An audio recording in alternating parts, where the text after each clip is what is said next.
House now resumes its sitting. Good morning, everyone. Please be reminded that the floor is open for debate. Any other member wish to debate? Yes, I recognize the Junior Minister for Culture, Honorable Luce Hart-Smith.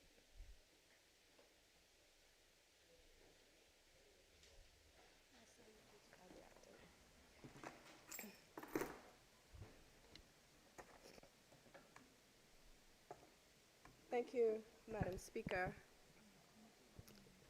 As I rise to give my contribution to the debate of merging the bill that's going to merge the bill entitled Virgin Islands Energy and Water Corporation Bill 2026. Permit me, Madam Speaker, before I go into my presentation this morning, like members last week before giving their contribution to the debate, they extended congratulations to you on the major achievement of the House of Assembly becoming an autonomous body. And congratulations, Madam Speaker. I too would like to extend to you for your unwavering commitment to seeing that this particular bill came to fruition. It not only signifies that the House will be autonomous in a sense and that it will in a sense become a statutory body, but it signifies the forward movement that we are making as a territory in our aims and our objectives and our desire to gain the status that we wish to have for our people and our country, greater autonomy for our territory, whatever that means when the decision is made at that time. We continue to make history and strides, Madam Speaker, and this is a great achievement for not just this House of Assembly yourself, but for the territory in a whole. And I must admit that I was a little disappointed when I saw a couple of comments on the Facebook page, but I won't go into them, Madam Speaker, but I just want our people to pay attention to what's happening in their territory, get involved. If you don't know what's going on, ask questions. And I eagerly and encourage members of our community to listen to the House of Assembly when it's taking place. There, a lot of information is being shared. And it's not just to say that we're in the House of Assembly for these long hours, but it's for the betterment, for the growth and development of our territory. Again, Madam Speaker, thank you for allowing me the opportunity to contribute to this debate. I stand in full support, Madam Speaker, of this bill. The merging of both entities, water and sewage, merging with Viva Electricity Corporation, is most beneficial to the territory. And of course it will be beneficial to the consumers. And I stand corrected. I believe there will be one eventually. I don't know when that will happen, but hopefully there'll be one building. Right now they're separated. You pay your water bill in Baucus Bay and you pay your electricity bill in Longbush or online. And hopefully there'll be one way in which you can make bills, and the bills, of course, will be correlated. But that's futuristic, Madam Speaker. But it allows for the merging of these two entities. There are commonalities among these two organizations. First of all, the commonalities is that they have the same database system, so that should be easy in terms of transferring information. And both require such human resources and skills as engineers. Water and Sewage Department require engineers to carry out their functions and to guide the department with its daily operations, and so does electricity. They require engineers. So imagine the merging of these two organizations will allow for the human resources to collaborate and use their skills and their expertise to address whatever issues and advise as to how to move forward with this merge. And within the organization, Madam Speaker, uh, the transition, as I said, will be a little easier. But we know that not everything is perfect, and it may not go as smoothly as we would like it to go. There will be some challenges. You know, we expect that. It's inevitable, but I trust, Madam Speaker, that the skills from both organizations will be able to address those challenges when they arrive. Merging of these two types of entities, electricity and water and sewage, or even water, is not new. It's not new. It's not something new. It happens throughout the world. It happens as close within the region. And a little bit of research on my part, Madam Speaker, we have as close to us as the U.S. Virgin Islands next door. They have had WAPA for quite some time, the water, Virgin Islands Water and Power. In the U.S. Virgin Islands, there's DEWA, which is the Dubai Electricity and Water Authority, the MUL, which is the Montserrat Utilities Limited, and this is electricity and water services under one single company. And these are just a few examples, Madam Speaker. So the merging of our water and sewage department with the Beaver Electricity Corporation, in my view, is the right thing to do at this time. Now, we have had a bit of a challenge. We talked about it all the time. We talk about it all the time, the water system, the water issues that we're having. Persons in the community are a little distraught with, you know, water not being available when they want to have the water for their convenience. We talked about water being a right and not a privilege. Yes, I agree with that. Every single person should have access to water when they want it at their convenience. And we have heard the cries over the years, Madam Speaker, with this daunting challenge that we've had for many, many years, and not just this administration or the one before, but for previous administrations over the years, tackling with this particular issue. And to suffice it to say that it's something that needs to be addressed, and I think that the Minister for Communications and Works is heading in the right direction. There were plans to make water and sewage department a statutory body, and there were plans afoot going ahead. And, you know, the decision was taken to roll back those decisions and come back with another decision, move and merge these two entities. So it's not like, you know, you paying attention to the needs of the people and not wanting to address the issues. So I commend both entities, as a matter of fact, Water and Sewage Department and Electricity Department, or Electricity Corporation, for their collaboration, because at some point they had to come together and decide, this is what we're going to do, this is where we're going to go forward, and this is how we're going to cooperate to come to the point now where we're actually debating a bill on establishing the merge between water and sewage and the Electricity Corporation. So that's a good thing, Madam Speaker, coming to a decision to address the issues, to make decisions and not hem and harm about decisions moving forward, but to make that solid decision that this is what we're going to do, and with the attempt that we're going to work hard together to address the issues. And I think, Madam Speaker, this is highly commendable on the persons who have been involved, and I'm sure it has been some long hours, you know, coming together, because this bill is very extensive, and it's long, and I believe it extends to all the areas were covered in addressing what needs to be addressed. And so in the merge, we anticipate that it will be better along the way. But of course, as I said before, Madam Speaker, there will be hiccups. And this is where the public's patience is going to be needed and expected while the efforts are made to work out the kinks.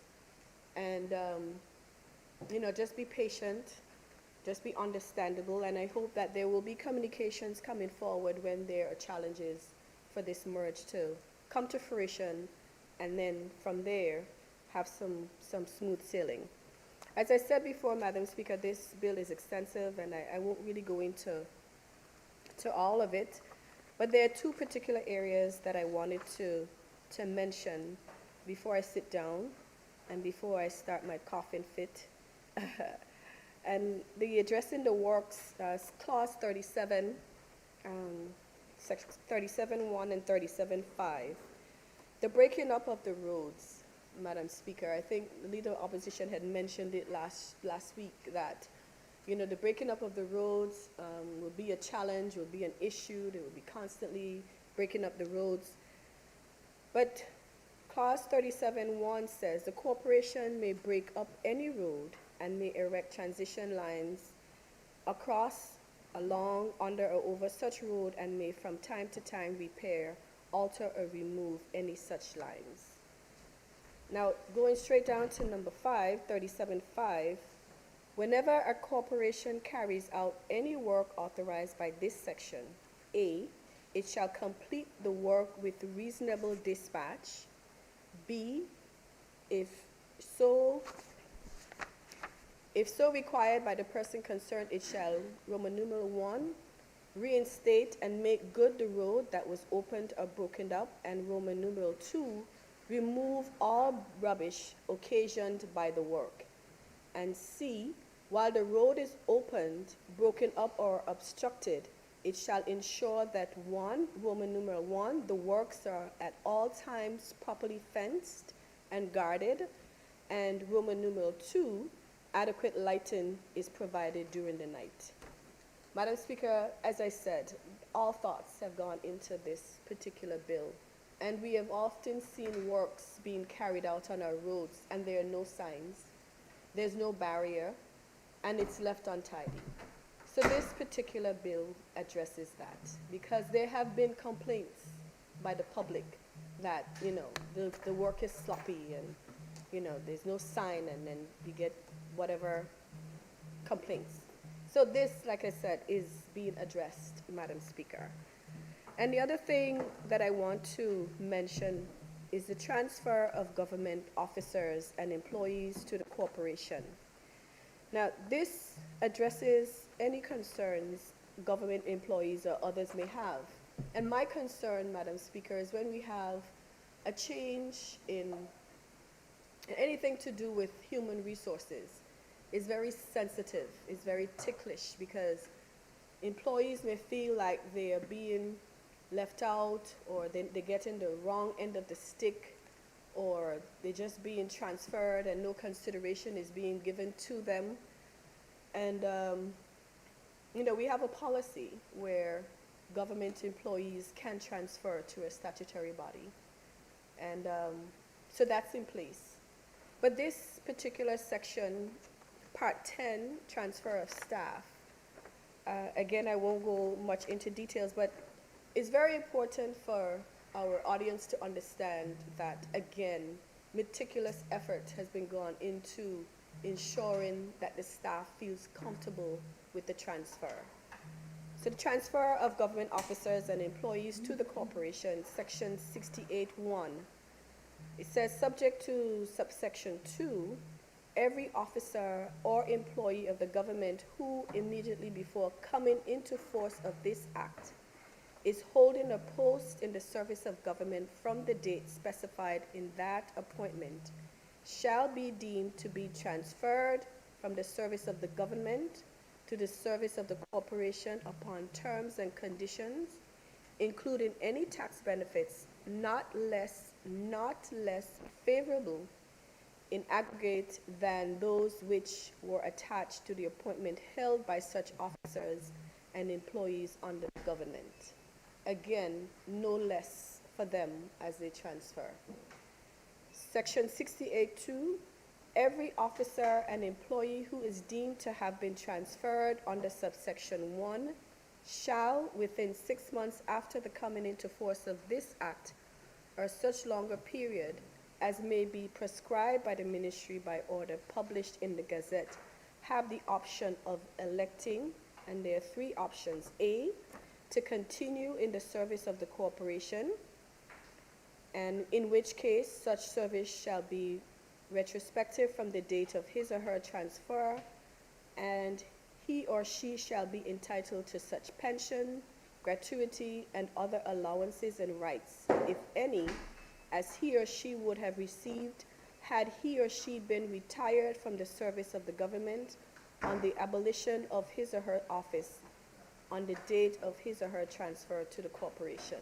Again, very concerning for a good thing, a positive thing for the employees. And B, to be transferred to another department of government subject to a suitable vacancy existing with his or her service with the corporation counting as service with the government in respect of his or her pension, gratuity, and other allowances and rights, if any. Again, you may opt not to transfer to the electricity corporation. However, subject to suitable vacancy, you may remain in the government services and be transferred to another department. And C, to be deemed to have retired from the service of the government on the abolition of his or her office, Roman numeral 1, on the date he or she ceases to be in the service of the corporation, or Roman numeral 2, where his or her service with the corporation has not been broken, on the date that he or she would have completed 25 years or more continuous service with the government, had he or she remained in the service of the government, whichever is earlier. Now, under 63A, 68.3, I'm going to wrap up in a minute, Madam Speaker, where any officer or employee referred to in this section fails to elect as provided under subsection 2, he or she shall be deemed to have elected under subsection 2A, and he or she shall be treated accordingly. And 68.4, nothing in this section shall be deemed to affect the right of the board, A, to terminate the employment of any officer or employee transferred to the service of the corporation. The board, again repeat, nothing in this section shall be deemed to affect the right of the board to A, terminate the employment of any officer or employee transferred to the service of the corporation, and B, to vary the rate of pay. They don't have the right to vary the rate of pay or conditions of service of an officer or employee in the manner and to the extent that the government could have done had he or she continued in the service of the government. So with that said, Madam Speaker, those are just my contribution, and I thought the roads, and there's a lot more in terms of the act, and I'm very pleased with the bill, I should say, and its full coverage as far as I'm concerned, with consideration to all that you would expect with this merge of between the Water and Sewage Department and the Beaver Electricity Corporation. I wish the minister and his ministry, his two departments, well in the actual transferring and pulling this together. And of course, we wish that this bill would be assented to, Madam Speaker, and we expect improvements in the service of water and electricity throughout the establishment of this Virgin Islands Energy and Water Corporation. I thank you, Madam Speaker. Thank you. Any other member at this time wish to debate? I recognize the leader of the opposition. Very much, Madam Speaker. Madam Speaker, as you would know, when I was here on the last occasion, that was last week, Thursday, Madam Speaker. Yes. I recognize the deputy from, sorry, the acting premier. Point of order, Madam Speaker. Is the leader of the opposition ready to begin? Well, I'm not sure yet, Honorable. He hasn't indicated. Well, Madam Speaker, if I could be given a chance, I don't know why you got up for, but let me explain myself. Madam Speaker, on the last occasion, which was Thursday, after the mover of the motion of the bill um, I debated, Madam Speaker. We adjourned the House until Friday. And we know why we came back on Friday, because even within our discussions, we knew that many members, even on the government side, said that they had other commitments and they couldn't make it. And certainly members from the opposition had a similar challenge as well. Members acquiesced to allow the Premier to debate because he was traveling for 10 days, as he indicated. It just so happened, Madam Speaker, on Friday morning, I was ill. As you would know, I communicated with you when I got caught in the winter storm in New York and I missed the House on Tuesday. I came in the House on Thursday ill. Nonetheless, I still try to push through. The building, as we know, Madam Speaker, from time to time, members have challenges with the air quality inside the building. I myself have gotten sick from it. And I did not want to run the risk of coming back into the House on Friday, knowing I was battling the flu, and have air quality challenges, and then get myself ill again. Madam Speaker. Madam Speaker, if I can be allowed to speak, please. I don't understand what is going on. Just one moment. Why are you being so disrespectful? Give me a chance to say what I'm saying. I'm Honorable addressing Owen, the I just ask Speaker. you to yield at this moment. No, Madam Speaker, he has to rise on a point. What's the point? I am speaking to the. I'm explaining my We point. can't have both of you standing. Madam Speaker, he has to rise on a point. He cannot just get up and start speaking. What is the point? So And let if me, it's a personal, I can help you, it's a personal explanation, it's in here. Look and tell her what it is. If you're rising on a point of a personal explanation, you have to say it. You can't just get up and talk like that. thank you, yes. Madam Speaker, I'm giving a backdrop because we are not just speaking to ourselves in this House. Madam I Speaker, understand. So And, basically, what's yes. the point that you wish to rise on? I wish to speak again. I looked through, I wish to continue my debate. I looked through 35, section 35, which I believe would be the only section that deals with this sort of situation, but it does not address it. Section 35, Madam What are you Speaker. saying? What does not address what? It speaks Honorable? about a member not being able to speak twice on the same motion. I am not seeking to do that. And that is why the backdrop was important, Madam Speaker, for the sake of clarification. So what are you seeking exactly? I'm seeking to continue my debate And on what basis? on the basis that my debate was not concluded. Section 35 says you cannot speak one or more times, more than once on a matter except you're the mover of the motion. In that interpretation, Madam Speaker, and it bears me out even in Erskine May and even in parliamentary practice, there was an interruption of my debate, and the interruption was due to illness, which is the reason why I prefaced my comments by reminding you of what happened previously. So you mentioned interruptions, Honorable. What interruptions are we able to consider? The fact, Madam Speaker, that I was ill. And the House of Assembly, even when you look at Erskine May, because I have to first show that 35 does not apply, because even when you look, even at Erskine May and even within Section 35 itself, it is actually speaking about a member speaking, concluding his or her debate, and then seeking to speak a second time. This is not what is happening with me. I fell ill. The House adjourned with me on the floor speaking. I couldn't make it back on Friday due to illness.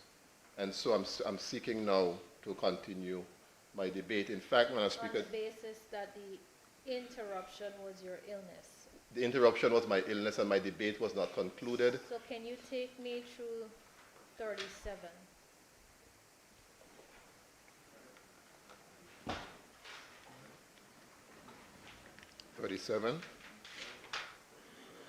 Because you mentioned interruptions. I'm trying Yes. to understand whether or not such would fall within the ambit of what the standing order speak to interruptions. No, I'm just using the word interruptions in the general sense, Madam Speaker. This does not apply. I'm speaking about, I'm using the word interruption in a general sense, that I was not able to conclude my debate because of illness. And so I'm seeking to continue. Now, it's important to also note that the debate is still ongoing and the question has not been put. In fact, Madam Speaker, this House of Assembly recognizes that members will get ill from time to time. An example would have been when Mr. O'Neill got down a bit in age. The standing orders require that members stand when they are addressing the Speaker. In the case of Mr. O'Neill, because of his infirmity, he was allowed to sit and make his debate. So the House recognizes that members will fall ill from time to time. Madam Speaker, I'm sorry, Honorable. Why? I'm not yielding. I'm trying to I'm not yielding to you. Madam Speaker, I'm not yielding to him. If you just may take your seat, please. I'm not yielding to him. Well, I'm not sure whether he's telling the truth. I'm just trying to understand the point. Go along. When did O'Neill sit and make his debate? Mr. O'Neill sat and made his debate. He make his debate. Members, Mr. O'Neill sat and again, made his thank debate. you, yes. If you cared enough Honorable about him, you would have Wangwin, noticed. Honorable Wangwin, continue, please. You care too much. You didn't care at all. That's why you're making stories. Mr. O'Neill Honorable paid his- Wangwin, are you finished with I'm not your finished, but argument? I don't- I'm trying to understand I'm- on I'm what not- basis. What do you seek from me? Madam Speaker, I seek for you to allow me to continue my debate, which I believe I do have the right to do, because I did not conclude my debate on Thursday, which was very clear. And the reason why I was not here on Friday is because I was ill, Madam Speaker, and I don't think that the House would expect a member to come to the House to debate if he's ill. So the standing orders does not speak directly to what you refer to. So I'm trying to understand what sort of authority do I have? It will have to be, Madam Speaker, you as Speaker, obviously, along the lines, of course, of what I've just described, and to show that 35 does not necessarily apply to this particular situation because my debate was not concluded. It will require the Speaker then to use her discretion. And of course, Madam Speaker, as you will know, discretion has to be exercised justly and fairly. It certainly cannot be expected that a member who is ill, particularly with the flu, that could affect his health, also affect the presentation, that they will be required to come back here. And I'm not here, Madam Speaker, of my own volition. I'm here representing 2,500 people from District 6 who have a right to be heard on the point. The debate is still ongoing. And what allows me to exercise a discretion? That's what I'm trying to get at. Madam Speaker, you have that inherent discretion, that inherent authority within the standing orders to Can do you that. point me to anywhere where that is, please?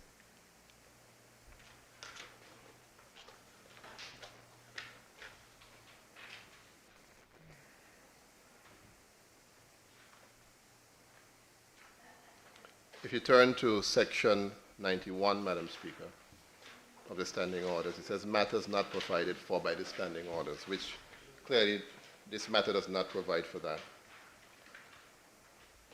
It says in 91.1, the Speaker is responsible for ruling whenever any question arises as to the interpretation on application of a standing order and for deciding cases not otherwise provided for. The latter part of it is what I'm relying on because it's not otherwise provided for in the standing orders, Madam Speaker. Thank And you. certainly I would have perused Erskine May, and it's not provided there either. But what Erskine May does do at page 429 is to flesh out 35 to show that it was not referring to a situation like mine. It was referring to a situation where a member would have spoken, concluded on the debate, and wishes to rise a second time to speak. And they provided exceptions for that, but this does not apply. Thank you.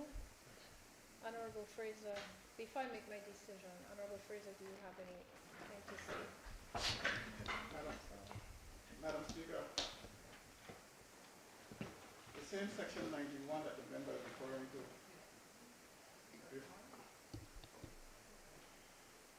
the same section 91 that the member is referring to sends you back to the House of Commons. So you have to go to the House of Commons now to see if there's a precedent set for something like this. And I dare you to find such a thing.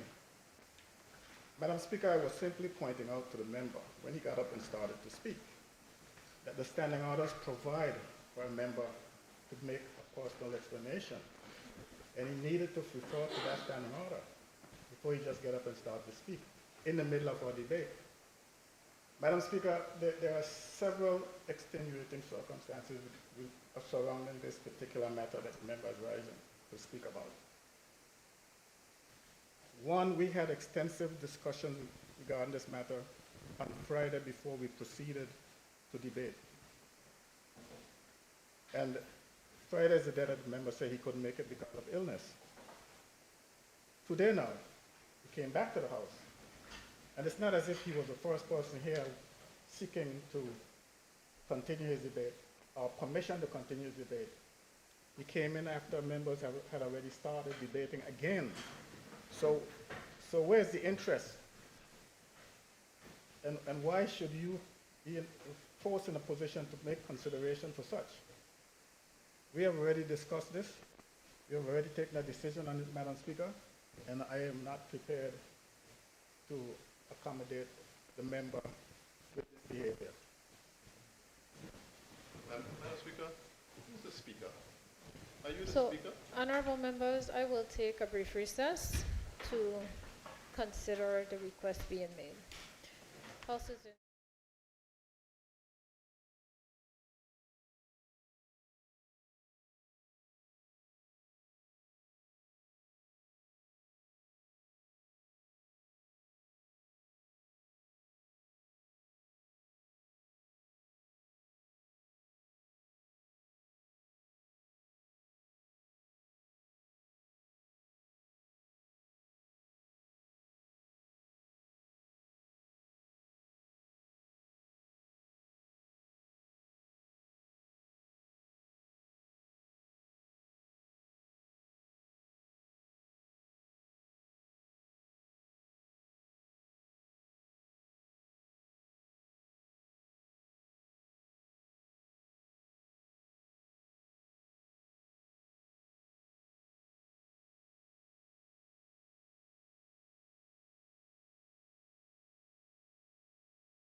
This House now resumes a sitting.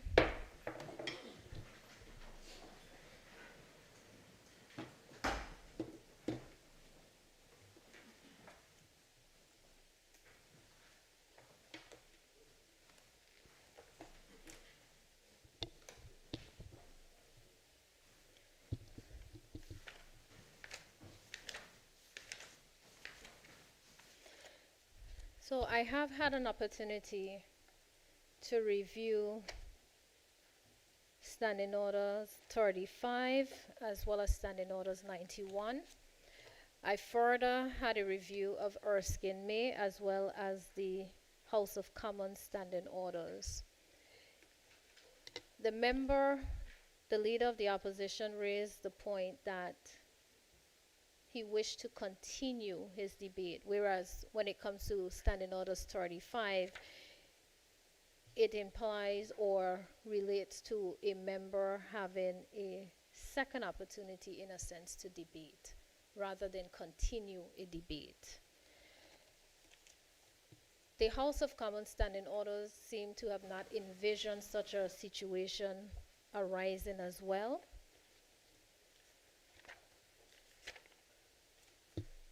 And in looking at the circumstances surrounding the members' reason for not being available to debate on the Friday following the discussions had and the breaking of the House on the Thursday, I will exercise my discretion on the basis that, one, the debate on the motion has not concluded.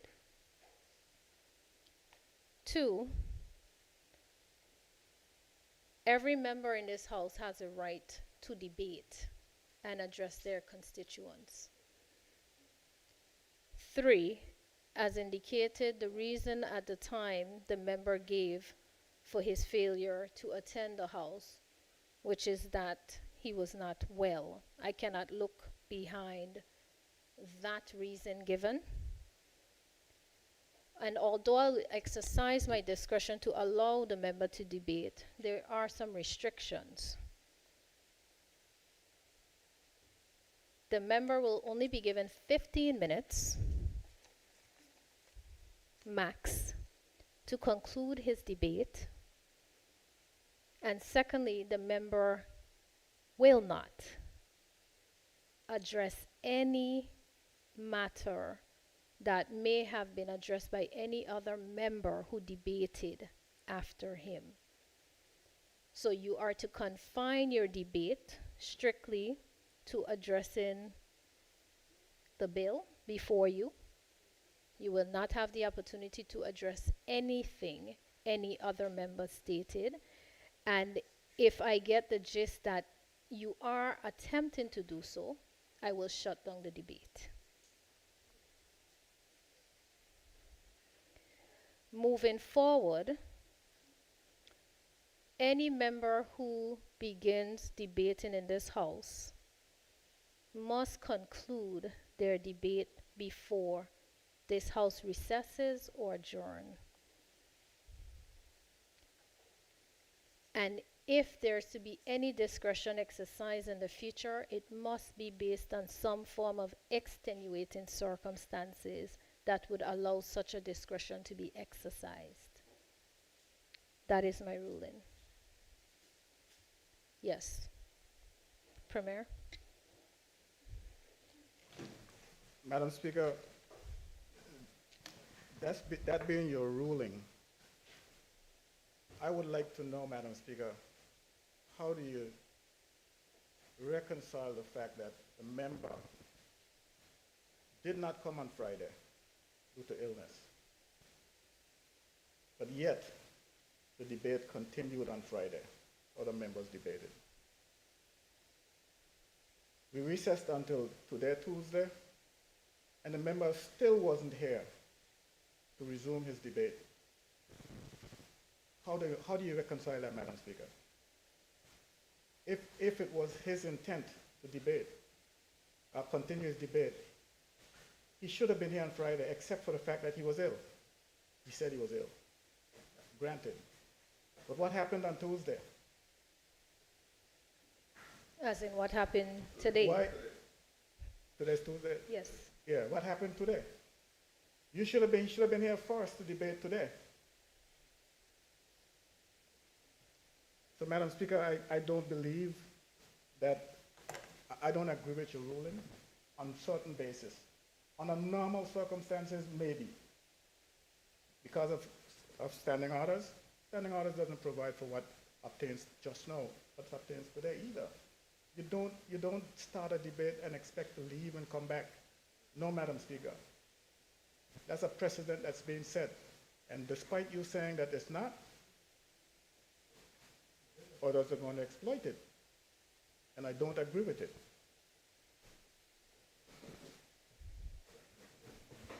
Well, member, just to address, even if I've made a ruling here, I believe the standing orders indicate that no matter the speaker before you, that speaker has a right to make rulings. That speaker is not bound by any other decision made before. So I'm just saying that while it may be considered a precedent, that speaker is not bound by that precedent. Madam Speaker, that might be the case. However, we know that there are exceptions. The same way this member got up here today, Madam Speaker, and insist that he be given the opportunity to speak. The same way another speaker will just simply point to the fact that it was done before. And that's the basis of my argument. Simply, for the time I've been here, I've never seen anything like it. And it's not because others didn't want to do it. It's just because it's not right. That's why it was not done. And I don't think that we should be bending over like this for the member. The member knows better.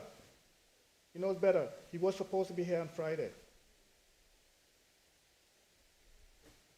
I don't think you should compromise yourself because like that, Madam Speaker. I understand what you're saying, Honorable, but I wouldn't have made this decision lightly, and I would have done what I'm to do in terms of reviewing the standing orders and reviewing any other document available for me to review to come to a conclusion.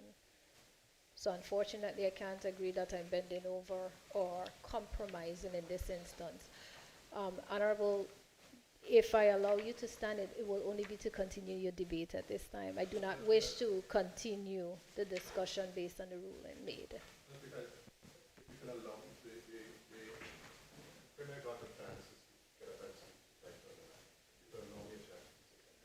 But you've already gotten a decision, Madam Speaker, and I don't wish, Honorable, I do not wish to continue. As I said, if you rise now, let it be that you will address in terms of your debate. Let us move Madam Speaker, forward. it is in relation Honorable, to the debate. Madam Speaker, I've already made my ruling, I understand I'm not speaking about your ruling, Madam Speaker.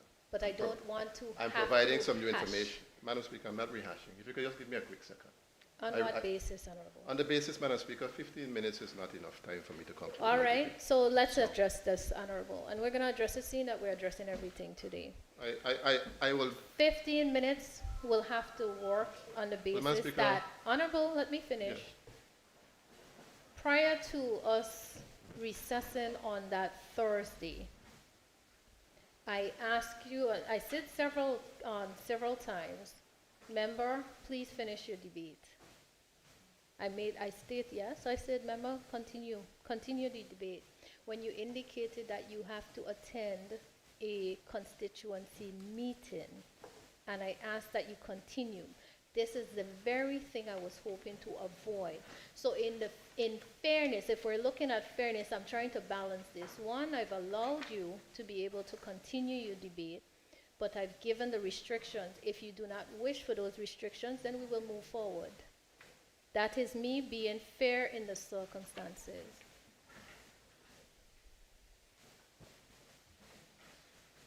Do you wish to continue your debate, Honorable? Madam Speaker, I just want to correct something that you said, and then I will take my seat. It was decided very early in the morning that this House would adjourn at a particular time. I was not the only member who had meetings. 3 members indicated that they also had meetings, Madam Speaker. And I did indicate when I was standing on my feet that I have a lot more to go in terms of the debate. I cannot debate the rest of my contribution. I read the bill, Madam Speaker. There were no restrictions of time placed on anybody. And it's unfortunate that illness will cause you to be dispossessed in this way. I can't debate the rest of the bill in 15 minutes. It's of no So are you consequence to saying me. you do not wish to debate? Madam Speaker, you have left me with no choice but to take my seat because I can't do justice to the bill in 15 minutes based on what I have left. That would be your choice, Honorable. Any other member wish to debate at this time? Yes, I recognize the member for the 2nd District, Honorable Melvin Turnbull.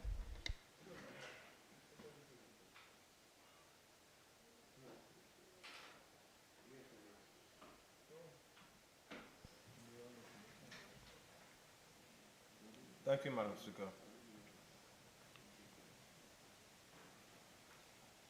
Madam Speaker, I rise to make my contributions to the Virgin Islands Energy and Water Corporation Bill 2026. And Madam Speaker, I'm going to from time to time refer to my notes, so I plead your indulgence to do so. Madam Speaker, I want to say from the onset that I do not support this bill in the way that it has been presented. And Madam Speaker, it is not just to oppose it or not support it for the sake of not supporting it. Madam Speaker, I wish to highlight and give explanations to support why I cannot support this bill. When this discussion came forward, Madam Speaker, about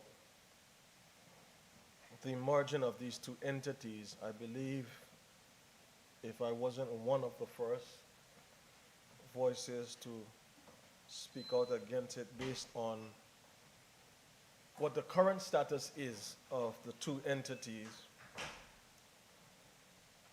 and speaking to the minister, encouraging him to look at the entities as they are and do the work necessary to address the issues and the shortfalls that currently are taking place within those two entities. So, Madam Speaker, the minister in his opening and discussion of the debate went through what I believe was his position to support why this bill is necessary and why the merger would be beneficial to both corporations or both entities and to the people of the Virgin Islands. Madam Speaker, in part 1, which is sections 1 to 3, the bill sets out to establish the short title, the commencement. It gives the definitions of the board, the CEO, the business units, waterworks, transmission lines, etc. And then it states that the act, once the bill is passed, if it is passed, will then bind the crown. In part 2, in listening to the minister and reading the bill that's covering the renaming, the continuation and the vesting. So it is setting out to rename the BVIEC to the Virgin Islands Energy and Water Corporation. It establishes it as a statutory body, corporate.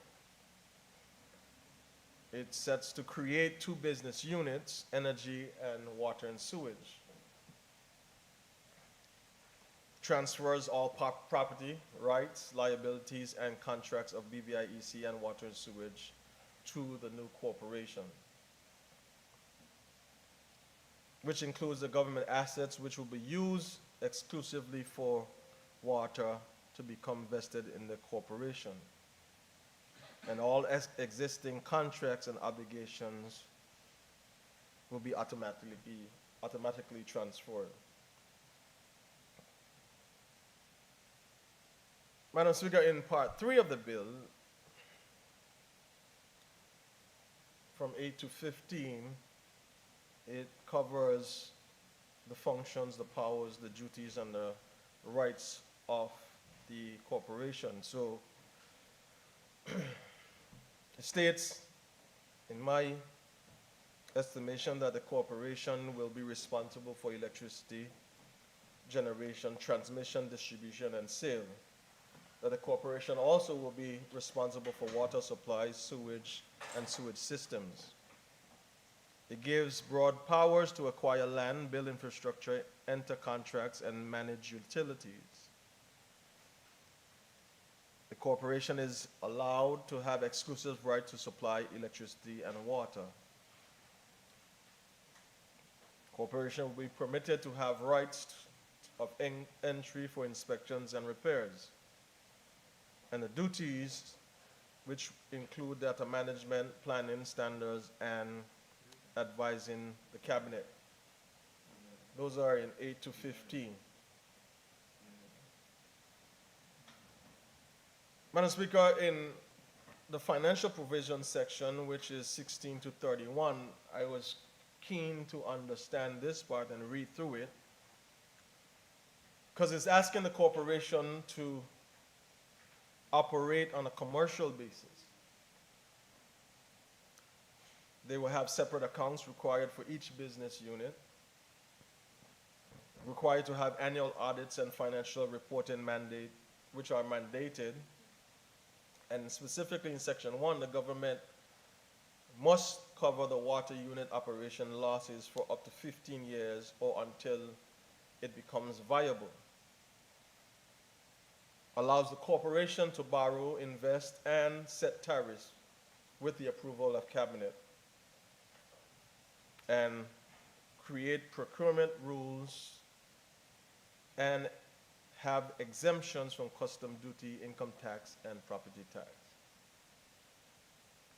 Part 5, Madam Speaker, and this is for the benefit of the people that sent me here and the benefit of the persons who are listening to us when we debate, Madam Speaker. Sometimes we just get into our debate and not get a proper explanation or an overview of what we are seeking to achieve. So the oversight, Madam Speaker, in sections 32 to 35 gives the minister the ability to appoint the board members and sets mandates, which is nothing new. The minister issues the policy directions and may order special audits outside of the annual audits and financial reports. 36 to 40 on part 6, Madam Speaker, it gets a little bit, or Mr. Speaker, sorry, it gets it gets a little bit more technical in understanding how this module will work with the rules for release, breaking up the roads, protecting transmission lines. Corporation will retain ownership of the meters and apparatus, licensing rules for generators and standby generators. 41 to 54, I know, Madam Speaker, Mr. Speaker, that the minister spent a lot of time since he's been elected promoting the renewable energy aspect. So this bill seeks to establish the license for renewable energy producers, set rules for grid-tied systems, net billing, and power purchase agreements. And the corporation would develop or must develop the interconnection policies and guidelines to ensure that whatever we do renewable energy between the two entities comes together. We go on to 56 and 55 and 56, Mr. Speaker, with the waterworks and sewage, declaring watershed areas, managing sewage and sewage systems. 57 through 67 covers the offenses which is they are offenses for tampering with fraud, obstruction, illegal water sales, and violations. And then it lists in the schedule the penalties for corporations and individuals. I think it's Schedule 1 that the penalties start if you're caught violating, or the water trucks that operate without the permission of the now corporation, that the fines and penalties will be there. Part 10, Madam Speaker, Mr. Speaker, sorry, I gotta look at you and say, Mr. Speaker. Mr. Speaker, the transfers of staff, which is in 68 to 71, it transfers government and BVI electricity staff to the corporation, protects the employment contracts, allows movement between government and the corporation. And then 72 to 85, which is the end of the bill, is 85 sections, which is the miscellaneous, has, and where it covers the government electrical inspectors, stating that the corporation may not be liable for nuisance or damage, accident reporting, arbitration, transitional arrangements, and repeals previous BVI EC and water and sewage legislation.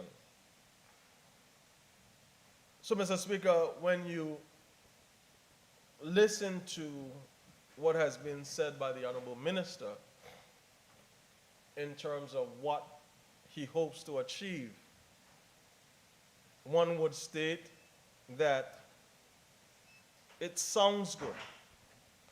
And Mr. Speaker, what I was able to do from listening to the minister and reading through this bill,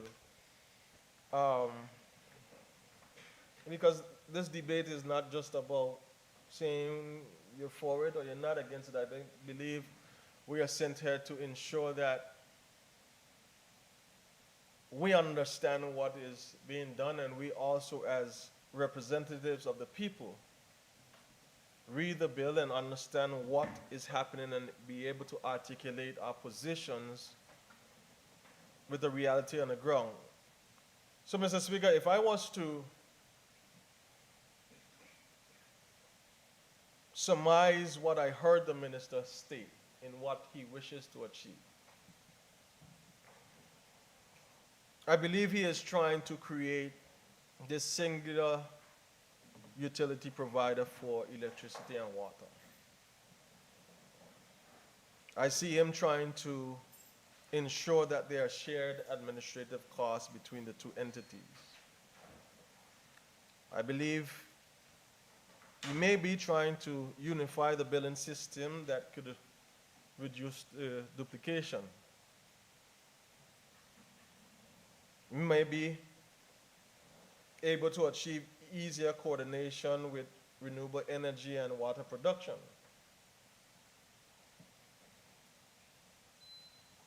He also may be looking, Mr. Speaker, for stronger statutory authority for the water operations, which is one of the things that he said almost verbatim, and give the corporation the ability to borrow and invest as one entity. Commits the government to cover the water losses for 15 years, and is proposed to be this long-term modernization for electricity and water in this territory for the future. Mr. Speaker, hearing those, when reading through the bill, when looking at the reality as I know it on the ground, when looking at what is happening currently to the area of the community of this territory that I am responsible for as second district representative, I have some challenges. Not just the second district, Mr. Speaker, but the territory as a whole. From District 1 to 9, I have some challenges. Mr. Speaker,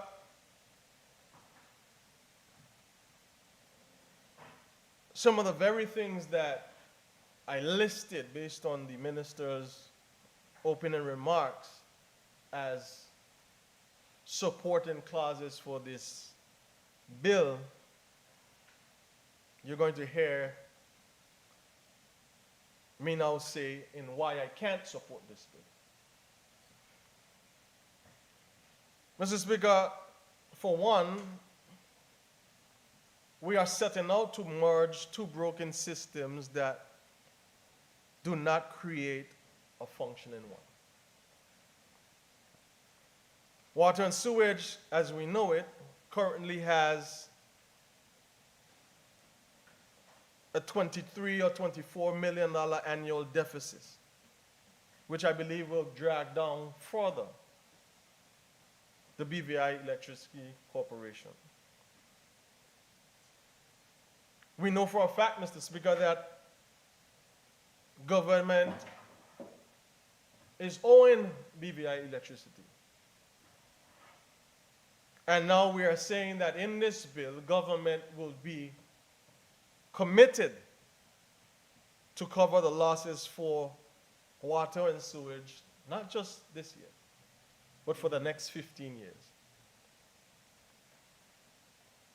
This bill, Mr. Speaker, in the minister's outlay an explanation of the why, I was hoping to hear what the operational plan for integration would be. I've seen nowhere in this bill that there's a financial recovery plan for water. I've not seen the infrastructural modernization plan. I'm not seeing the workforce protection strategy beyond the transferring of the contracts.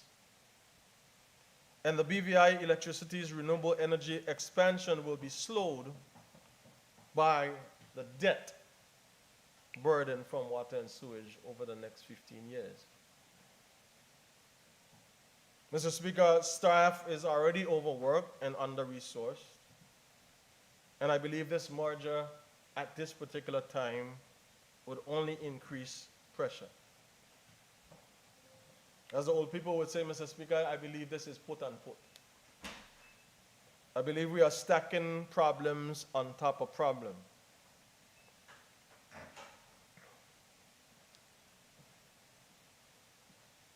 And I had district meetings on last week, Mr. Speaker, from Monday through Thursday, starting in King Garden Bay, Bruce Bay. Wednesday was Just Van Dyke, and then Thursday in Mays. The Honorable Minister joined me in two of those meetings, and I think it was Thursday when we were in Mays. He mentioned the bill and the fact that we were going to debate the bill, and he said, he came a little bit late. I think he was coming from the west in the first district for a meeting that was happening there, and he came up to the second district and he said, well, I know your member probably spoke to you about this bill and he gave you all the reason why he might be against it. So I think he was trying to eavesdrop a little bit and find out what I was going to say today. But the minister knows my position on this, Mr. Speaker, and when I look at what's being done with this put and put, Mr. Speaker, this is how I view it. It seems like we want to put a leaking roof on top of collapsing house. I said this to the minister before, privately and publicly. What we're doing now is seeking to hitch a dead man on the back of a crippled man until he walks up the hill.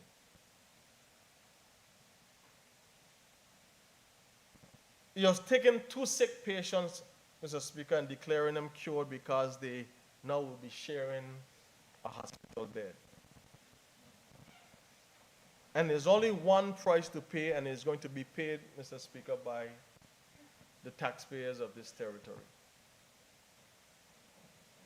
Because from 2013 $23 million to $25 million to $27 million to $29 million. We know that we have, based on this contract that we have and the amount of money that we spend on water over the last, I want to say, 6 to 10 years, the amount that we're spending increases. The amount that we collected,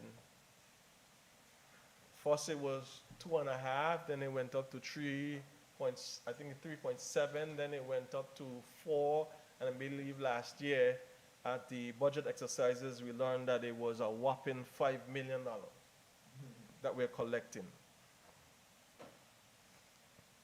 So, Mr. Speaker, my challenge is not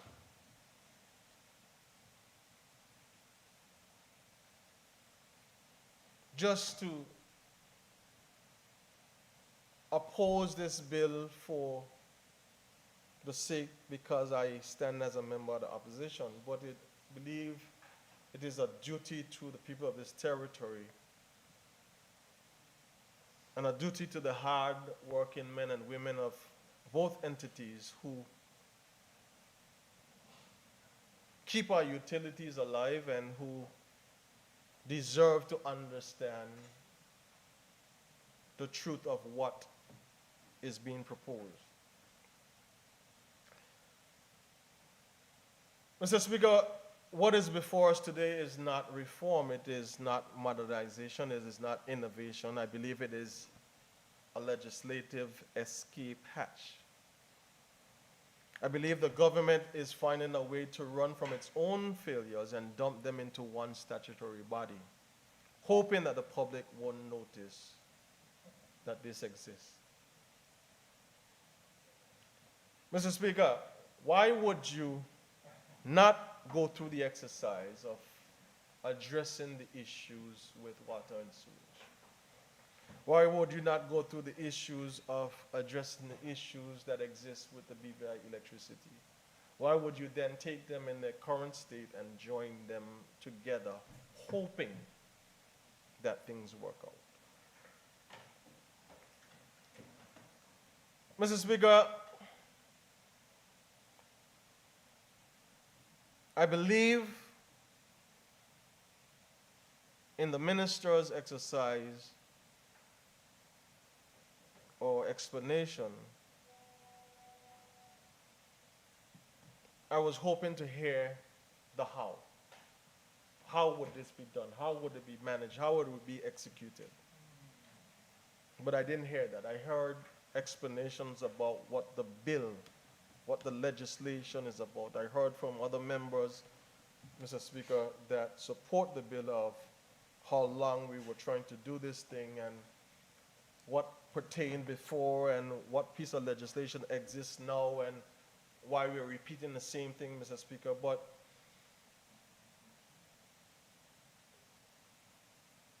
you can't modernize what you're not willing to stabilize. And you can't merge what you haven't fixed.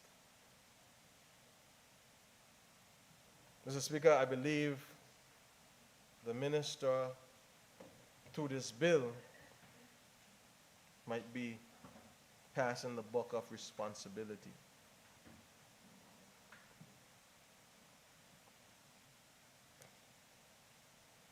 Mr. Speaker, this merger is a neglect. Two entities that the government itself has starved and its management for more than a decade. Mr. Speaker, it has nothing to do with, for me at least, it has nothing to do with who were there, how long they were there, how long the problem existed. It has everything to do with fixing the problem. And I've always said to the Honorable Minister, start somewhere. The water issues in this territory start somewhere. The contract that exists with the water company they've been negotiated before and negotiated again, you now have the opportunity to renegotiate. But we got to start somewhere, Mr. Speaker. BVI electricity has one major problem, which is that the person that owes and owes is the government of the Virgin Islands. Whether through statutory boards or government entities. And within any one fiscal year, Mr. Speaker, you find that number carrying over to the next year. So here's BVI electricity's reality as I know it. And Mr. Speaker, if you know anything about me, I go to dig and find out the information. BVIC is currently owed millions by government. Capital projects delayed, grill upgrades postponed, renewable energy expansion stalled, and they're forced into emergency maintenance cycles. Water and sewage reality. Annual expenditure, 29 million. Annual revenue, 5 million. Recovery rate of water, or revenue recovery rate, 18%. Catastrophic water loss. A billing system that cannot capture consumption, and staff working miracles with broken tools. Mr. Speaker, let me stop right here. Let me pause.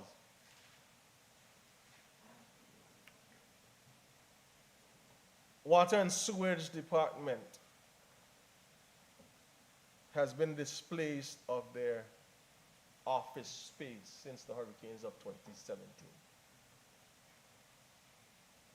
Water and Sewage Department, specifically in my constituency on Just Van Dyke, have been displaced since the hurricanes of 2017. Just Van Dyke for the last 5 or 6 years, Mr. Speaker. Every year has been out without water. Sometimes 3 or 4 weeks at a time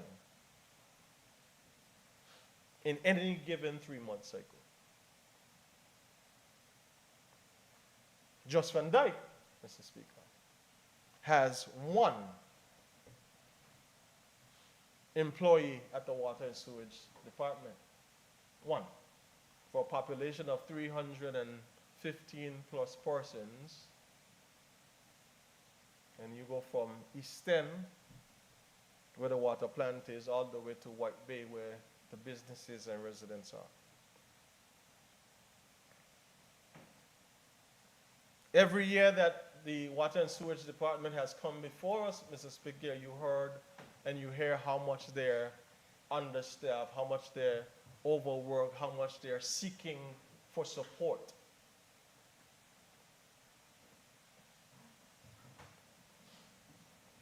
And Mr. Speaker, they're expected to do more with less.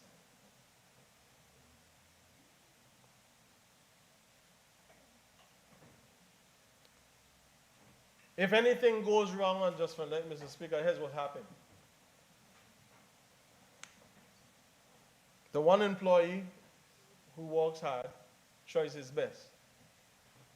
And then it might be a day or 2 or 3 or even a week before support comes from TORTOLA to help remedy the situation. And if the situation is not remedied before the ferry leaves, Mr. Speaker, then the people have to wait another day. That's Just Van Dyke. Let's come over to the main island. I could point out 3 areas in my district. Up of Nichols Bar and Grill, going up Bruce Bay. On the other side of Mount Healthy and Todman Estate, where water runs continuously. You go there right now, water running, and it ain't raining. And I ain't talking about the rain from last night, just water running, Mr. Speaker. I happen to have some interest in the 3rd district because we are joined, the 2nd and 3rd are joined. When you come down Tread Falls to Elevator Hill, when you reach before the steep incline, or if you're coming up the hill, there's water running 24/7. Remember for the 6 is on my right, remember for the 8 is on my left, remember for the 3rd is across from me, remember for the 5th is there. Remember for the 4th is there. I know each of them would have areas that they're reporting just water just running on the road. But it costing us, Mr. Speaker. Who paying for it? It costing us. Who's paying for it? Mr. Speaker, I don't believe the minister has bad intention. I believe he has good intentions, but I don't believe, Mr. Speaker, this bill is the right thing.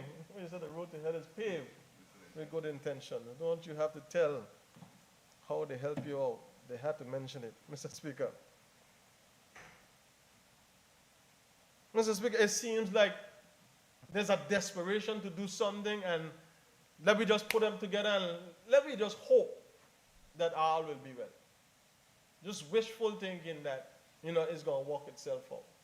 Because if you wanted this to work, you would have put measures in place to remedy some of the things that you know that you complain about, and I've heard the minister complain about. Our problems long before he got here.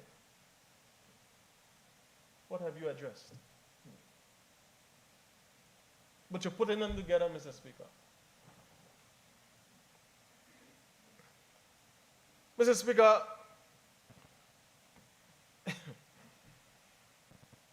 I believe this thing is almost a gamble with essential services. Because the bill is renaming BVIEC and folds water and sewage into a single statutory corporation. This ain't an experiment, this ain't a science project, Mr. Speaker. These are essential entities. This can't be the trial and error, because nowhere, as I said earlier, in this 80+ section document, you see a clear structural plan. Operation, overhaul, blueprint, the recovery for financial framework for the water and sewage, but you're putting them together and you leave them with separate accounts. Mr. Speaker, you're moving liability, dysfunction, and unresolved problems from one column to the next. And I heard somebody say, doing the same thing over and over and expecting a different result is insanity. This is what we're doing.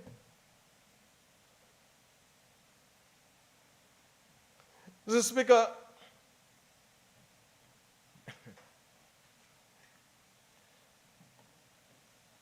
you know what Harry S. Truman,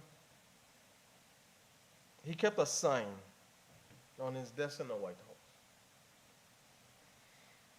And the sign said that the buck stops here. Later on, John C. Maxwell, who came after him, coined the phrase, even better to state, that the buck stops with leadership. And if you haven't accepted the fact yet, just about $2.4 billion later, as Minister for Communications and Works in this government, Minister, the buck stops with you. Because every year you get a budget.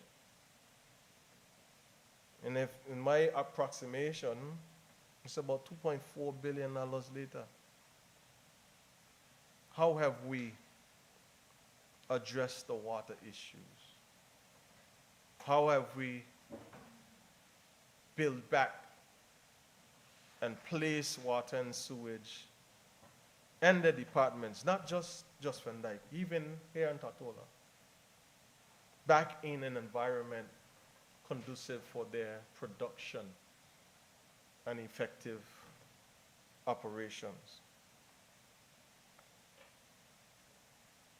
Mr. Speaker, this government's biggest problem is not the corporations.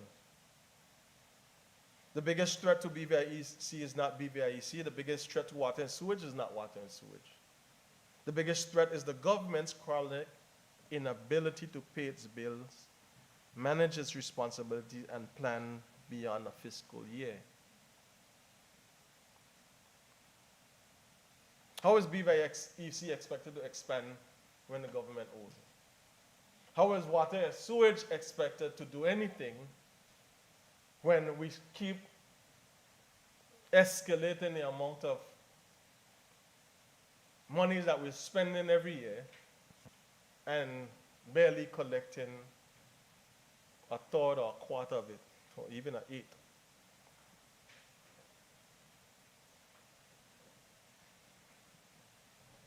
Mr. Speaker, you have two entities with different systems, different realities.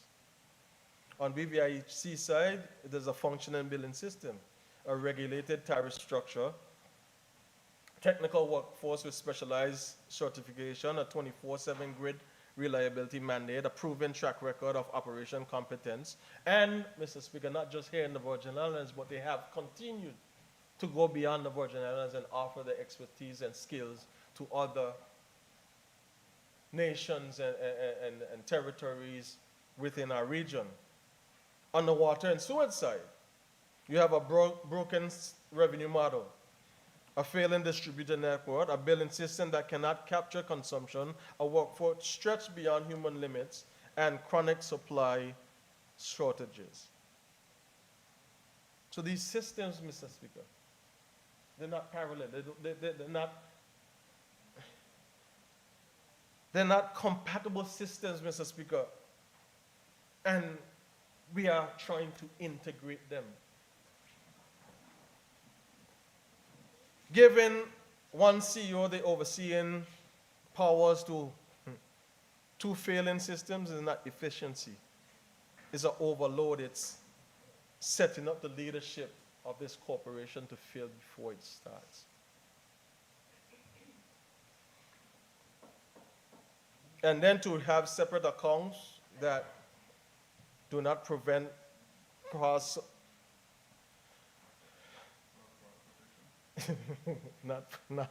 definitely not border protection. But you have separate accounts, Mr. Speaker, and then when it is convenient, you bring them together to be able to borrow. Is it that you're realizing the fact that this problem is going to exist? Because in realizing that problem, Mr. Speaker, you are saying to me that I know electricity is doing all right and it could do a lot better once the bills are paid. But I've already admitted the fact that water and sewage has a problem, and a significant problem at that, to the tune of $23 or $24 million annually. And your foresight in this business model is to commit government for the next 15 years to cover the debt. Mr. Speaker, I heard somebody say that this is the time that you treat government business like a business. Mr. Speaker, any business person, good in them head, or rightfully thinking business person would not agree to something like this. You're telling me, take my company that can be profitable, but has challenges with the bottom line because the debtor is the government. And your company, which has $24 million in debt, I must bring it in my company, and let me see what we can work out. But here's the guarantee. Don't worry about the debt so much, because government will cover that for 15 years. Government who can't pay my company, you're telling me to rely on. And there's no evidence to show that government is going to bring their arrears up to date with the amount of money that's owed to electricity or to my company, for this example. Mr. Speaker, how are we expected to make this work?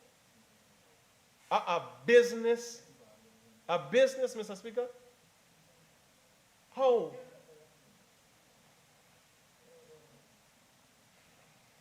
Mr. Speaker,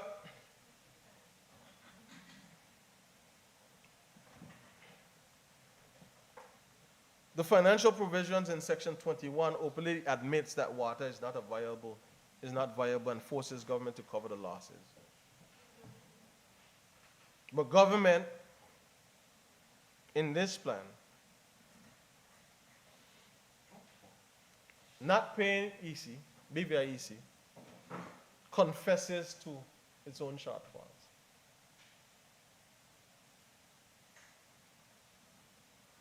With staff, Mr. Speaker, you have the contract for staff. They're being transferred. But then you have a problem because the stability, you don't understand what's going to happen. You don't understand the protection for the staff. You don't understand the resources how they're going to come about. Mr. Speaker, what it's doing is saying, listen, we're bringing you with electricity. And we know the complaints. And Mr. Speaker, at no point in time I want to make this absolutely clear. I am celebrating and I'm going to continue to celebrate the staff of Water and Sewage and Electricity Corporation. I'm going to celebrate them. Because, Mr. Speaker, they work hard. I think it was after the hurricanes, and then we had some other thing that we were able to feed the staff of BVI Electricity for a lunch. And even the team from Water and Sewage, those who are there, continue to work. The road team, the leakage team, the sewage team. I'm going to celebrate them. So this ain't a knock on the staff. This is a knock on the system and us not addressing the issues in the system. But telling me you point me in this new corporation.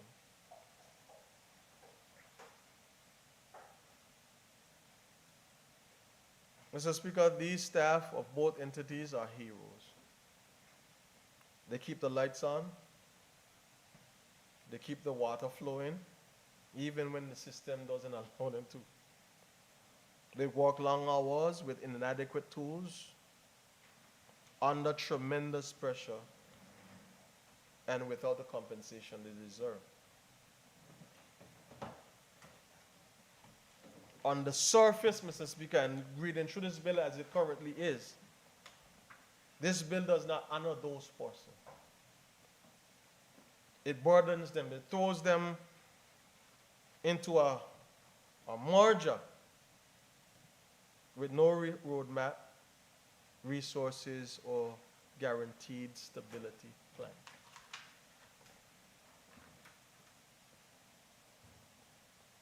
Mr. Speaker, what I see from this bill, it is telling these employees and these staff members and the management teams to carry more weight with fewer resources and asking them to hope for the best. You know what Mr. Hobart used to say? Hope for the best. Expect the worst and you accept what God sent. And if you're walking where you say, keep on the side of the road. Mr. Speaker, what is the reality?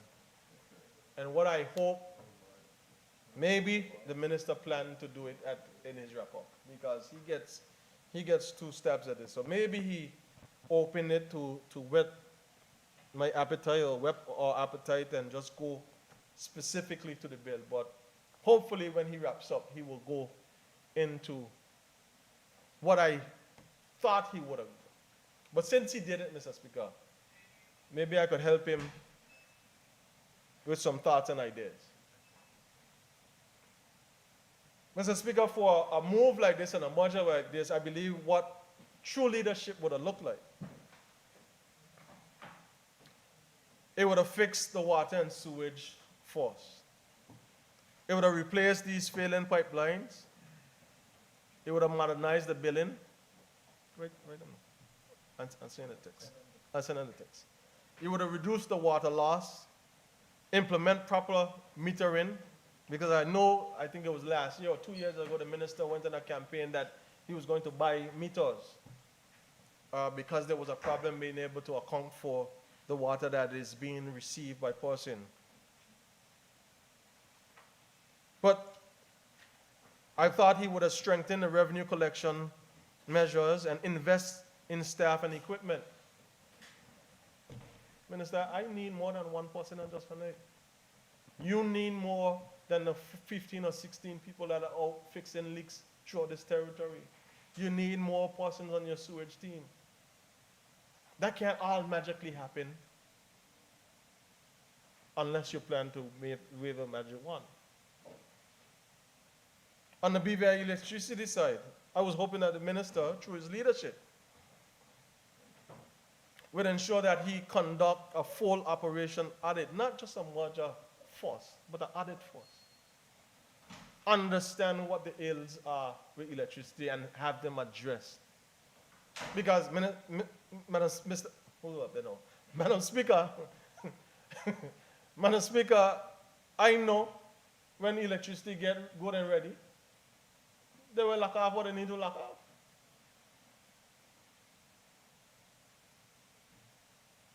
And it can't come from members of this house or whomever interfering.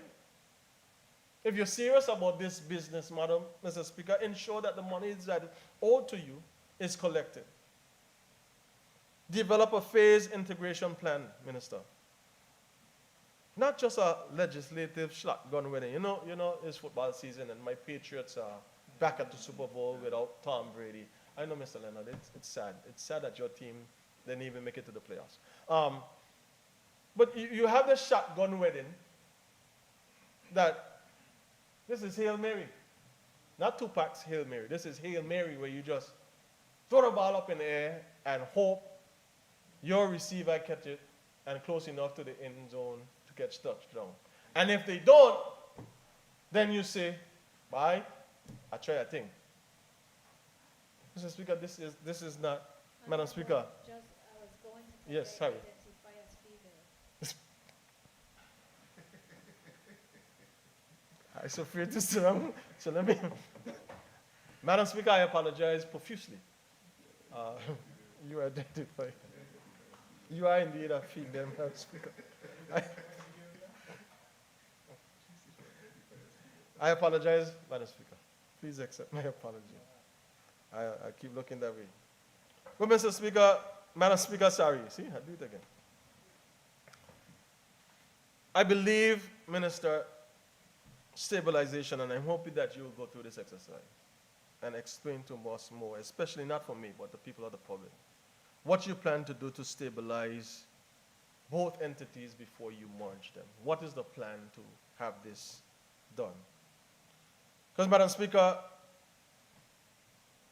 the reality of this bill as it stands now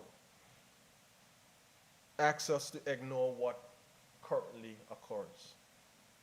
It's asking us to pretend like merging these two entities, both of which are struggling, will produce success. It's asking us to gamble with essential services, electricity and water, on the hopes that things will work themselves out. But, Madam Speaker, I am a man that understands and believes in hope. Hope is not a strategy. And this legislation can't be a magic wand. Therefore, Madam Speaker, I cannot support this bill that merges dysfunction instead of fixing it, burdens staff instead of empowering them, risks essential services instead of protecting them, and passes government's failures onto a new entity. Madam Speaker, this bill as it stands is not reform. is a retreat. And I refuse, Madam Speaker, to retreat from the responsibility that we owe to the people of this territory, to the people of my constituency. And for this reason, Madam Speaker, I cannot support and I will be against this bill, hoping to hear some light at the end of the tunnel in terms of what we're going to do to address these issues before bringing these two entities together and asking them to work it out. Thank you, Madam Speaker. Thank you. Any other member at this time wish to debate? No other member? Just lunch isn't here.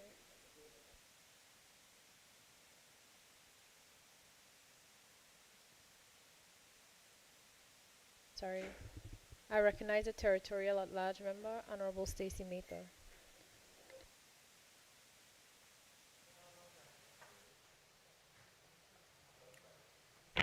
Good afternoon, Madam Speaker. Good afternoon to my colleagues in the House. Good afternoon to the people of the Virgin Islands. Madam Speaker, I ask your permission to refer to my notes periodically, please. Madam Speaker, I rise today to offer my contributions to a bill that is perhaps one of the most consequential pieces of legislation to come before this House of Assembly in this decade, the Virgin Islands Energy and Water Corporation Bill of 2026.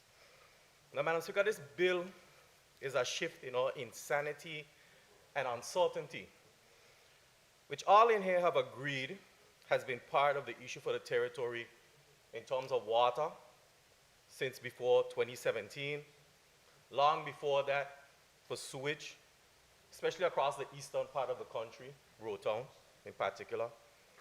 And now even so, Madam Speaker, the uncertainty of BVI-EC moving forward. Now, Madam Speaker, this is an admission that the status quo is no longer tenable. It is a promise that we can and must do better, and it is indeed a call to work.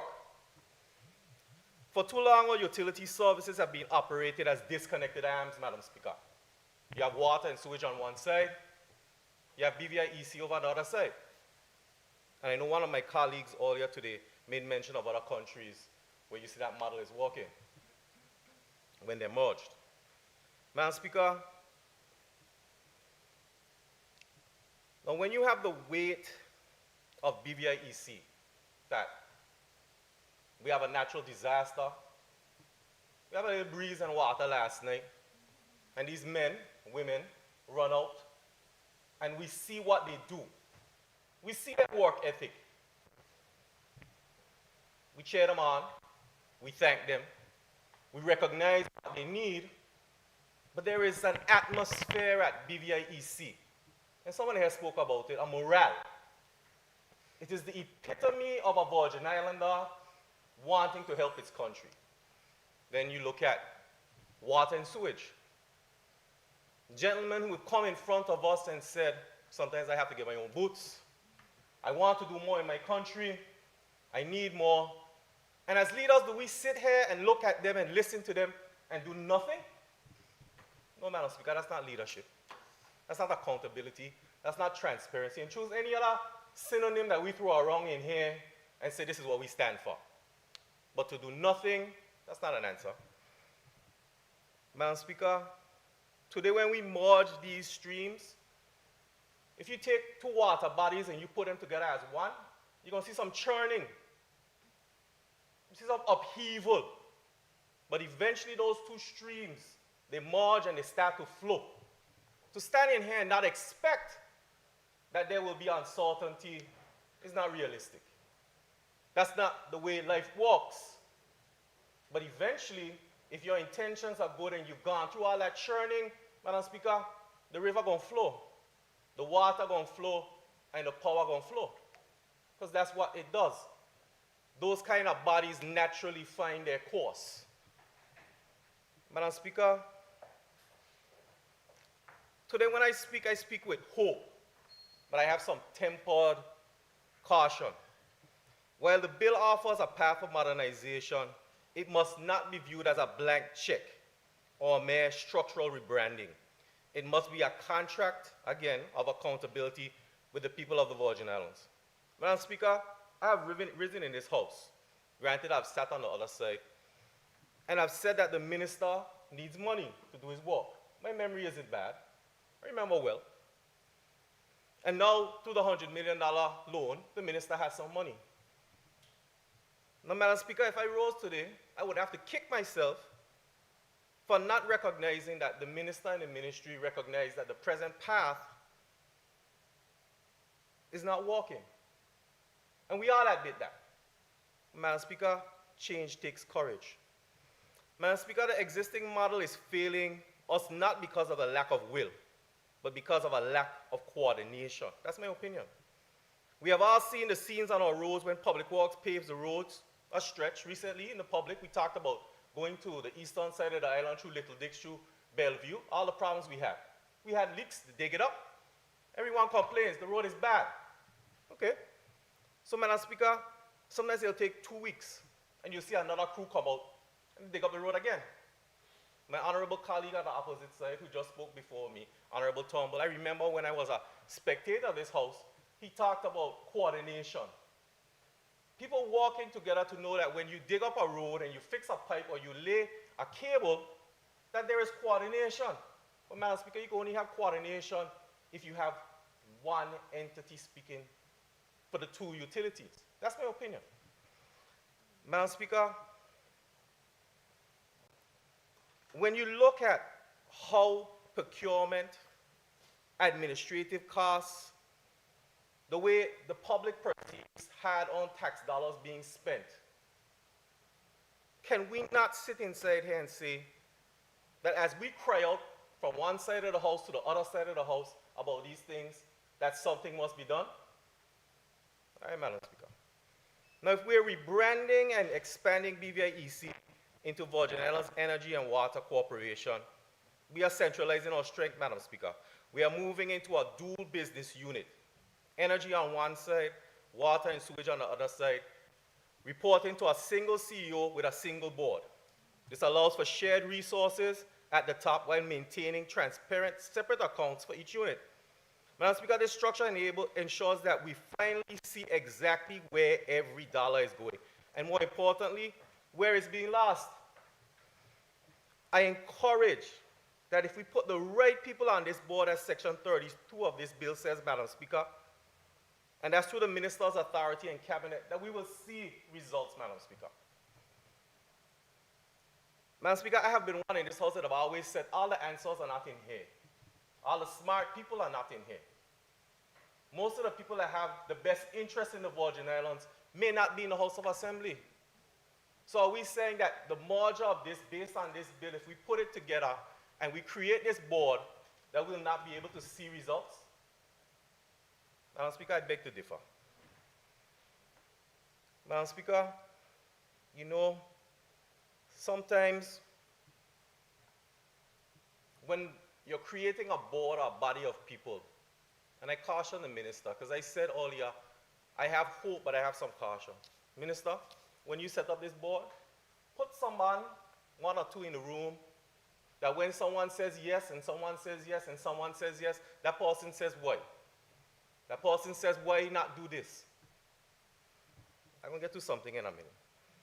Madam Speaker, a lot has been said about the men and the women of electricity and water and sewage, and we know they're our biggest asset.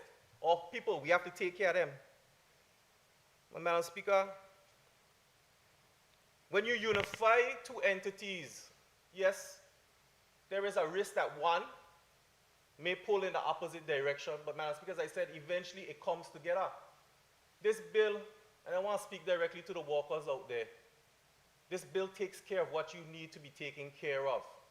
It wasn't arbitrarily thrown together. When I read this document, I was like, yes, I can go to a linesman, I can go to someone on the street, I can go to the crews in our water and sewage who've been screaming out and saying there's not enough of us. You're going to be taken care of. We have brought bills in this House since I have been here where we've wondered, How are the staff going to be taken care of? Madam Speaker, it's in here. And I can't publicly say what I've heard in this house, but even when it comes to pensions and things, you can see that things are being taken care of and thought of for people. Now, I don't know about the rest of y'all, but if you have a happy employee, the chances of your business being successful is greater. And I applaud the ministry and the minister for putting the effort into taking care of our people, because when I spoke to someone who has worked in water and sewage for many, many years, and I said to them, what do you think about this? And I heard a member say, it's been years in the making, but finally someone had the courage to do it. Now, to do something and not anticipate failure should never be the reason to shy away from it. Madam Speaker, you know what excites me? I heard a member for the night talk about it last year when there were competitions with other Caribbean energy companies right here in the BVI. All people rose to the occasion. Recently, when Hurricane Melissa went through went through Jamaica, all people ran there. Madam Speaker, you know, my colleague in front of me will understand when I say there are times when you have to be able to teach every subject. So when you take a man who's walking and he deals with water treatment, and you take a man who deals with the transformers, this is not my field, so I'm picking some things I think I could say. And that person has the ability to address both. Engineer in the room, that's a blessing, because you're cross-training. You're making your human resources more valuable, you're giving them more opportunity, you're giving them more worth. And again, I say, when you invest in your people, the organization or the entity will stand on stronger ground. So, Madam Speaker, you see, I think it's section 6 and schedule 2 talks about training. And Madam Speaker, I believe that if we have a team for water and electricity that jumps into action the way that we've seen them do it before, but in a better environment, in terms of a corporate body, in terms of an organization that looks out for all of them, both of them, I think we are going to see better results in our country. Now, Madam Speaker, you know, last week and over the weekend, I had people that came to me and said, Meta, it seems like that bill basically says this new entity can go on my land, dig up my stuff, chop down my mango tree. I got offended about the mango tree part and do what they want.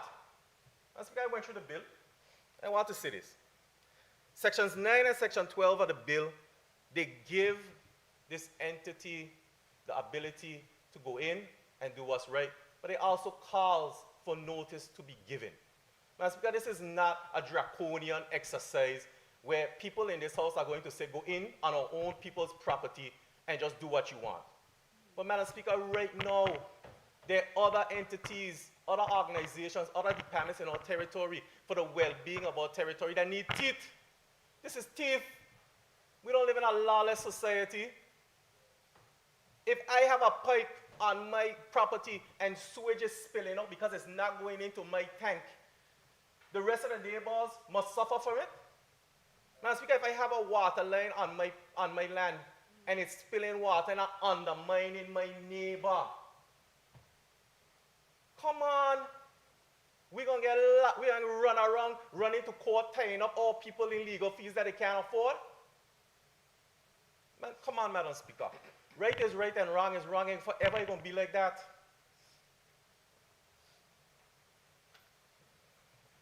Madam Speaker, let me say this. Minimal inconvenience and compensation for any damage. If this was a bill that was running from accountability, why would that be in there? Madam Speaker, we can't talk on one side of our face and out of one side of our mouth and don't give the rest of it. We have to be fair.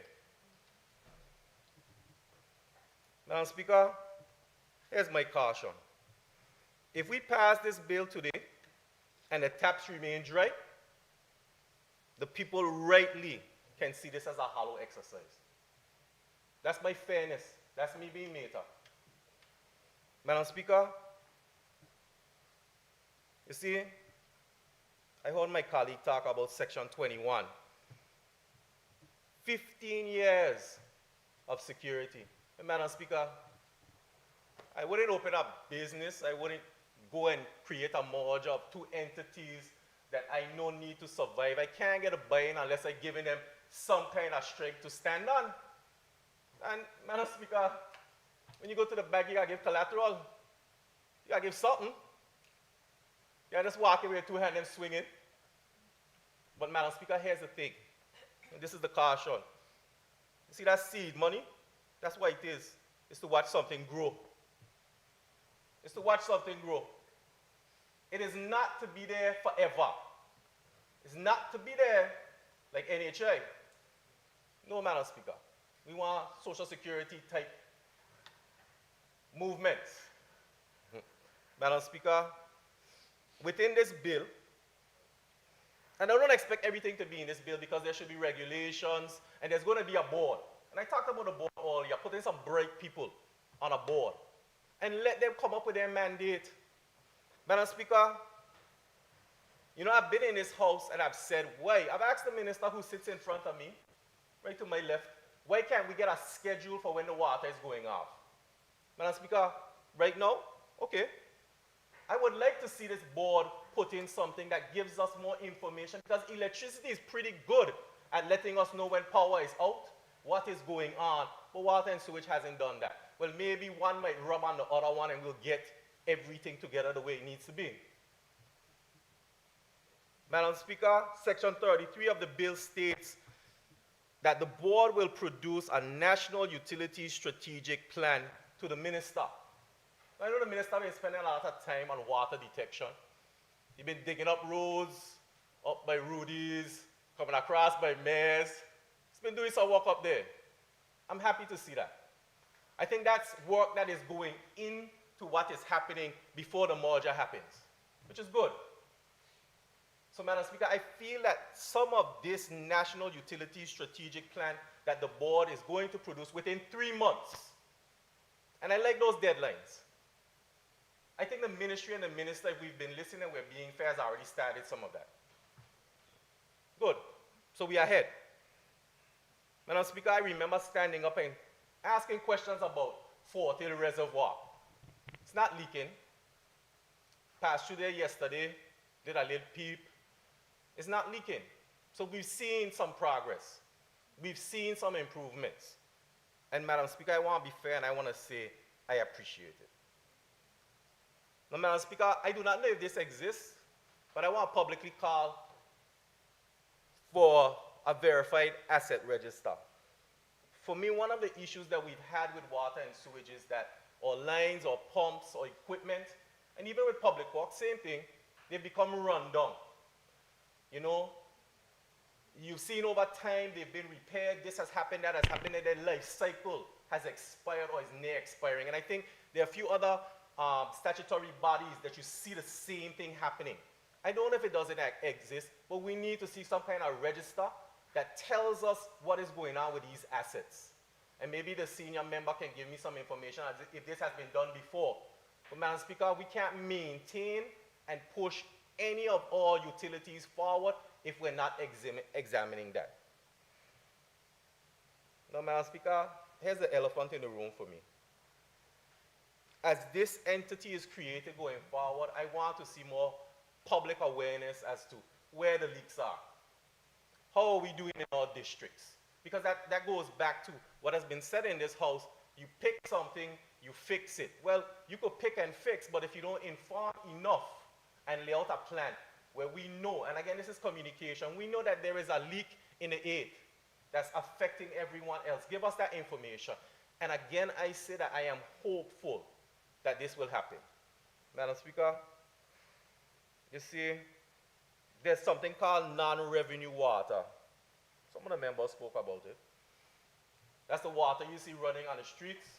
And that's the water that fill in the cisterns, but the meter ain't running. Madam Speaker, in this house I said electricity has an issue with people taking and not paying. Water has the same problem. Madam Speaker, a merger can solve that.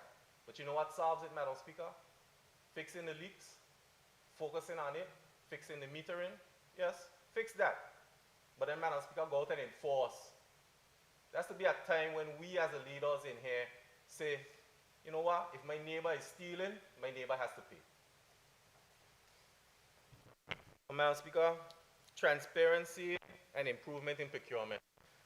I could stand here and talk about this today, tomorrow, because I've been in conversations where members of water and sewage, members of public works, even electricity, we were in standing finance when they spoke about procurement issues.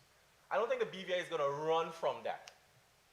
But I do think that a corporate body or an entity that has the ability to source things on a larger scale will have more ability to deliver for the people of the Virgin Islands. Now, Madam Speaker, here's a roadmap I want to offer to the Minister.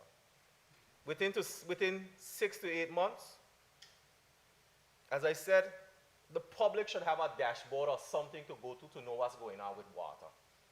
Inform them, inform us. When we're not calling every member of this house and saying, call the minister. We're not in WhatsApp alone in the chat saying we don't have water. Give us something that gives us the ability to find out what is going on. When power is out, people run to the BVI community board and Facebook to look at a graphic or it's shared. We have to do better by our people and give them information. Madam Speaker, within 12 to 18 months, I hope the burst frequency is reduced. Give us some statistics on what is going on. Give us some updates on what is going on. Madam Speaker, within 3 to 5 years, if God has me around, and I pray he does, and the rest of us in this house, I hope the Virgin Islands has a stabilized, resilient network where the basic right to water, electricity, is no longer a luxury, but a reality readily available for every household. Madam Speaker, you see this sustainable BVI that we keep talking about building and this greener one we keep talking about building? The member for the night spoke about this, and I just want to lend my support behind this. Within the BVI, we have communities that are being developed. People are building. I would like to see more people create their own source of water and power in our country. Madam Speaker, I'd like to see them feed back more into the grid. That's how you become more sustainable. We've talked about electricity, and I must say this, after Irma, some people say we missed the opportunity to bury every cable here underground. But you don't think with them and water working together we might stand a better chance? I think so. Madam Speaker, you see this bill is an opportunity to do right with our national utilities. It's not going to be an easy task, Madam Speaker. But Madam Speaker, you see Social Security Board? When I talk about that in my country, I smile. Because that was a risk. That was something some people didn't understand, they weren't sure about, they weren't sure how we're going to play out. And I know it's not an exact transfer of one model to the next. But Madam Speaker, if you listen to almost every speaker in here, something has to be done. And I appreciate it when members on both sides, they give their input, they give their caution. But what I appreciate is when everyone says, I wish you the best, let's get to work. So Minister, leadership can be cautious, but leadership also has to be courageous. And to sit and do nothing just because it came to you in a mess doesn't mean you have to leave it that way. To have tried and have succeeded means that history will smile. But to sit and let the next man or woman who sits in that chair carry the burden that you could have tried to fix is not responsible. Madam Speaker, I thank you. Thank you. We'll take one more before lunch. Any member at this time? Honorable Smith, are you ready?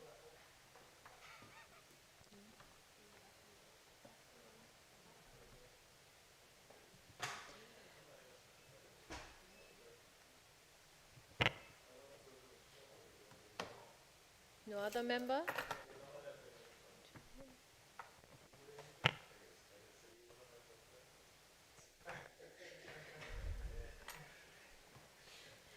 All right, I take it, if there's no member, we'll just have to take the recess and return at 3 p.m. So House is in recess until 3 p.m.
This House now resumes its sitting.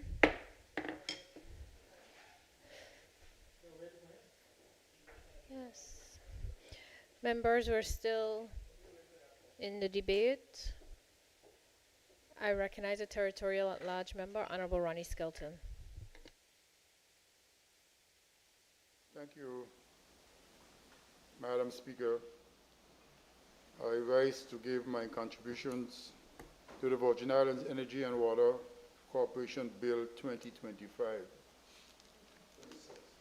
2020, okay, you're going to change it to 26. Madam Speaker, let me first apologize for my absence last week. I had to go and look after myself to make sure that before I can put on other people's masks, my mask was on. And so I apologize for my absence. And so if I said things that, Madam Speaker, that was corrected last time, please accept my apologies. Madam Speaker, I am in a kind of unique position because before in my past life, one of them, I was the general manager for Electricity Corporation. And during that time, there were discussions on joining electricity and water.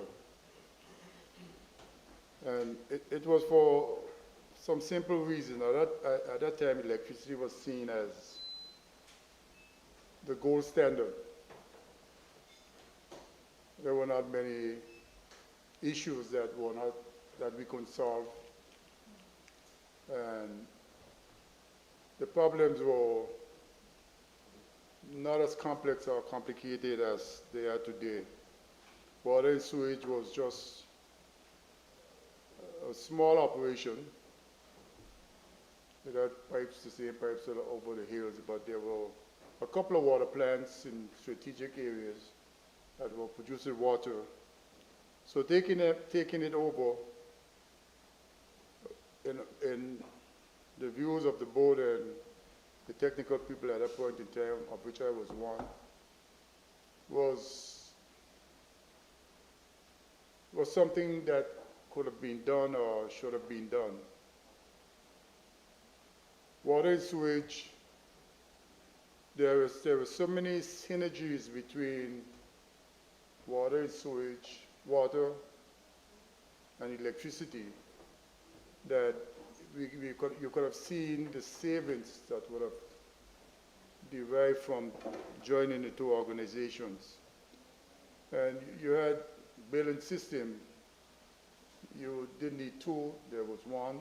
Meter readers, you didn't need two sets of meter readers. Administrative staff, you didn't need two sets of administrative staff. The accounting and finance section, one, again, so there was some savings to be had. The technical side would have had to be beefed up because in spite of water and sewage, the dynamics of electricity and water, the voltage, the pressure in the pipe, the electricity, the amperage is the water crossing cross section.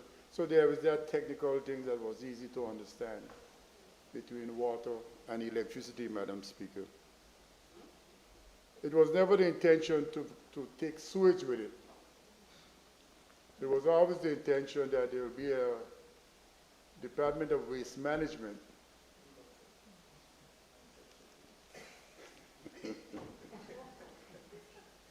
That's unparliamentary, I can't use those words. It was always the intention, Madam Speaker, to create the Department of Waste Management, which it was created, Waste Management, DMW. and it would have taken care of solid waste and liquid waste, PWM, whatever it is. And it's that way it would have been. You know, it's very,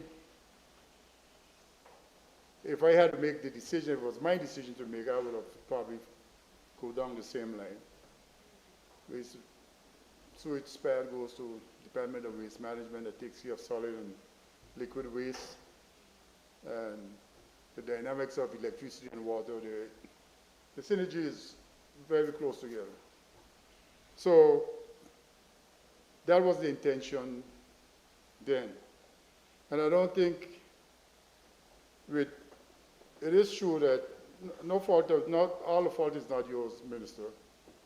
The state of water and sewage in the country, you know, it's been around for a while.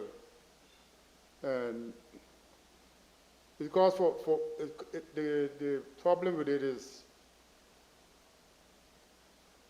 elected members made a lot of decisions, in my mind, from a technical point of view, were not the best decisions to be made.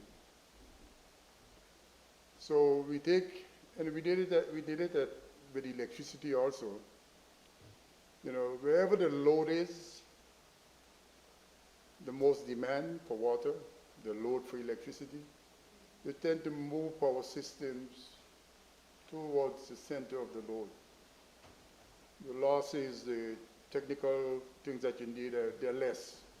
Water, you move it closer to the distribution systems, distribution centers.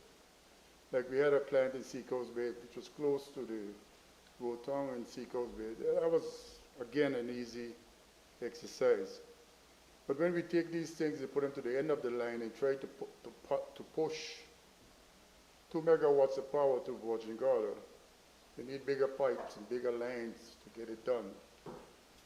So those are some of the technical problems in the country. We take the water plant and we put it, and we try to push everything back west. You know, over the years, I said it on a couple of occasions. They probably need to run a water line on the water line from Paraquita Bay to some reservoir or some connection in Rotong, get water to the reservoir. The pressures are less, and you solve some technical problems. You worry about anchors and stuff like that, you know, you bury them. You bury them and you put markers. So, Madam Speaker, those are some of the things that were considered when I was at electricity some 100 years ago. Today we have these problems.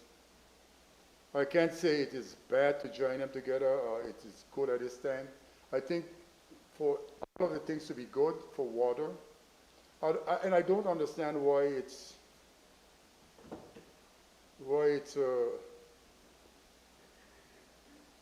do you call it, a joining of, you know, a merger. A merger is when two things are kind of equal, and, you know, some people say, I think it's a takeover, right? Acquisition. So it's, again, even the naming of the institution, which should have had some level of marketing. You know, there's no ring to VIEWC. There's no ring to it. There's nothing. So, you know, that needed to be worked out. Yeah. So give it, you say BVIEC, Electricity Corporation, you know, FSC. So there's no ring to this. So something we can play with when we go there. Anyway, I leave it for the schoolmaster to come up with something. So, Madam Speaker, you know, the bill, although it's made up of 10 parts and 85 clauses and 7 schedules, The schedules basically says that mostly regulations and bylaws in the schedules, which is not a bad idea because they're easy. Schedules are always easier to change than the bill itself. There are some questions that I will ask, Madam Speaker. We're creating this organization with seven appointed members and 2 ex officio members non-voting. But is that the right dynamics? I notice you have an accountant or a financial person or somebody trained in skills in water, somebody skilled in electricity, one civil society person. But is that the real mix you want, you know? I think while we just write it down, it needs some, I don't know if this is coming from the technical people or coming from where it's coming from, but running an organization of this magnitude that you're going to set up, you need a lot of people who's skilled in business in order to manage something like this. And even the CEO that is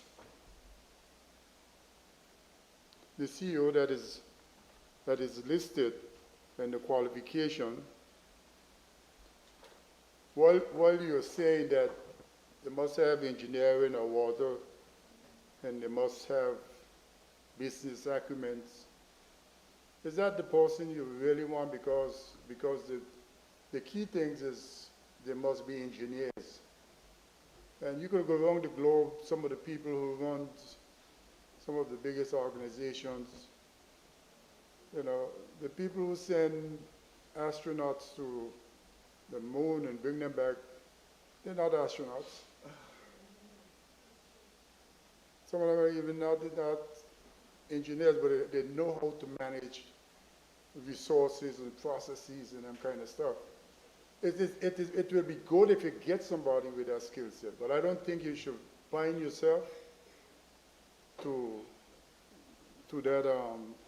those qualifications. And a 7-member board for an organization like this, I think it should be a little like 9 members. So you're missing some people. That's the reason I am going to 9. You're missing people from the civil society. I don't know what I mean. A civilian? Or you're talking about from one of the not NGOs, NGOs they call them? Yeah, NGOs. But you need other people. You need huge human resources in that organization that need attention. You know, so you need to you need to think about it. It is true, Madam Speaker, if I know it was coming up so quickly, because I think it was quickly, it had its first reading and then it was placed on the agenda, and then I was absent. But it would have been good if we had an informal meeting on this thing. It is true also that we have formed many corporations, many statutory boards, and I was here for, I forget how many now. And I did a couple. You know, but there are some standard things, the transfer of employees, you give them options whether they want to go with the new entity or they want to stay, or they want to be retired. And I noticed that those things are still there, which is giving the employees the option whether or not they will want to quit or whether they want to go with the next organization. We are trying to also to create, we are also trying to create the business in law. And I think we're doing the wrong thing. You know, you must have 2 bank accounts, you must have, you know, that kind of stuff. I don't think that it belongs in law. You know, there are 2 entities. The accounting system will show you that these things exist because, like I said, there's synergies. So who does the costing for the common things? You know, how do you take monies for? So there's some dynamics that need some attention because the billing system, the meter readers, the HR people, the financial people, they're common. Customer service, so they're common things. So creating it sounds good. It pacifies somebody. I don't know who it pacifies, but it's not, the accounting system will do it, you know. So I won't do that. Even, Madam Speaker, the appointment of board members. And let me step back a bit, Madam Speaker. Whoever, it seemed like it had 3 or 4 drafts posted on this bill. Am I wrong? Because some of the language, when you start reading, changes as you go along the bill, and then when you get to the schedule, you see a smoother read, a smoother everything going forward. At the beginning, it's rough in mine, little mine. You know, it's kind of rough. So we need to get that right, that it flows properly. The board members, there is a part where the leader opposition has a member, appointed member, and if there's any vacancy in the board, the minister may appoint somebody temporary. Even that needs to a little adjustment, because if it's the member that the leader opposition recommended, then the minister should go back to the leader opposition and get a recommendation, and there should be a time frame to supply such a name. Yeah, and there is some other points in the bill, Madam Speaker, where these statutory corporations are supposed to be corporations sitting out there.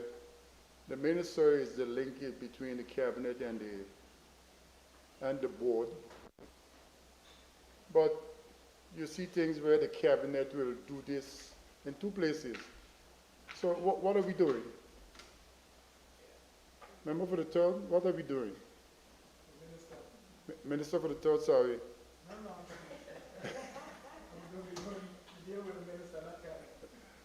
No, okay, so it's that seems to be an error also. I don't know why.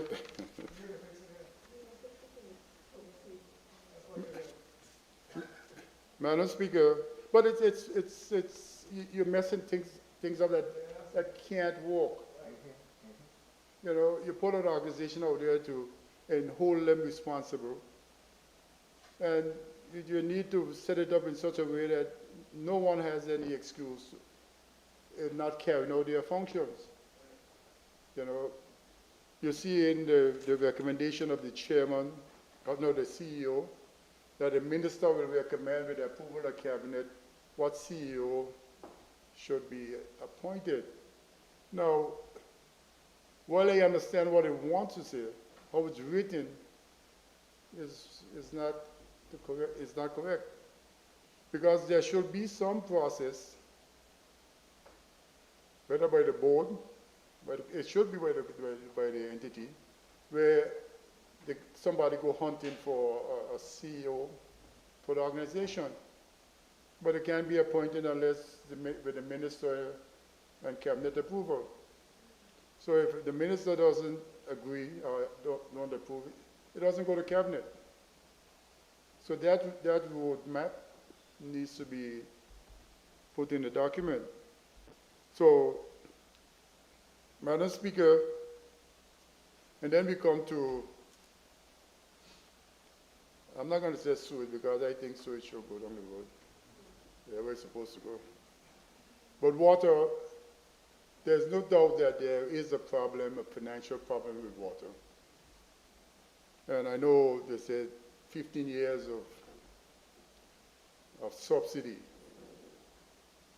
But I think we need to actually look at water and get, you call it a new entity? Yuko? Yuko? Yuko? It's not like an African name.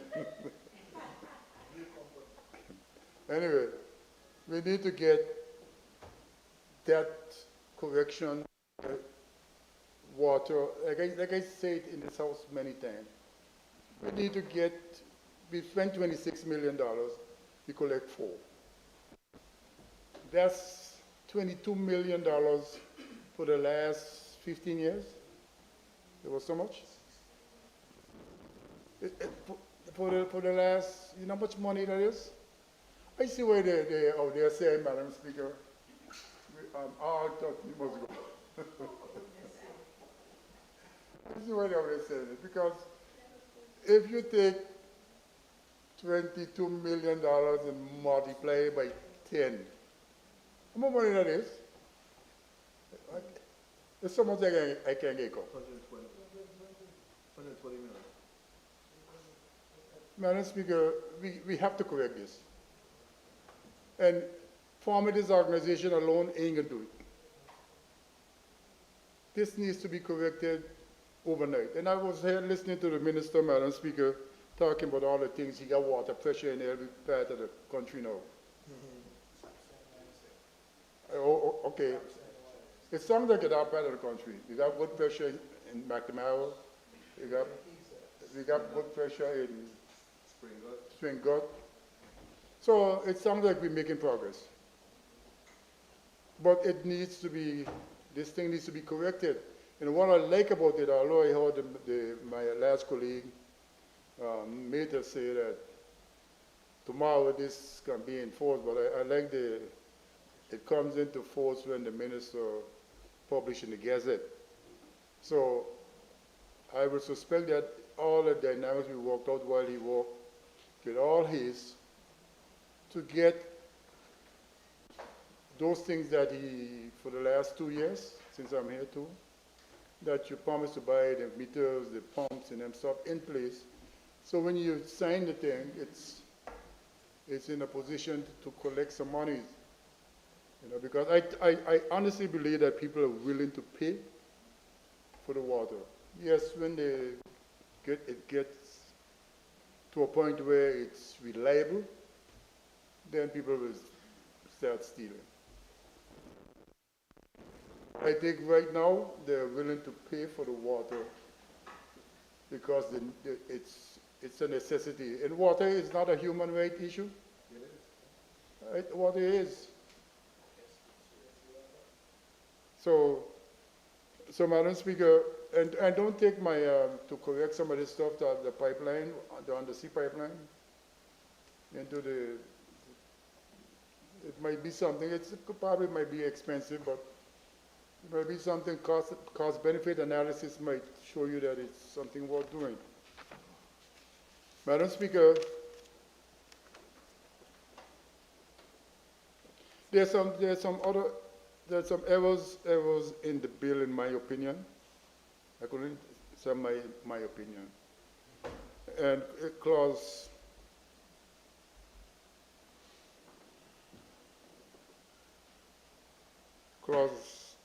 my technical difficulties.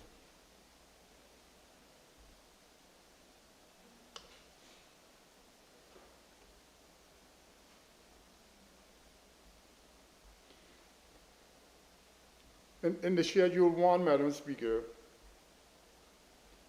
where clause 4.5,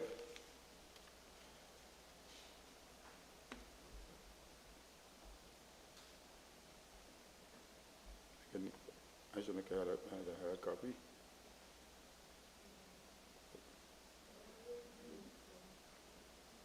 appointment of the CEO. It says here, Madam Speaker, the board shall, on the recommendation of the minister, okay, I spoke about that already. That's 4.5. And then the chief executive officer shall be a qualified engineering professional and be a financial professional. I don't think you should limit it to those things.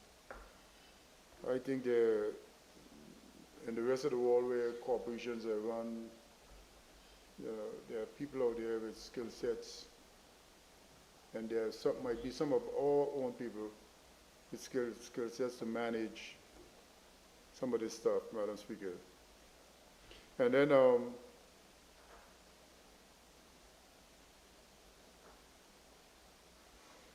clause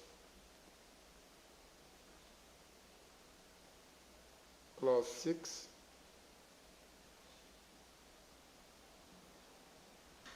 I missed it.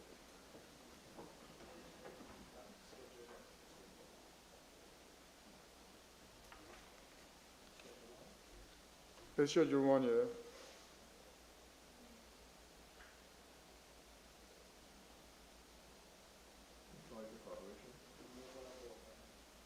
Huh?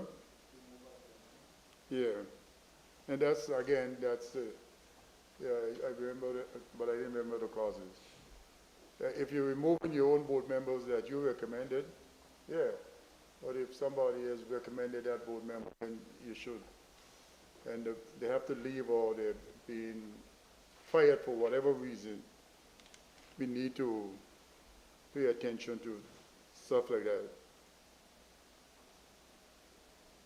And there's some of the boilerplate stuff where they're not members, the members of the corporation, officers and members of the corporation, and not public officers. Those things that, so a lot of the stuff I've seen it already in other documents, other things that pass through this house.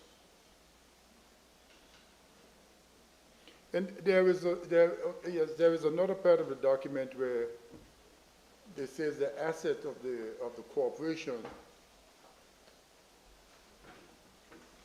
and then it speaks to minerals under the oath of the corporation belongs to the corporation.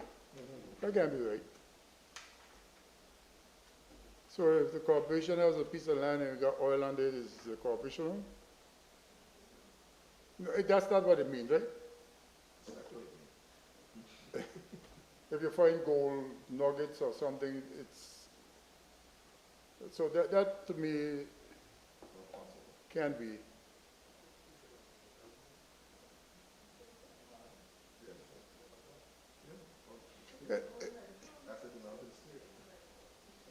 Yeah, the asset belongs to the state. It can be belong to the entity. The other part is, Madam Speaker, 13.1. It says the board shall meet at least once every month. How come I see 3 months someplace? Am I reading another document? Yeah, the board needs to meet once a month, and especially at the beginning. But I was trying to, because it might come a point in time where a board, if you form different committees, doesn't need to meet every month. And there needs to be provisions for the board to meet virtually.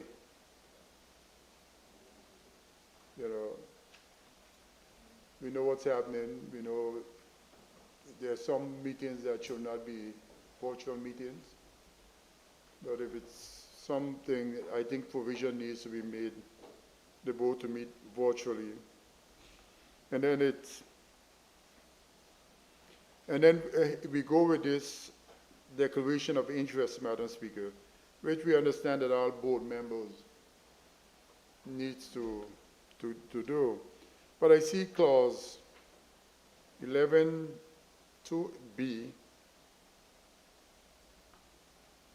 It shall contain information of any pecuniary interest other material benefit which a member or where applicable that member's spouse or child holds on the date and so forth and so on. I think we had a long debate over this thing, and what in the committee stage you have to tell me what's a child. A child is an offspring of any age, or it's taking a different meaning here. I just, that needs to be worked out in the committee stage. And if you and your wife separated, but they ain't divorced, and I ain't talking, how you gonna get information? So it's tricky. We got to deal with the wall as it is. I know we have this utopia thing. We got to. The wall as it is might not be the simple. The Madam Speaker, yeah, I spoke about the resignation.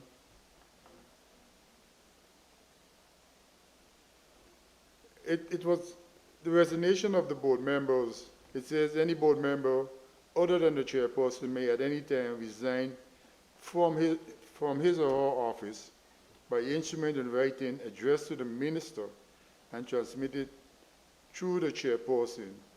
And from that date of receipt and so forth, and the chairperson must resign, but to the board, to the chairman or chairperson, and then onward to the minister. I don't think it sounds a little convoluted to me. It needs a couple of. We can do that in the committee stage. And there's this, Madam Speaker, where the heading is removal of board members. Clause 1, Clause 6.1a says that there has been failure. No. It says the minister may, with the approval of cabinet, revoke the appointment of any board member if he or she thinks it expedient to do so, where A, there has been failure by the board member to comply with or to give effort. Is the word effort or effect? Effect to any direction or requirement of the minister. Now, I find that a little troubling. It says there, when I read this, the minister could go to any board member. I don't think that's the intention, no? Madam Chair? That can't be the intention, to go to any board member. They got to be the chairperson that will go to the board with the information. So again, it needs a little thing. It says give effort or give effect. But we correct it so, and then the same clause, 6.2, B says, notwithstanding paragraph 5, the minister may, with the approval of cabinet, revoke the appointment of a board member if he or she is satisfied that a member failed to attend 3 consecutive meetings of the board. And this is has breached the code of conduct set out in Schedule 3.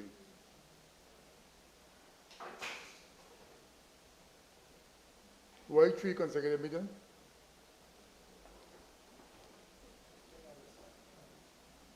That's the standard? I think it was 4. I may be wrong.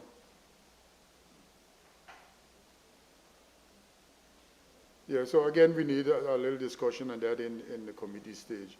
And then, Madam Speaker, the chairperson or deputy chairperson, under clause 4.2, again, I will need some. It says the corporation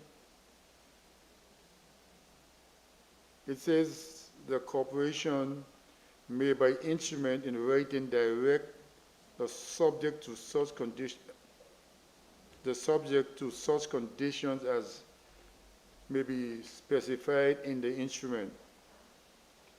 I didn't understand what it was quite. So again, committee state should tell us. And 5 says, the same 5, same clause, 5 says, in the absence or inability of the chairperson, the deputy chairperson, or the deputy chairperson to act, the minister, huh? And it says the minister may, with the approval of cabinet, appoint one of the remaining board members to perform the functions of chairperson. You just, Madam Speaker, we just took a parliamentary decision because the chairperson is subject to a resolution in this house, and you give it to the minister and cabinet to operate. No, that can't be because there is provision. There is provision that the members could pick a chairman among themselves. So it gives you that time frame to bring a resolution to the House quickly to appoint another chairperson. And it doesn't say, and that person there, in another red flag, 5 o'clock this morning, is that could become the norm. If you leave that in there like this without a time frame again, that person could stay there for life. You know, there are a lot of people acting. There are a lot of people on remand. So this needs some, I probably think I understand what you're trying to achieve, but it needs a time frame on it. Because that person could end up staying there and that resolution never comes to the House because under the law you have the power to do it. And it may not be you, you know. That's the thing. It could be a Trump-like person. You know. Madam Speaker, almost there. It says on the good governance section, again, I had a good governance section, clause 2. Clause 2(2)(b). The corporation is directed and managed by a sufficient number of persons who are fit and proper persons to hold the positions which they hold. What do I mean? First, the corporation is directed and managed by sufficient number of persons. I didn't see a organization chart, so I really don't know what makes up the corporation. You might be talking here about what? Financial controller, those kind of people? Those high-level people? That's the corporation? Or it's all the people? If it's all the people, then this statement can't make no sense. You think that's what it means? It's not clear.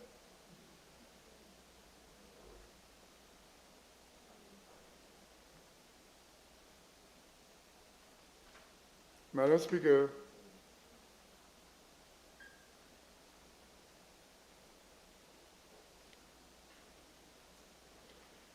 I see the appointment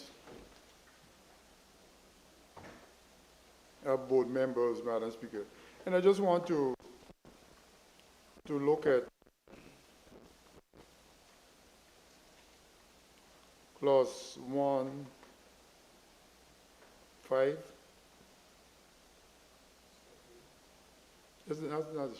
Not the schedule clause 1(5). 5 says a person is fit and proper for the purposes of subparagraph 3 if that person is a person of integrity, has a track record of high level of performance in their relevant fields, has demonstrated understanding of the objectives, role, duties, and obligations of membership, has experience in or knowledge of general management or relevant specialist field. What are we trying to achieve here? Amen, sir. Madam Chair. We're trying to achieve that none of us are board members. I know somebody can tell me, oh, they have all of these functions. There might be 3 of them. I could come on one hand and probably have 2 leftovers. It sounds good, you know. It sounds like if you're appointing a priest. But this is financial services, you know. This is what? This is water, sewage, and electricity. We need to, I don't know, you know, you guys probably went over it a lot of times, but I only had one reading. Okay, all right then. So I need to, in the committee stage, I should have had a hard copy because this thing flipping on me.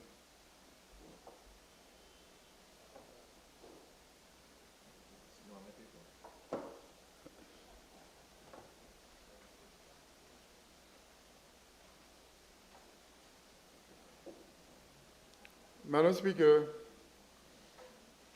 under the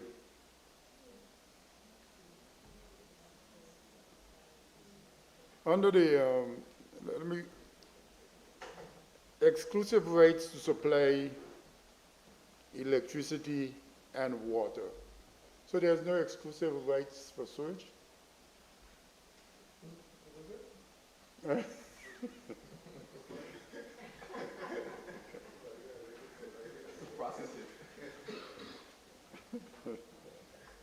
There's no exclusive rights? The process sewage. Now just asking because I noticed here we left off. Yeah, but I want you to leave it off. Don't think I want you to put it on. You know, because yeah, under 11, clause 11.3, Madam Speaker, it says, any person who supplies, distributes, or sells electricity or water without the prior written permission of the corporation or with the intention to deprive the corporation of its income or its rights under subsection 1 commits an offense, and the fine is what? $5,000 and under the Schedule 3.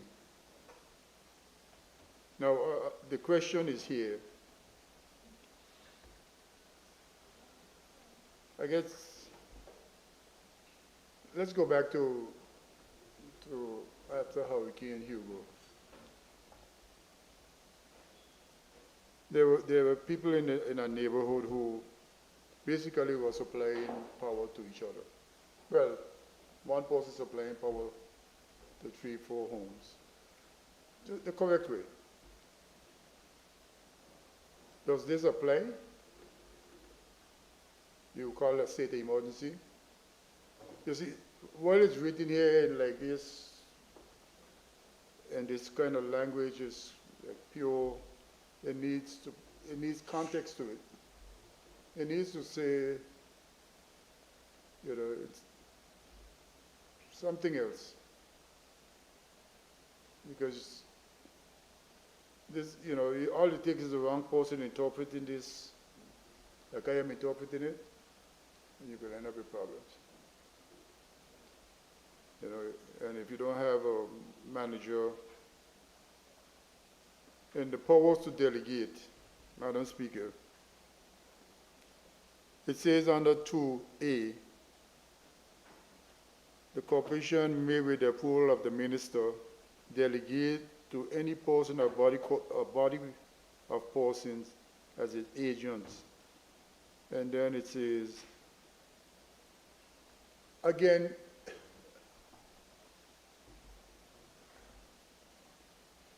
I think I want to try to understand what it's saying, but the world doesn't spin this way.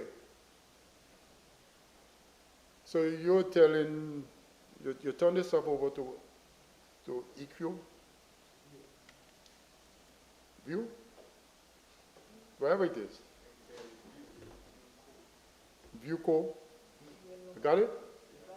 You turn it over to Viewco, view, BU. Anyway, and you're telling them that the corporation may, with the approval of the minister, delegate to any person. So if they're going to buy generators, water systems for installation and stuff, that's not what it means, right? It's not the normal way of doing business. So the technical people who writing this need to tell us what it means, because this would be worse than leaving them like how they are.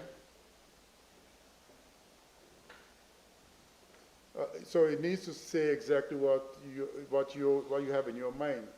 If what you have in your mind is this, you're going to get progress. Because then we have to come to you for almost everything. Madam Speaker,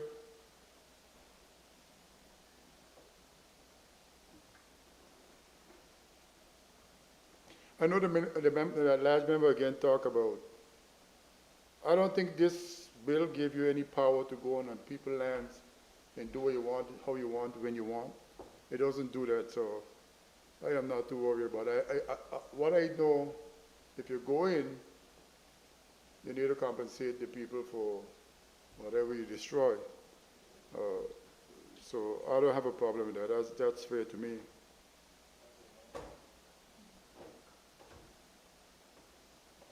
I had a question also, Madam Speaker, on almost there.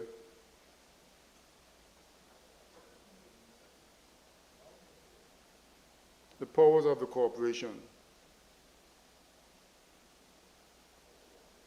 On one point it says, it is saying that the corporation, clause 9.2d, it says, without prejudice to the generality of the provisions of subsection 1, the powers of the corporation shall include the following powers in respect to supply of electricity.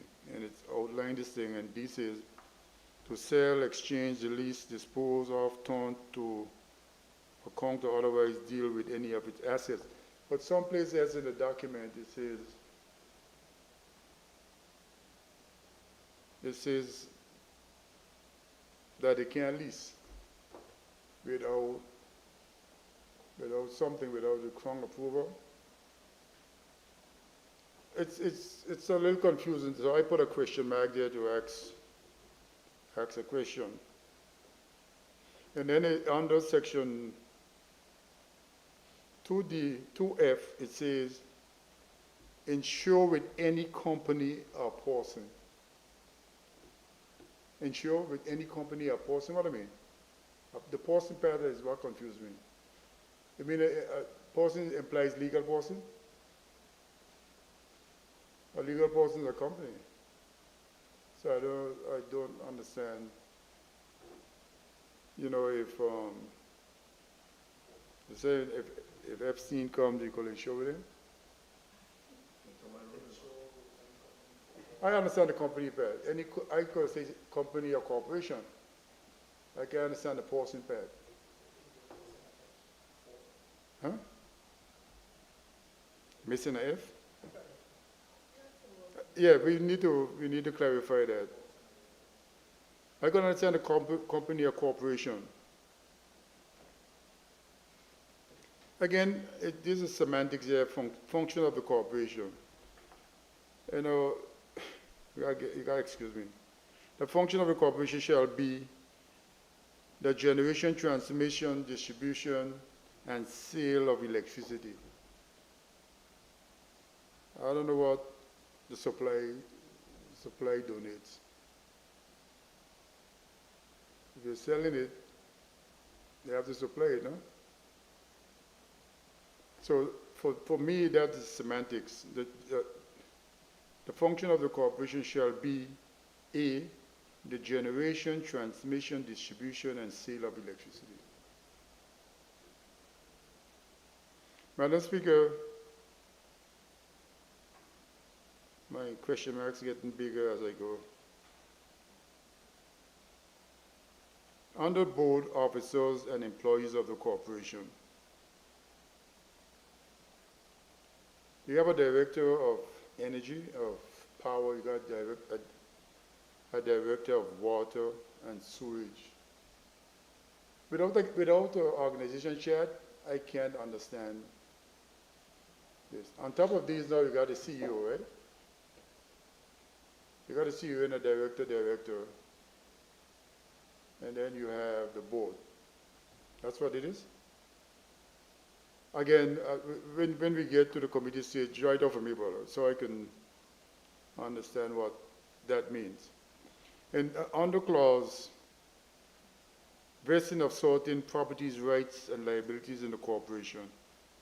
It says under 2, clause 7, 2A, which notwithstanding any of the provision of this act, the corporation shall not dispose of any land or interest in land vested in the corporation by sale, lease, sublease, mortgage, easement, or otherwise except in accordance with. This is the clause here that I don't understand why. Because I don't think the corporation could dispose of real property. Any corporation, I could understand real corporation buying property. So I need to understand exactly. That seems to be something that I don't understand. So any personal property or interest vested in the corporation by sale, bailment, or otherwise turned to account. I don't understand why this is here. I'm sure there's a reason. Except with the prior written permission of the cabinet. So here it is, the cabinet pad drops in. If you say with no.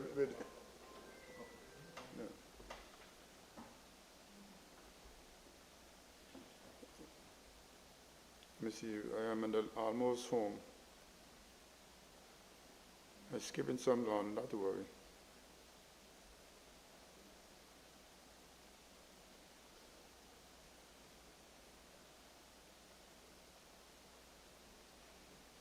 Madam Speaker, I have some questions in the definition of some of these things that, again, I'll leave them to the committee stage, because some of these definitions, and under land, in the definition, it says include real property and the right to minerals underneath. That's the better, yeah, space I can understand the space you want to build. You can see what's up there. You can see what's up there, mean. So, Madam Speaker, I just have some concerns. I don't think it's a bad idea. It just needs a little more thinking, a little more corrections to the water side of it.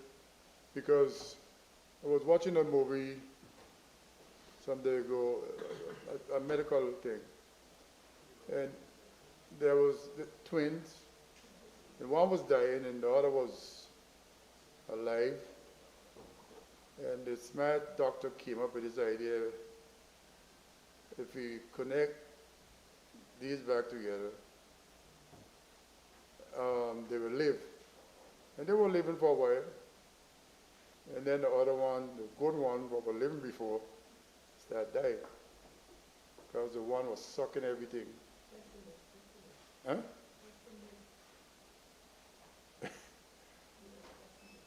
A pessimist? No, no, no. I am not a pessimist. Trust me. So you need to pay attention. You need to make sure that the results of what you're trying to achieve. But in the end, they had to lose one to save the other. I ain't saying that you're up your thing and that, you know.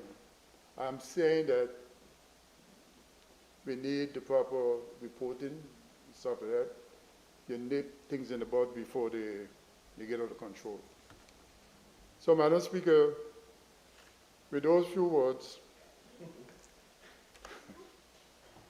I think I made my contributions, and I hope they were taken in light of the way they were given. Thank you, Madam Speaker. At this time, I recognize the Junior Minister for Financial Services, Honorable Lorna Smith.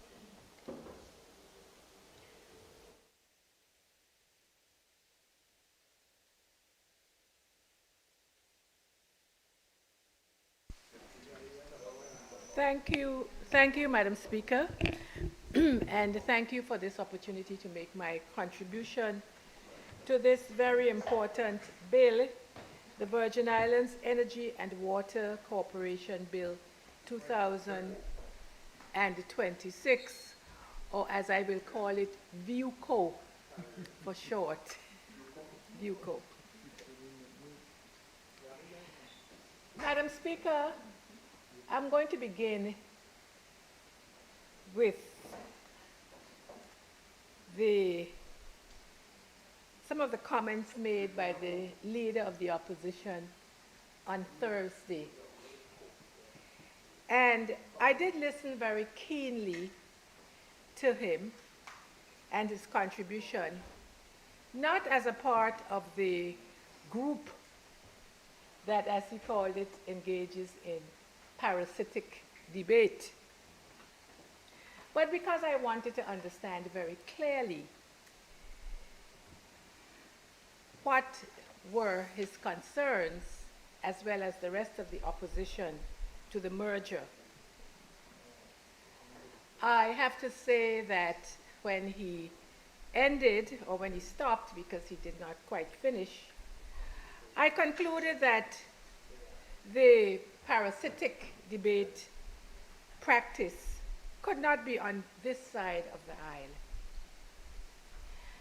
The parasitic debate word struck me, Madam Speaker, as unparliamentary in terms of the language.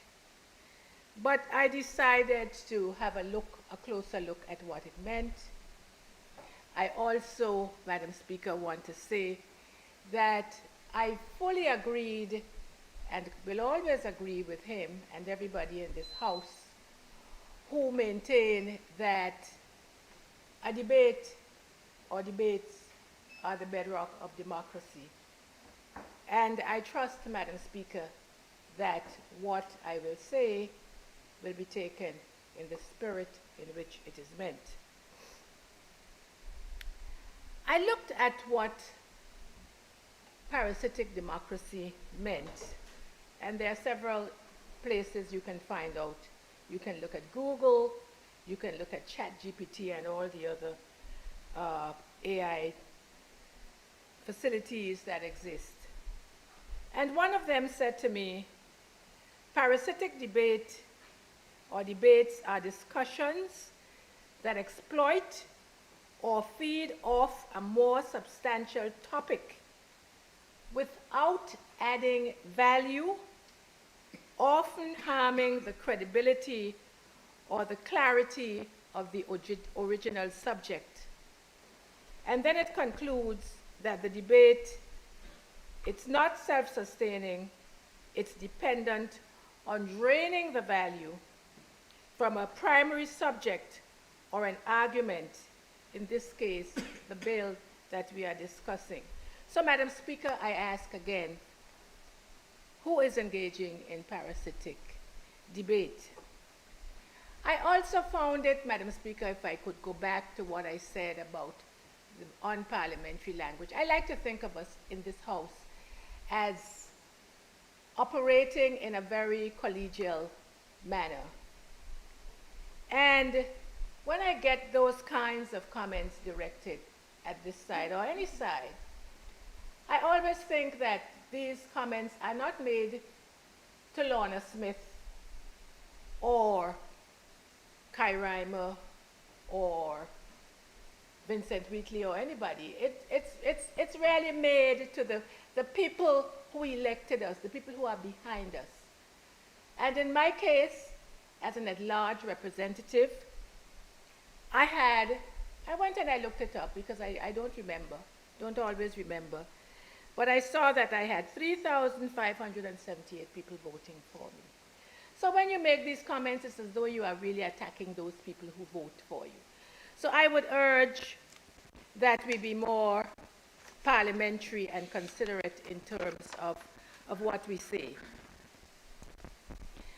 Madam Speaker, also having listened to the debate so far, I find it necessary to put this whole bill, the fact that we are debating and hope to pass this bill sometime shortly, pass it into an act. I find it necessary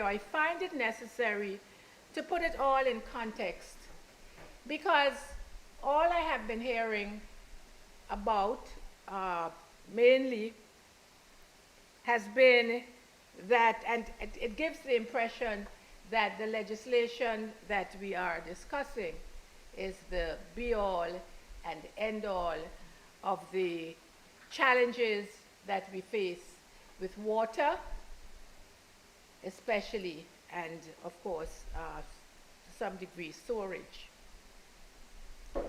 I want to put it in context, Madam Speaker, because I think the public needs to remember, as well as this House, that of the $100 million that was borrowed for mainly infrastructural development, $8 million has been set aside for water and sewage improvements, development. We know, Madam Speaker, that Operators Without Borders have already started their work in terms of, for example, putting in pipes, larger pipes, I believe, to replace the smaller ones that cause the kind of leakage that we all are aware of and that we all mourn. So the improvements have started. I think it's also important, Madam Speaker, to mention that besides the $8 million for infrastructure improvement in water and sewage, there are $3 million set aside in the budget for management of water and sewage, and I accept that it's not nearly enough.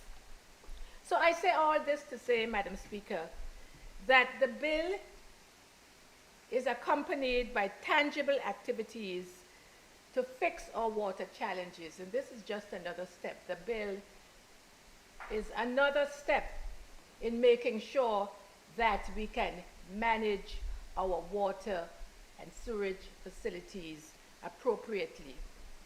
And during the committee stage, we can strengthen the comments made by my colleague at-large representative, the number, and I agree with him that there are a number of improvements that changes that need to be made. And I too am looking forward to the committee stage. Madam Speaker, I want to say that I view the Virgin Islands Energy and Water Corporation Bill, or VUCO, I'm going to call it in the interest of time, as evidence of responsible government.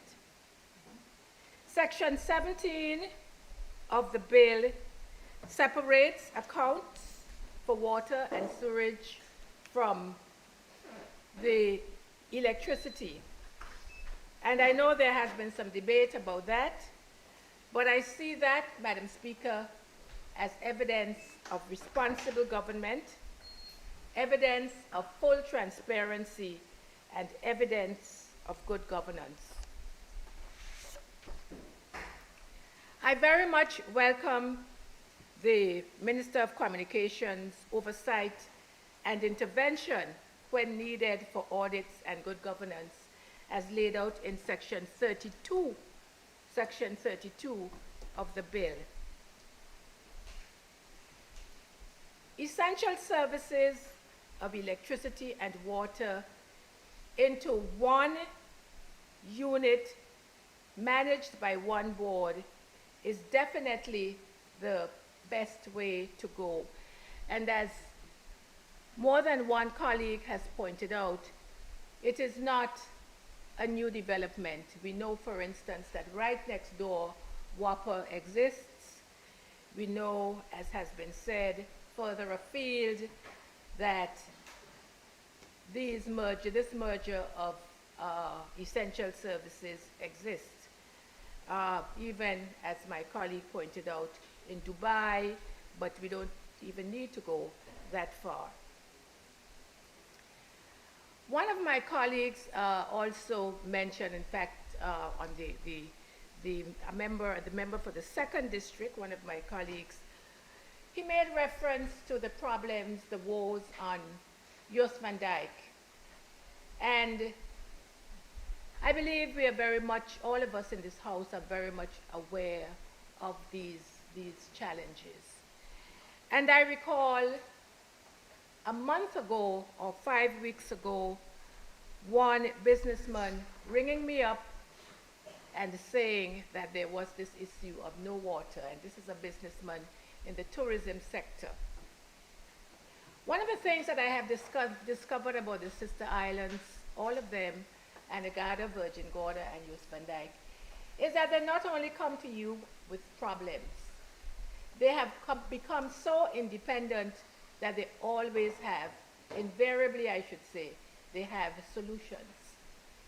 In this case, he was proposing that they would buy the water, and what they would have liked, what he was asking for, was for the ministry or the minister to take care of the cost of transportation. And the minister, as the old people would say, he didn't bring me nor carry me. He immediately agreed to do so. And so we are hoping and we are expecting that this merger, together with the resources that will go with the merger, will bring an end to these types of problems. I was very happy, Madam Speaker, with the frankness of the minister in his remarks on these problems, especially the problems as they relate to water and sewerage. To quote him, the status quo has failed. He also said, water challenges in our territory are at their worst. The status quo has failed, to repeat, water challenges in our territory are at their worst. Madam Speaker, as I listened this morning to the member, especially from the 7th, he also referred to the problems of the water and sewage department. As one system, he referred to it in a different context, but he said 2 systems that are broken and so on. So the question for me, Madam Speaker, is, are these not grounds for trying something different? Are we going to continue, Madam Speaker, with a broken system forever without trying to correct it? Surely it would be irresponsible, Madam Speaker, for the government to continue with the status quo. And as has been said by several speakers before me, recognition of the problem and some paltry attempts were made in 2009, 2013, and I believe at least some mention was made of the need for it in 2019 to solve the problem. So I very much welcome the fact that we are getting to a point where we are now looking to solve the problem for once and for all. Madam Speaker, in the interest of transparency, let me say that having read the bill, having listened to colleagues, I spoke to the managing director of the Electricity Corporation. I wanted to find out what he really felt, or how he really felt about this new development, or these proposed new arrangements. I also, Madam Speaker, asked him whether I could be, specific and mention his name, and he gave me full permission to do so.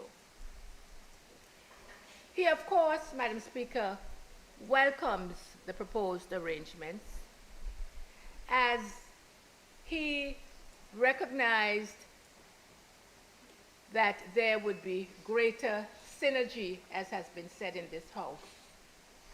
By that I mean that 1 + 1 will not make 2, it will make 3, or it could make 4.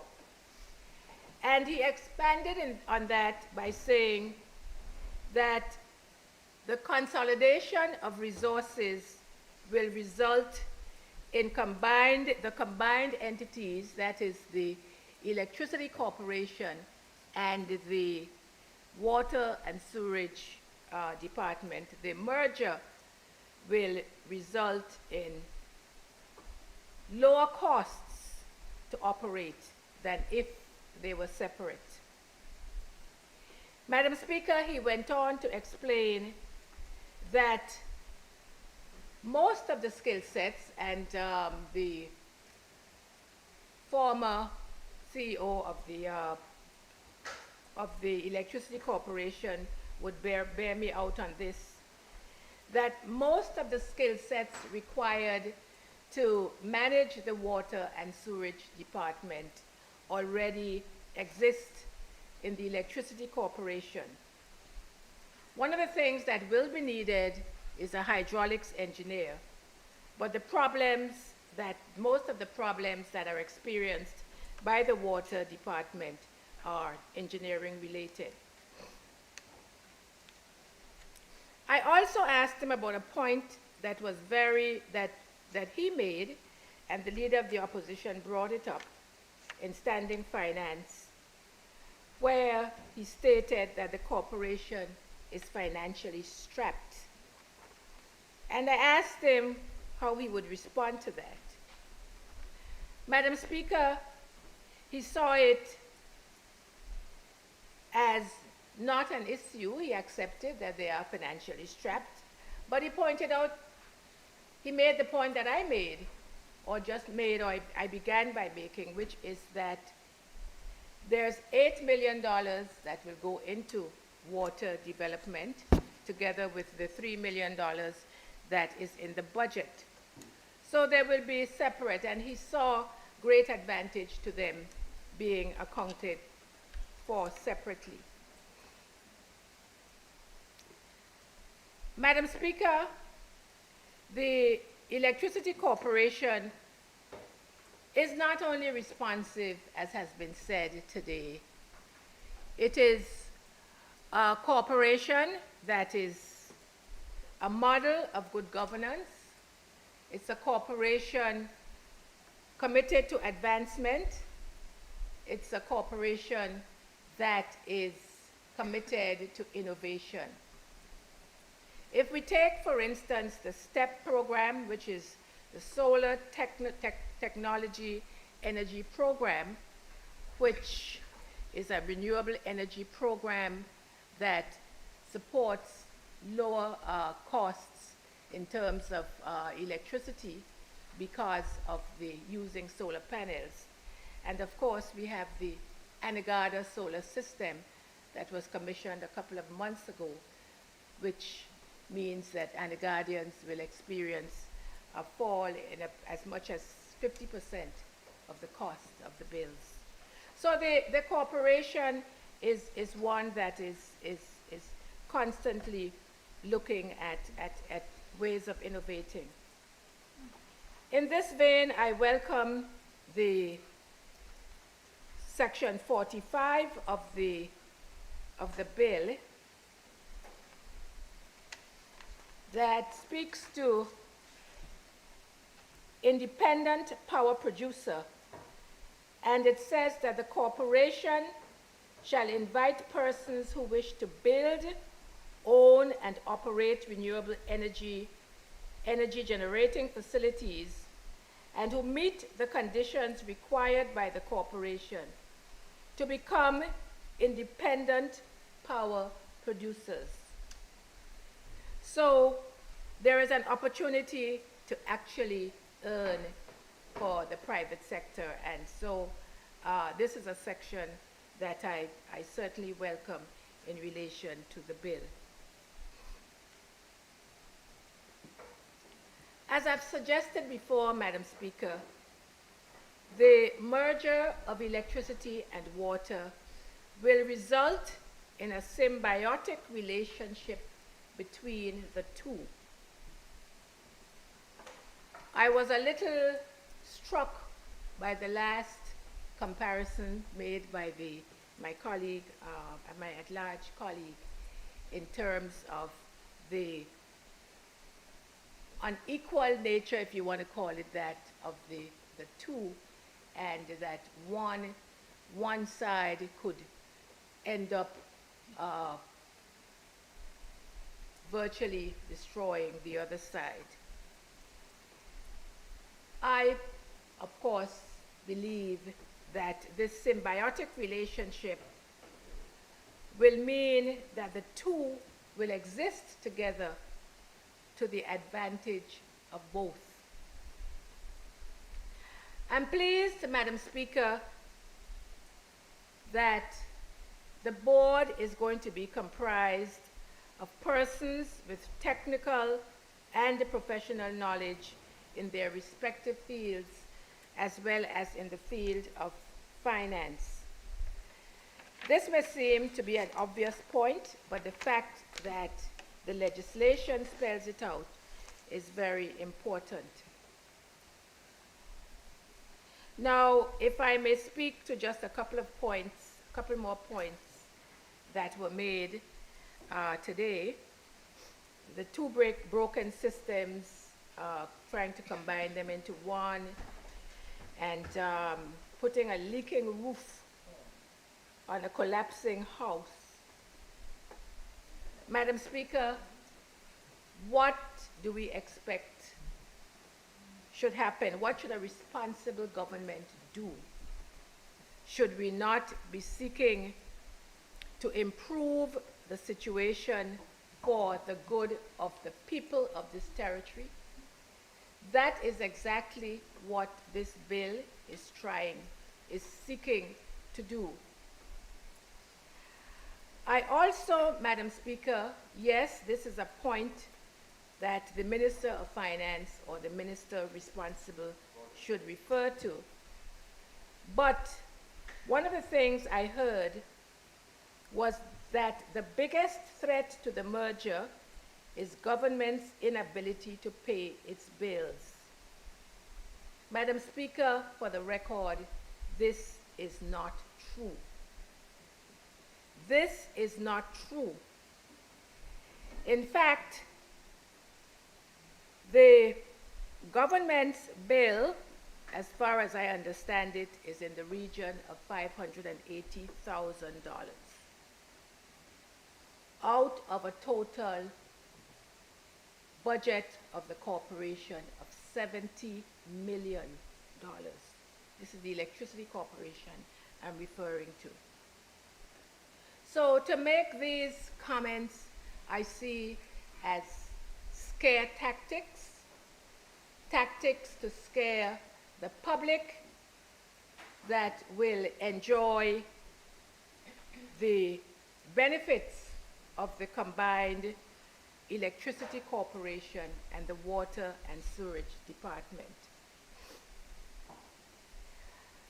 I also heard, Madam Speaker, that Section 12 of the bill is too draconian. And if I may look at Section 12, Section 12 refers to the right of entry, and there was a lot of discussion around it, suggesting that any officer or employee of the corporation could just jump on somebody's property and do as they will. But again, I see it as a scare tactic, because the rest of that paragraph on right of entry says that, in fact, I should read the whole section. It says, any officer, employee, or agent may at all reasonable times enter any premises with the consent of the occupier to which an electrical installation, water main or water line or has been supplied under this act. And then it goes on, it gives the things the reasons why they may do so.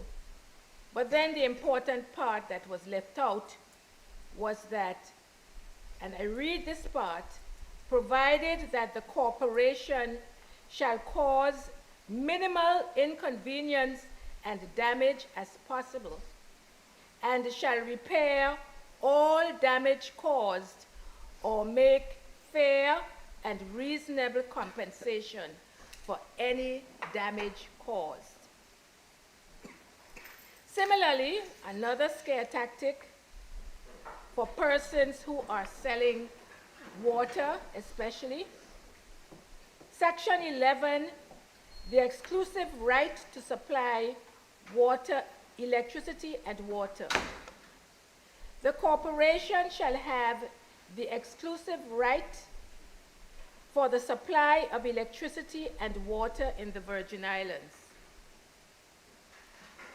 Any person who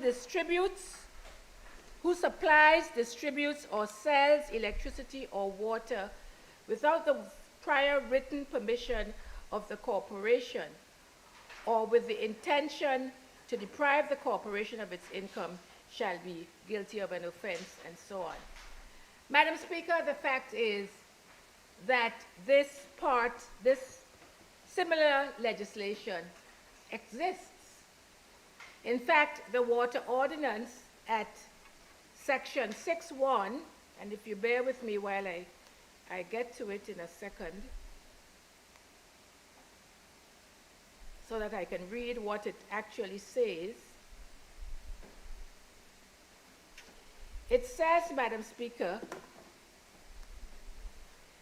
that no person, and this is the existing law, no person shall collect or distribute a supply of water for public or private use or purposes within an area or supply without having first obtained the approval of the governor in council, such approval not to be unreasonably withheld. So I see this, Madam Speaker, and referring to it and going to great lengths and telling people that they must be worried about their water trucks and whether they can carry on their business is another scare tactic that really should not happen in this House. Madam Speaker, I'm going to end my short remarks where I started. Water, and before I do that, I also want to refer to the point, to endorse the point made by several speakers before me, especially my colleague, the Deputy Speaker, and I believe my colleague, the at-large representative, about the work culture of the Electricity Corporation, that we see this symbiotic relationship as supporting. We all know that the Electricity Corporation worker workers, the linesmen and so on are very highly regarded. Their work ethic is very highly regarded here and elsewhere, beyond throughout the Caribbean especially. And certainly, Madam Speaker, we expect that that relationship between the Water and Sewerage Department and the Electricity Corporation will help the two, will strengthen each other, in fact, especially the water and sewerage staff in terms of the work culture, and make for a very positive work ethic. Madam Speaker, I end where I began by saying that this merger of the Electricity Corporation and the Water and Sewerage Department represents a new day for both departments, and indeed, more importantly, for this territory. The funding that I refer to will certainly ensure that this happens, because we know that water and sewerage has been a perennial problem for years. And I certainly am very pleased that this government will be applying a large or a significant amount of the loan funding for improving our water and sewerage situation. So, Madam Speaker, I will end with the final point made in the objects and reasons, and I'll just read it with your permission.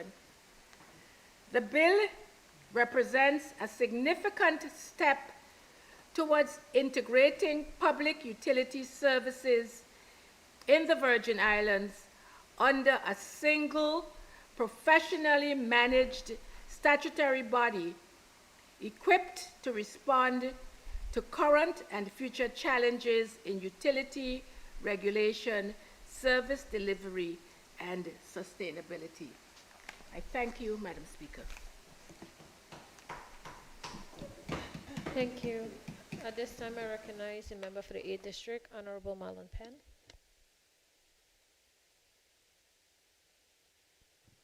Thank you, Madam Speaker, and thank you for the opportunity to share my contribution on the Virgin Islands Energy and Water Corporation Bill 2026, Madam Speaker.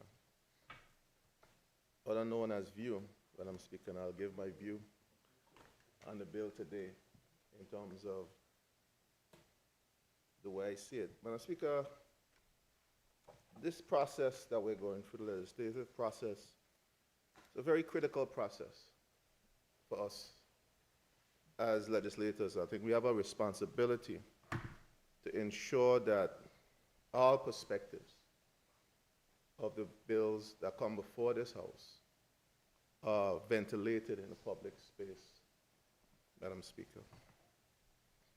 And Speaker, we're not always going to agree,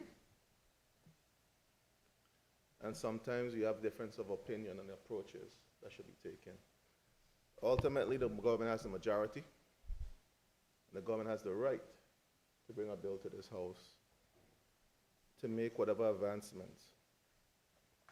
Let's say elections have consequences, and that's a consequence of elections. But Madam Speaker, I've always expressed my hesitation or my concerns, particularly with the merger of these two entities.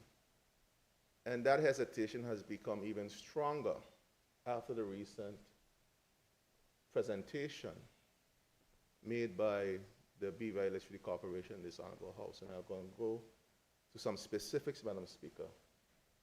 If you bear with me while I glance at some notes that I've made to get to some specifics that came out of those discussions, Madam Speaker. Madam Speaker, I'm going to focus on three particular areas. I'm not going to go into and rehash some of the details that are already been expressed by many members here over the last 2 days of debate. 3 days actually, you're right, member. Minister, when we went to Unity Government, Minister, you know I expressed to you my consternations and my concerns, particularly with moving forward this bill.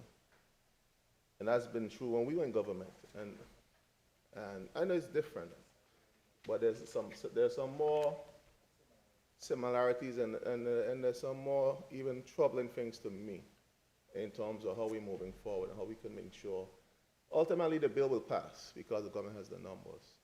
But I think what we need to do is give the perspective to the public from different avenues and ensure that we leave this process with the best piece of legislation to manage these two very vital and critical resources. Because we can't ill afford any of these resources to fail in terms of their importance to the people of these Virgin Islands. Madam Speaker. Madam Speaker, one of the concerns that I mentioned was the financial condition or the financial challenges that the Virgin Islands Beaver Electricity Corporation is currently facing. Madam Speaker. Madam Speaker, I refer to a report, Madam Speaker, for the public knowledge, and I want to make sure that it's not something that I wrote or something that I am making up. This is information that was given to us by the BVI Electricity Corporation, which outlines the financial situation of the BVI Electricity Corporation, Madam Speaker. And all members should have a copy of this report that was shared with us during the Standing Finance Committee stage. Madam Speaker, page 6 speaks to the financial snapshot of the BVI Electricity Corporation. It says for the 9-month period ending, it says financial highlights for September 2020, through for September 2025. And as the last 2 bullet points I'll read, Madam Speaker.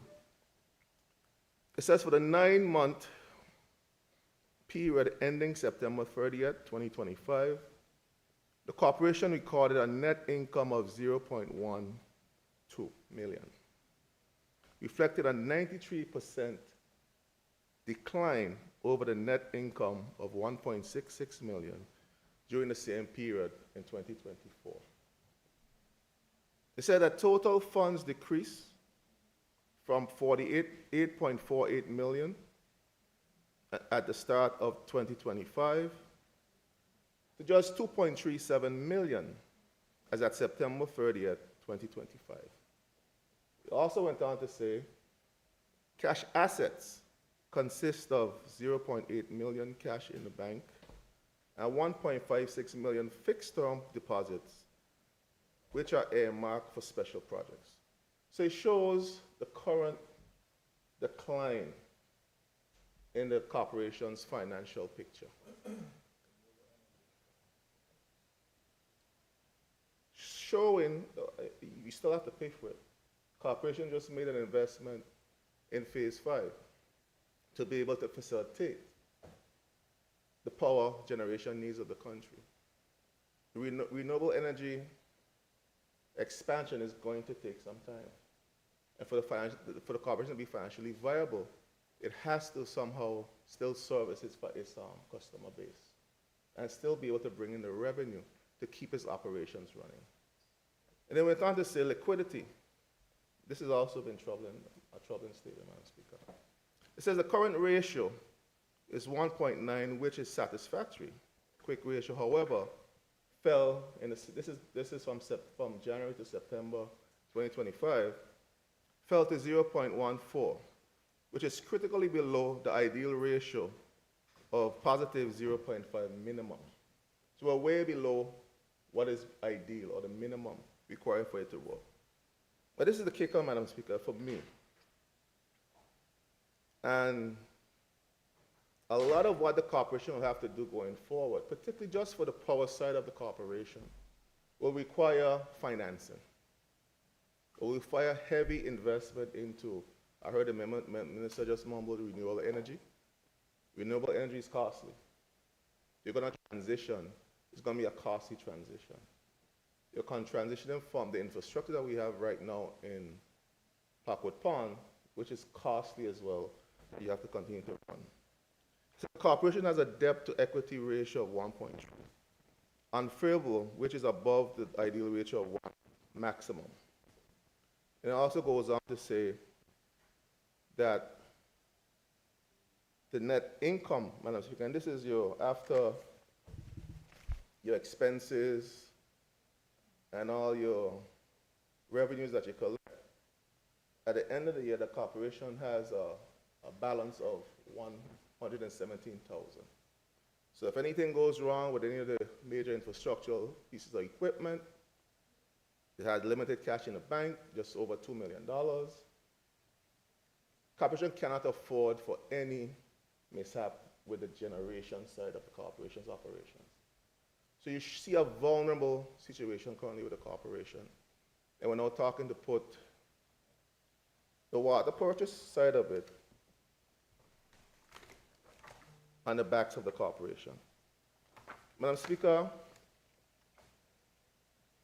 I want to go specifically into some key sections in the bill, which kind of highlights some of the challenges that the water side of the equation is going to bring to the currently sluggish balance sheet. Madam Speaker, Section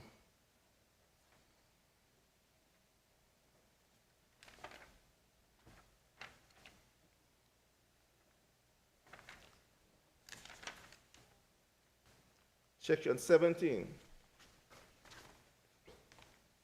of the bill talks about the business units, separate business accounts. Madam Speaker, while nothing is wrong with having separate business units, I think it's typical with any corporate entity. The FSC has the Registry of Corporate Affairs, it has the regulated entities, the banking and trust segment, it has the fiduciary services. That is typical with corporations of this side. So having a separation in the operations as it relates to the business units is fine. But Madam Speaker, it doesn't separate the financials. If it was a subsidiary, then you have a different financial outlook. So Madam Speaker, you have separate business units, but the debt, but all the concerns and the baggage that the current water infrastructure carries is going to be on the balance sheet of the corporate entity. So all the return on investments, all the issues concerning infrastructural improvement, structural development, is going to give the corporation a difficult time to borrow more money. The government is already strapped as it relates to its own borrowing capacity. We have an outstanding $100 million loan currently.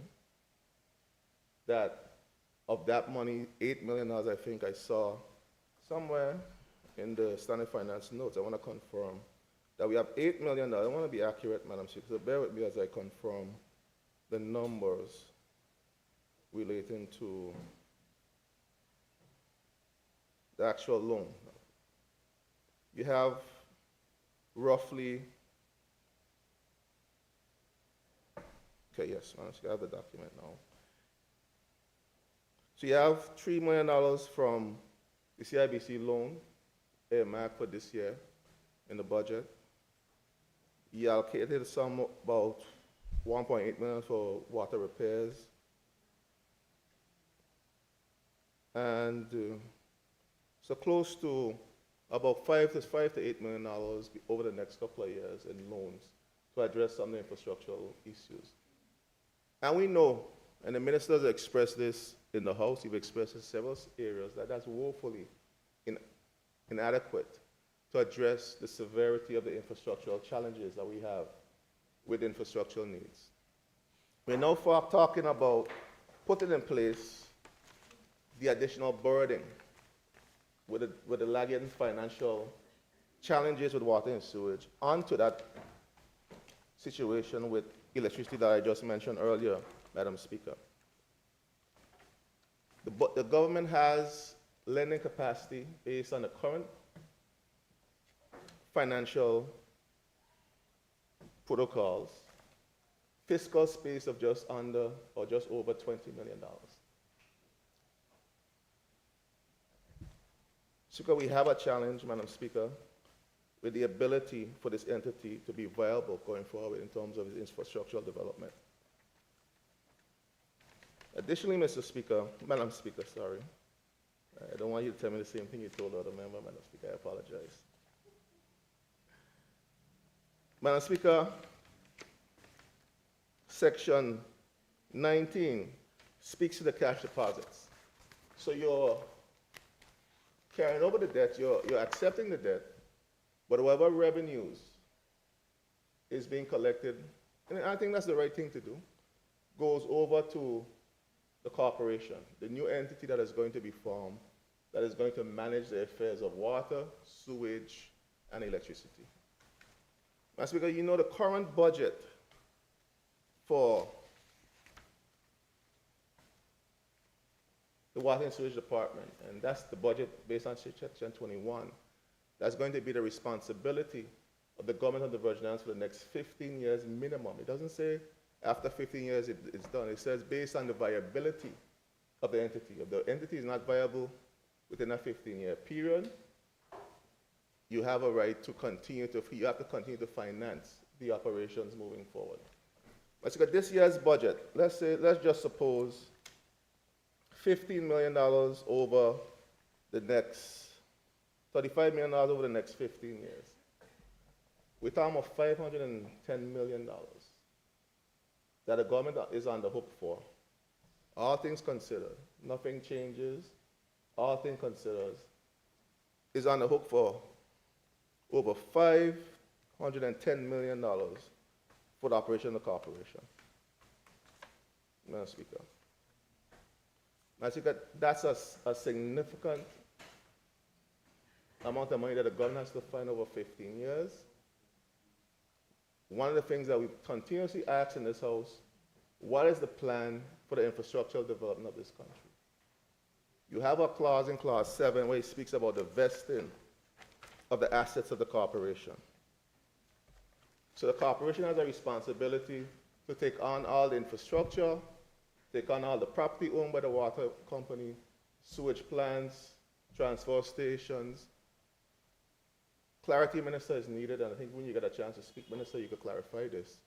The water purchase agreement, where does that lie in terms of the transfer of the debts and liabilities? Is that now owned and is going to be solely borne by the new corporation VUCO? Are they responsible for that debt to pay for the water infrastructure directly from Bywater/Seven Seas? So I know there's a transitional period, but the reality is that the expense to operate the plant is still going to remain. That's not going to change. The cost of water is not going to change in terms of the production. So there's a cost, and that cost has to be managed and realized. So we have to ensure that we paint the right picture in terms of what are the liabilities that this entity is taking on. And government's liability at the end of the day, it just doesn't go away. That is $510 million that we have to finance for the next 15 years minimum if we don't get infrastructural things right. In addition to that, in terms of the vesting, Minister, we have to ask the question, are we going to now turn over the capital infrastructure improvements to the VUCO? Are they going to be responsible for capital infrastructure improvement? Is that going to be the Ministry of Finance or the Ministry of Communication and Works? Those are questions that we need answers to, and the people need answers to in terms of the infrastructural improvements. So Speaker, Madam Speaker, Section 23,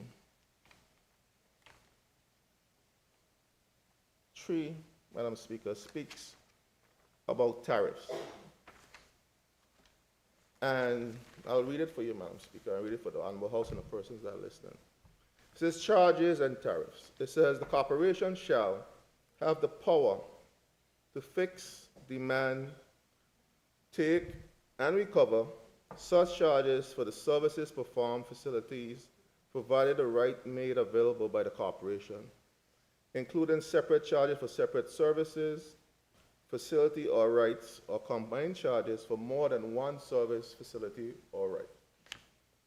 The price to be charged by the corporation for electricity or water supplied or provided by it or to customers shall be in accordance with such tariffs as may affix from time to time by order of the cabinet after consultation with the corporation. So you're here saying that the cabinet, the minister, and the corporation are setting tariffs. Madam Speaker, that power should not be vested solely with the cabinet or with the minister or the corporation. If you're going to make changes that are going to impact the billing for electricity, the billing for water, it should come to this Honorable House, whether it's through a regular resolution, to be finalized, to be debated, so that people could be aware of what's happening in terms of such a major shift, in terms of cost of electricity, cost of water, which is the UN mark as a human right. A product is a human right, Madam Speaker. So that section, I believe, Madam Speaker, needs to be addressed, it needs to be adjusted, and a resolution needs to come to this House before any changes to tariffs are made by the corporation or by cabinet or through cabinet, by the minister.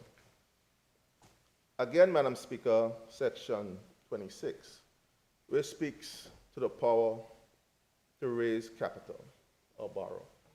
This section outlines some provisions that speak to, it says the corporation may, from time to time, with approval of the minister responsible for finance, borrow, secure, or raise money by the issue of debentures or debenture stock or the other security for all or anything following the purpose of A, the provision of working capital, the fulfilling of the functioning of the corporation under this act, the provision of capital for the expansion of an addition to its fixed assets, the redemption of any debenture or debenture stock or other security that the corporation is required to entitle to redeem, and E, any of the expenditure properly chargeable and or to the capital account. So, Madam Speaker, what I don't see, Madam Speaker, and this is a right that's entitled to any statutory organization, any entity that the government that we've established here in this House, and I've been since I've been here. But, Madam Speaker, the right to borrow comes through this House. It has to come through this House. The corporation should not have the ability through the Minister of Finance to just solely decide that they're going to issue stocks, debentures, or bonds, or the likes, without going through a proper process that comes through this Honorable House, Madam Speaker, or through Cabinet. It has to come through this House, Madam Speaker.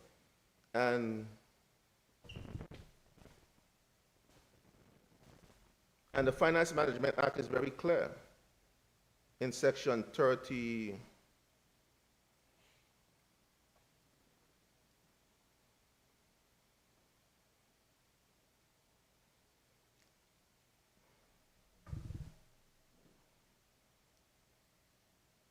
Section 31 in the Finance Management Act, Madam Speaker, is very clear in terms of what is the process that needs to be undertaken when government or any entity affiliated with the government borrows any type of money.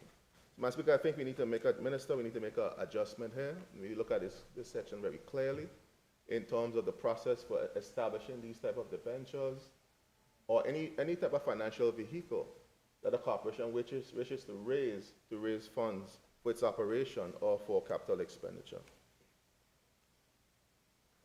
Again, it goes back to 27, and this is a point raised by the member for the 6th District, at large member for the 6th District and the opposition, that speaks to the issue of access to consolidated fund 27.2. Madam Speaker, I have to agree with the member. While we do, from time to time, through the Appropriations Act, we do grants, we do subventions, and other measures to statutory organizations. There's a process that has to go through. You can't just have a direct beeline to the consolidated fund, to the reserve fund, to get any type of resource without going through a proper process. I think we need to ensure that this clearly follows whatever the Finance Management Act states that has to happen to access funds from either the consolidated fund or the reserve fund to ensure that we're not setting up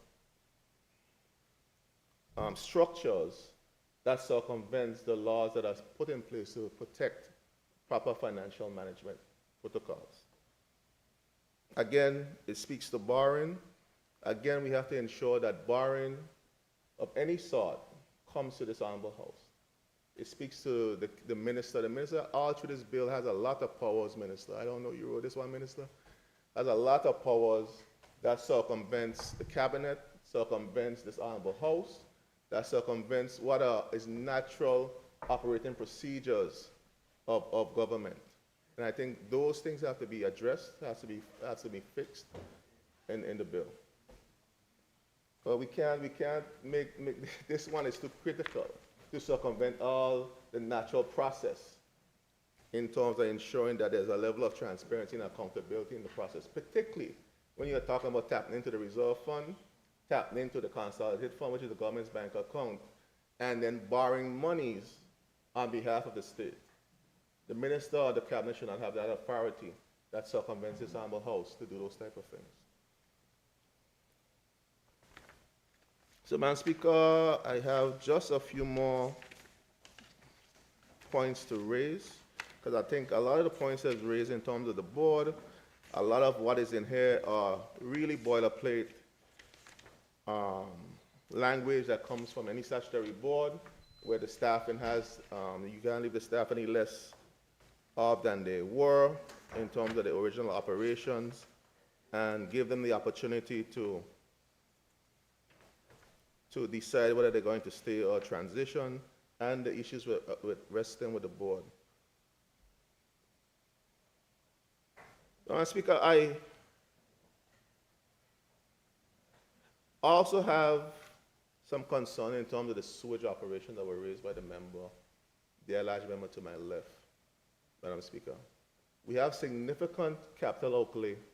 I may say you have to clarify this, whether when you in committee or when you get up, when you wrap up. How are we going to manage these capital outlays? You have a $4 million sewage project that is starting from Paramtown to the new transfer station. You have another almost $10 million in resources in place for sewage development. Are all these resources going to be transferred to the corporation? How are they going to be managed? How are we going to ensure that we get the level of consistency and accountability for the people of this territory? Those things are critical questions that persons are asking. The staff is concerned as well. You currently have a situation where the Water and Sewage Department has a skeleton team. All the institutional knowledge is being lost. Persons are either retiring or persons are opting not to transfer with the organization. How are we going to manage that brain drain or loss of knowledge and institutional knowledge, which is going to make it even difficult for the corporation as a whole? I hear the points raised by the territorial member that I have the utmost respect for the current CEO. I think he's a brilliant man. I think he has the capacity and the ability. But sometimes even Jesus needed some disciples too. And you need to have a team of persons who has that level of institutional knowledge to assist with that transition. It's going to be difficult absent those individuals. So I'm going to encourage you, Minister, that we need to have a conversation in the CEO before this is done to ensure that a lot of those persons who are a little disenchanted right now, who are not interested in transitioning with this organization, have a conversation with them. Convince them, because it's going to be critical for us to ensure if we're going to go forward that you have the numbers. But we have to make sure that once it's done, we have a bill and we create an entity that has the capacity to deliver for the people of the Virgin Islands. Because at the end of the day, this is not your bill, this is going to be the people's bill. People have to deal with the decision, because every day, in every community, I have a group chat in our community, and water takes up the majority of the conversation, or the lack thereof, of water throughout the districts. I hear the concerns daily. I want to commend the staff in water and sewage, particularly Mr. Industrious, who works closely with my team and the people in the Eastern Island community, who gets the water on and off, try to fix the infrastructure. Yeah, it's a good chap, a good young chap, very capable young man, and has the capacity. So there are people there, but they don't have the tools. What are you going to do to ensure that the same challenges that they're expressing, that we don't have a valve, we don't have a pipe, because the ministry won't pay for these infrastructural equipment, but you're going to give the money to the corporation? What's the certainty? And when that money doesn't go forward to the corporation just can't stop. So they're going to now have to dip into their own resources that is there to address the electrical side of things, when the government doesn't get the money over there quick enough. It's $35 million a year, current budget. And that's with the limitations administratively. That's with the lack of basic supplies that they need to operate and function. What's the level of certainty that we're going to have once this decision is made? Like the members, I don't think members are being facetious. It's just the reality of what we're seeing on a daily basis when you've been around something long enough. There's some warning signs. Yes, we want to be optimistic. We have to be optimistic because at the end of the day, this is our country. We want to ensure that whatever happens, we get the best outcome for the people. But we have to make sure that we do it properly, Minister. We've asked for reports. We've asked for plans and strategies for the infrastructural issue. We know that we've never had our issue with water is not a supply issue. It's a distribution issue. It's an infrastructural issue. We've asked for plans for repair. We see people, you designated water as a national, critical priority. And there's a team that's been established to deliver that critical priority. Will that team remain, Minister? Will they continue to do the work that they're doing? Are they going to be beholden to you as Minister, or are they going to be beholden to the corporation? How can you serve two masters? So those are some of the challenges. I believe that we have a lot of work cut out to get this bill to a point where we could leave this house and get a bill that could try to deliver on what the bill is intended to promise. It's something that's been on the table since 2009. While I have my challenges, I have my concerns, I also have a responsibility to work with this house and with this government to make sure that we get a bill that works for the people of the Virgin Islands. Madam Speaker, with that said, I look forward to the detailed conversation in the committee stages.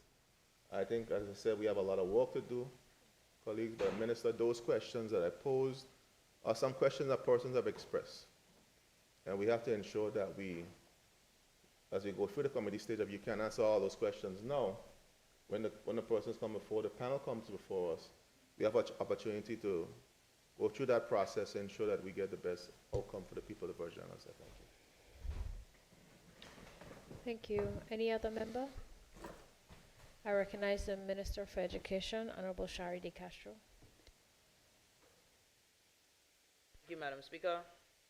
Madam Speaker, I want to rise to give my support to this bill, and I want to ask for your permission to refer to my notes as I give my brief contribution towards this bill.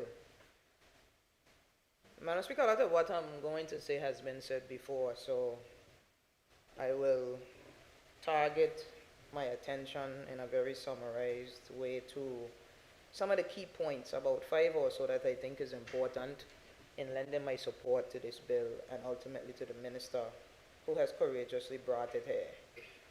It's been said over and over, but I want to reiterate it because I think it's the reality of why we are here in the first place. And it's this simple premise that I give my presentation on. Madam Speaker, you cannot fix water with the same structure that failed water for decades. We've been saying it. We've come in here, we've asked the Minister questions, he's made statements updating, he has pleaded for funding, and he is now seeking to put a structure in place that allows him to execute. And so, I think if we're honest about some of the realities that we have faced for decades, we see that the minister has resolved within himself that doing nothing is not an option. And I think on that basis alone, I have to support the very premise of this bill. Madam Speaker, we often complain about the fact that when we look at the challenges facing the department, we have challenges of slow procurement, we have challenges of hiring technical specialists, really because of the challenges regarding salaries and pay for these technical capabilities. And of course, I think fundamentally one of the challenges we have overall in terms of infrastructure, and it's something that we have to look at across government, right, is that long-term planning is currently tied to annual budget cycles. It just ain't realistic. And it's the truth for education, it's the truth for any area, right? Overall infrastructure, whether it's roads, water, electricity, no matter what it is. I think we need to really assess whether this budget cycle, this annual budget cycle that we are using is to our benefit or to our detriment. And when you look at the current cooperation, electricity cooperation, and some of the flexibility that the statutory bodies have, inevitably it creates that kind of system and structure for planning, that ability to fund, and the reality that the minister, one of the things that I know he gonna love the most, as much as I know planning is gonna make the process more effective, the reality that you lose money when you don't spend it at the end of the year. Statutory bodies don't have that problem. Now I know because of the efficiencies we'll put in place, we don't expect them to be not executing projects within a timeline, but there are real struggles that the current system has unfolded for years, and what I see the minister doing here is seeking to create a structure through this bill that helps to solve that problem. And for that basis alone, I am fully supportive. And to me, what echoes my support and cements it is because when you look at sections 4 to 8 of the bill, I would have been a bit more fearful if we were creating something new. If it was a new structure, this big change. But the reality is, based on what we see here in the bill, we're not creating a new body. We're renaming and expanding an existing statutory corporation that already knows how to run a utility. So, you know, that expertise is there. The visioning is there. And we can see that through the development of the corporation over years with its leadership, they have made strides. Are there more strides to be made? Of course. And of course, with the requisite support and hopefully the reality of this bill being amended, potential challenges that we had with electricity, we can now address. I think that's the best part about the approach that the minister has taken. You know, people, we allow people to have unrealistic expectations of us as policymakers, right? We depend on technical people to execute. But our job is exactly what we're doing here today. Policy, legislation, creating the frameworks and the systems that allows teams, that allows technical persons, that allows utilities, that allows these things to function. That's what our job, that's what the people elected us to do, to come in here and create legislation to make their lives easier. And that's why I want to pay a little bit of attention on that specific point, because I think there's a gap in us helping people to understand how legislation drives change. And the work of the Attorney General and her office in terms of, you know, we have a utility that is a necessity. But how do you then use this legislative process to create and drive the change that we want to see, the improvements that we want to see? That's what the minister has done here today. And so this legislation, in my mind, will work the same way a pump station or a substation works. Because what we're sitting and we're doing in committee stage, and with the full iteration of this bill, which I'm sure there'll be revisions, is that we are deciding through this legislation the flow. We are basically looking at how the flow is directed. We're setting the pressure. We're defining how the system must respond. And we're also creating the rules that keep the whole network stable. That's what we're doing here. And I believe that strong legislation is what demands order, reliability, and accountability.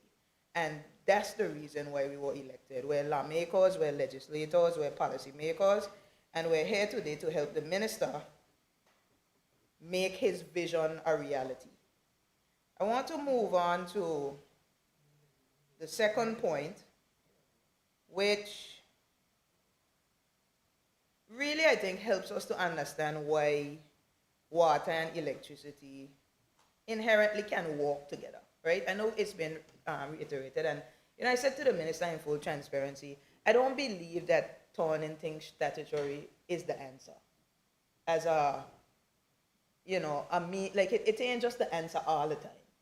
But I believe he's taken due care, and I have to trust his judgment because he's sat over this portfolio for 2 terms, and I believe his intention is good. So I'm going to follow his lead, and I'm going to seek to see how we can use this mechanism through the legislation to ultimately give us what we need, which is running water and constant electricity. So of course, as has been echoed, water and electricity behave the same way.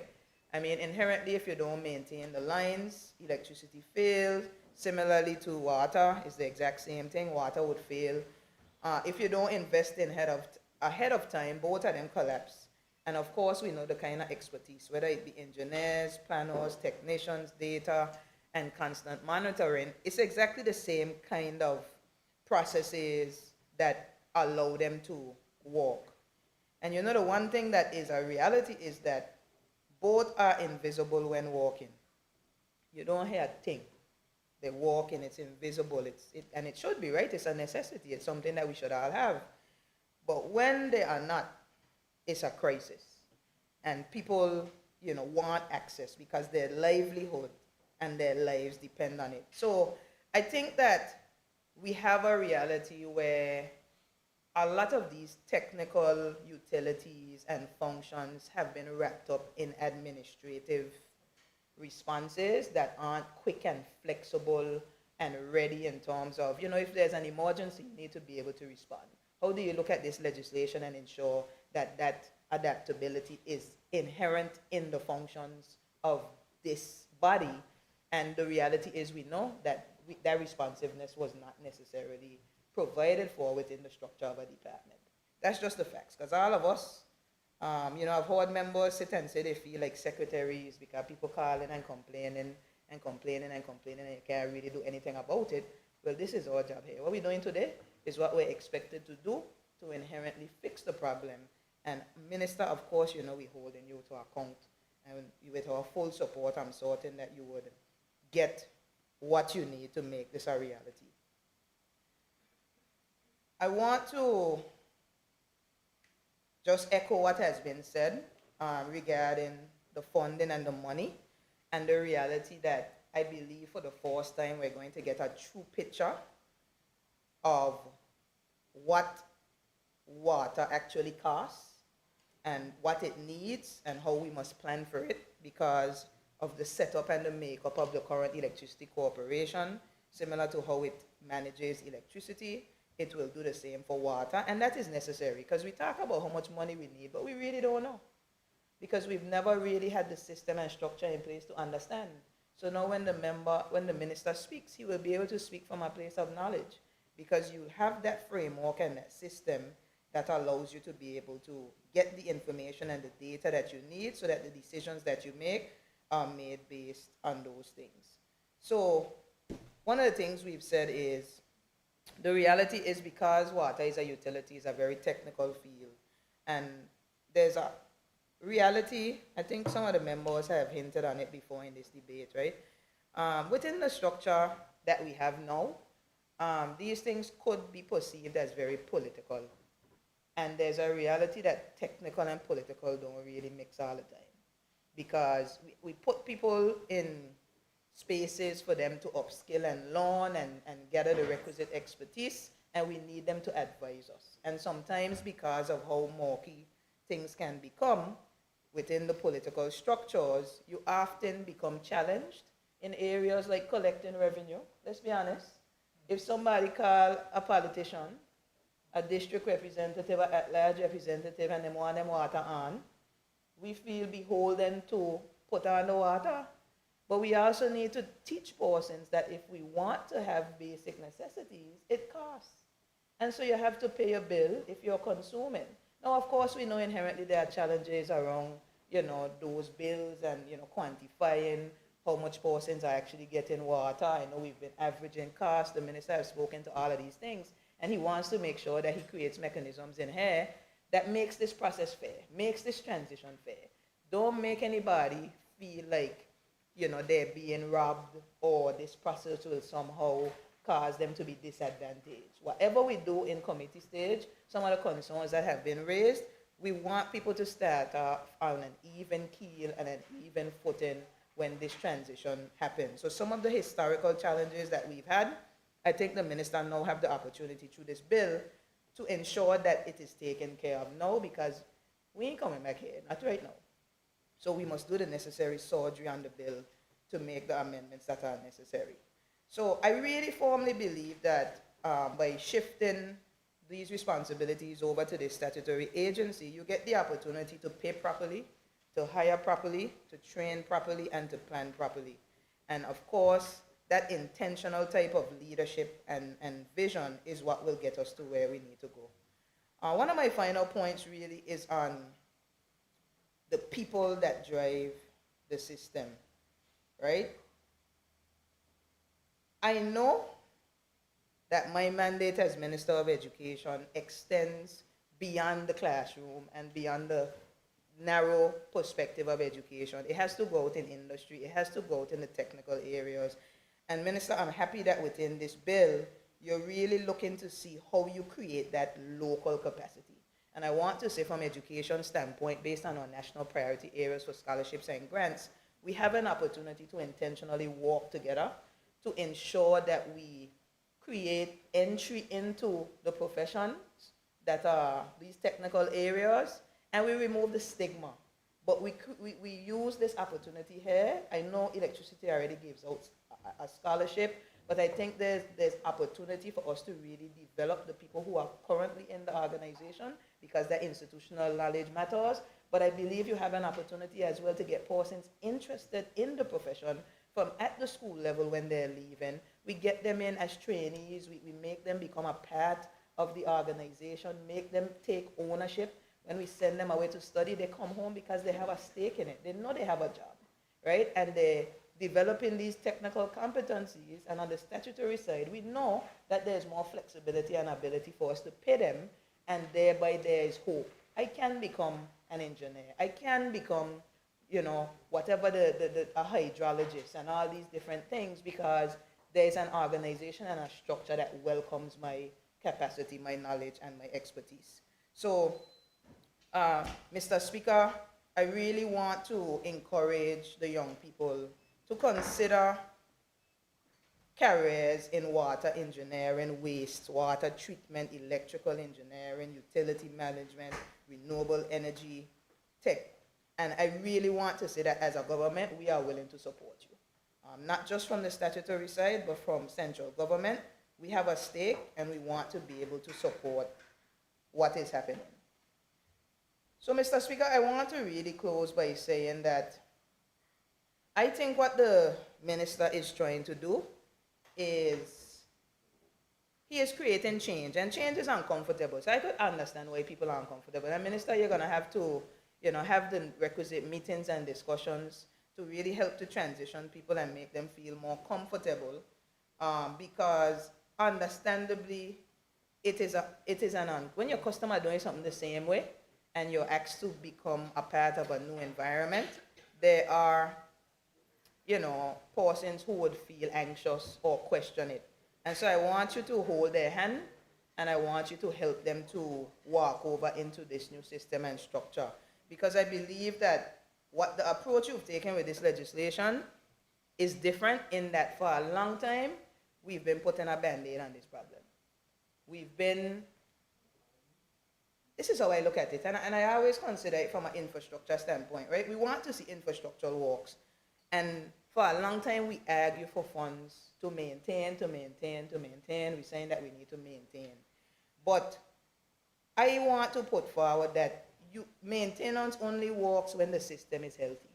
And for a long time, we haven't healthy water infrastructural system. But we've been maintaining, and we've been very reactive, and we haven't been in a position to address the challenges.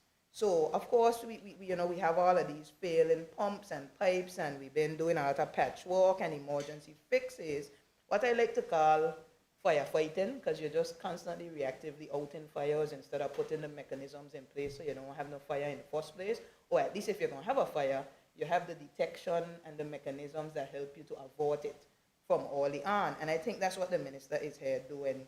So you don't, I heard a metaphor raised regarding a house, but you don't maintain a collapsing house. You rebuild it first, and then you maintain it. And I think that's what the minister is here doing. He's rebuilding the mechanism and the framework that supports water and electricity infrastructure in the territory. And when he's finished rebuilding it, then he will put the mechanisms in place to truly maintain it. But right now, the maintaining that we're doing is a band-aid fix. So what we intend to do through this new structure is rebuild it so that we're in a position from henceforth to maintain it. So, Minister, I want to say to you that these two areas are two lifelines in the territory, but they are one heartbeat because they move differently. They fail for the exact same reasons. And so what you are putting forward here today is really a solution.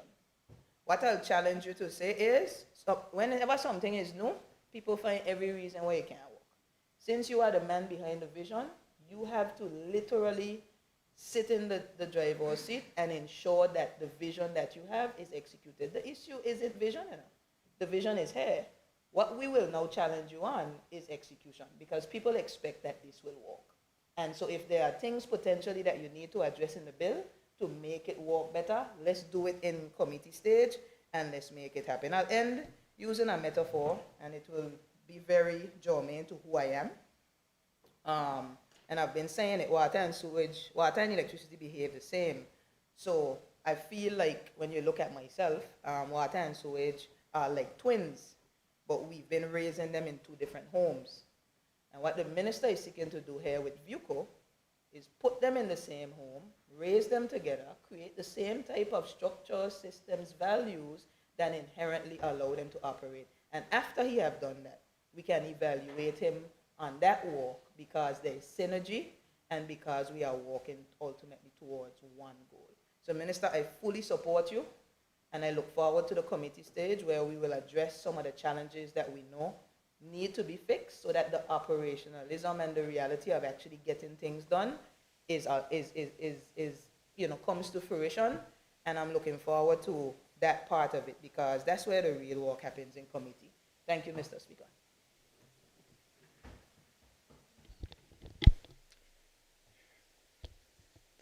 Call upon the acting premier.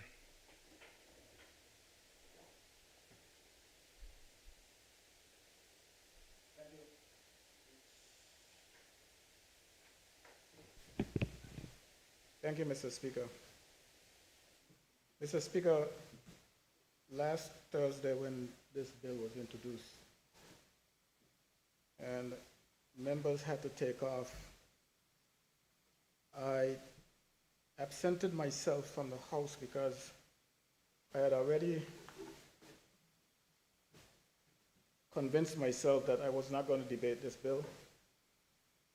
I thought it was a very short bill to me, and it was a slam dunk. But sometime during the debate, I got a message from the minister telling me that he was disappointed that I abandoned him. And I couldn't for the life of me understand what he meant. Until later on in the evening, the premier said to me, I don't know if I told you, but we have to go back to the House tomorrow, which is Friday. Of course, that was not part of my plan. And then he proceeded to tell me why. So I came on Friday, and here we are again today, Tuesday. Mr. Speaker, what I'm hearing here today from my colleagues is kind of mind-boggling. I can't believe what I'm hearing. These are not the same guys and girls, or colleagues of mine that went through what I would consider the most difficult parts of this entire 75 years of existence in this honorable house. We passed a bill to move this house, this legislature, to its independence. We worked on a constitution together. And I thought that we had conquered all the difficulties that could ever present themselves before us. But I'm hearing the naysayers. They're doubting themselves, actually. They're not doubting the minister, they're doubting themselves, because this is a we thing. Water is without question second only with a close run up only to roads. The greatest nuisance that we have right now. And we can fix, we know how to fix the roads. That's an easy thing.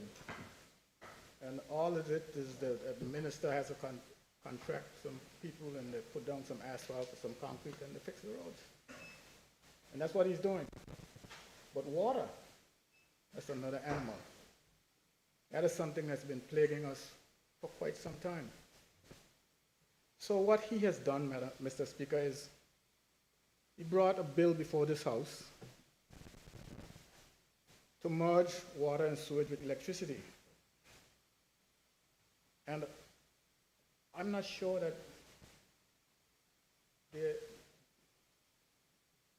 well, let me just say this, then I'll say what I was going to say.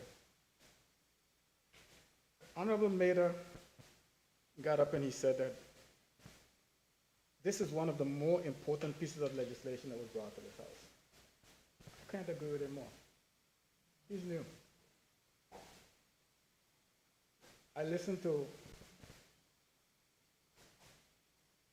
Junior Minister of State Smith when she got up and said she consulted with the managing director, general manager of Big Electricity Corporation before she came to the House to make her contribution. And what she got from him was invaluable. And she thought it was so important that she could quote him on the move going forward. Bruce Hart Smith, member for the 4th. Excellent presentation as well regarding the matter.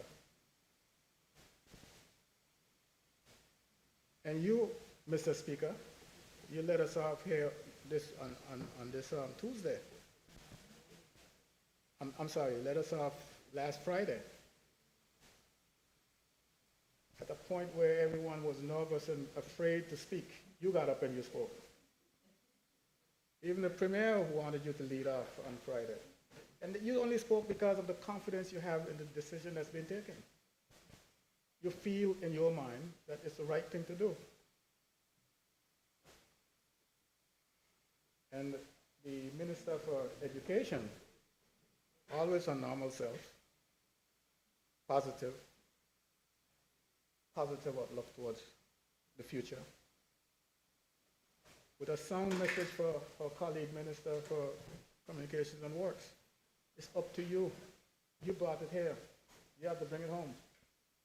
We'll give you all the support you need, but you're the one with the roadmap. But my colleagues in the opposition, all 4 of these guys in the opposition, my colleagues in the opposition, were here in 2013.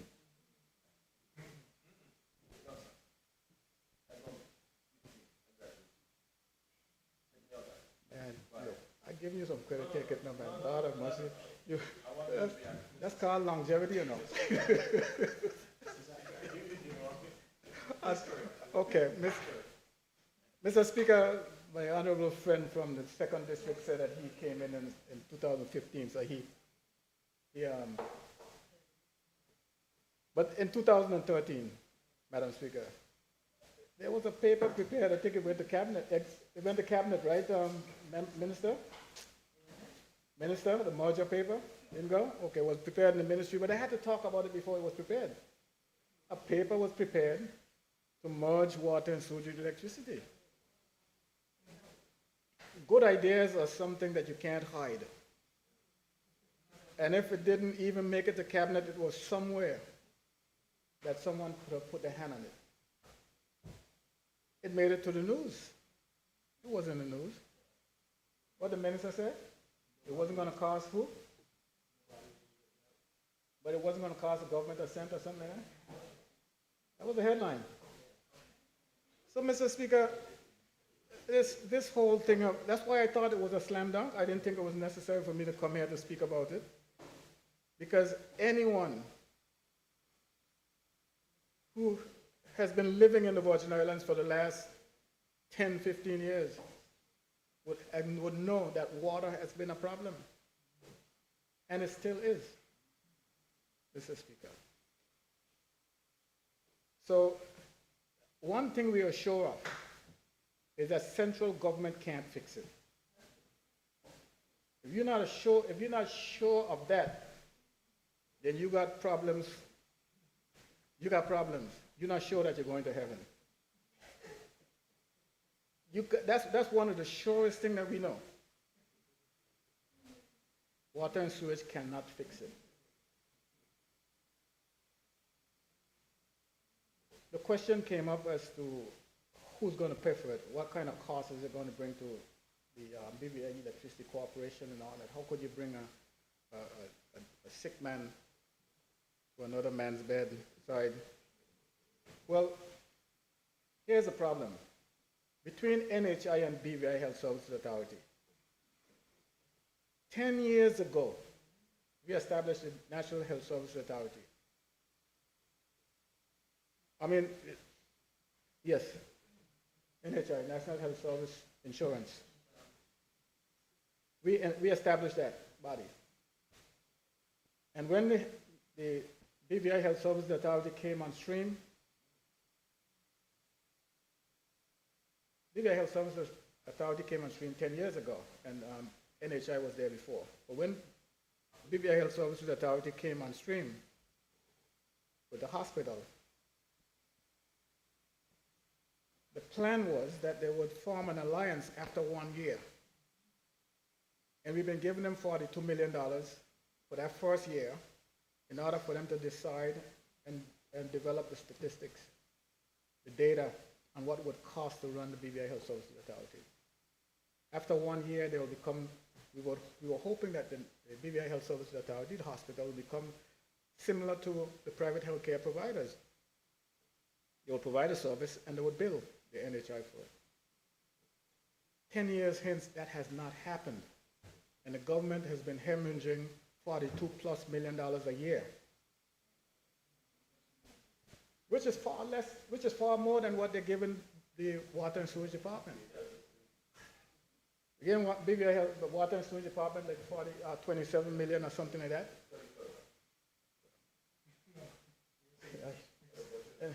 And they're giving the BVI Health Services Authority 42 plus. So it can't be worse.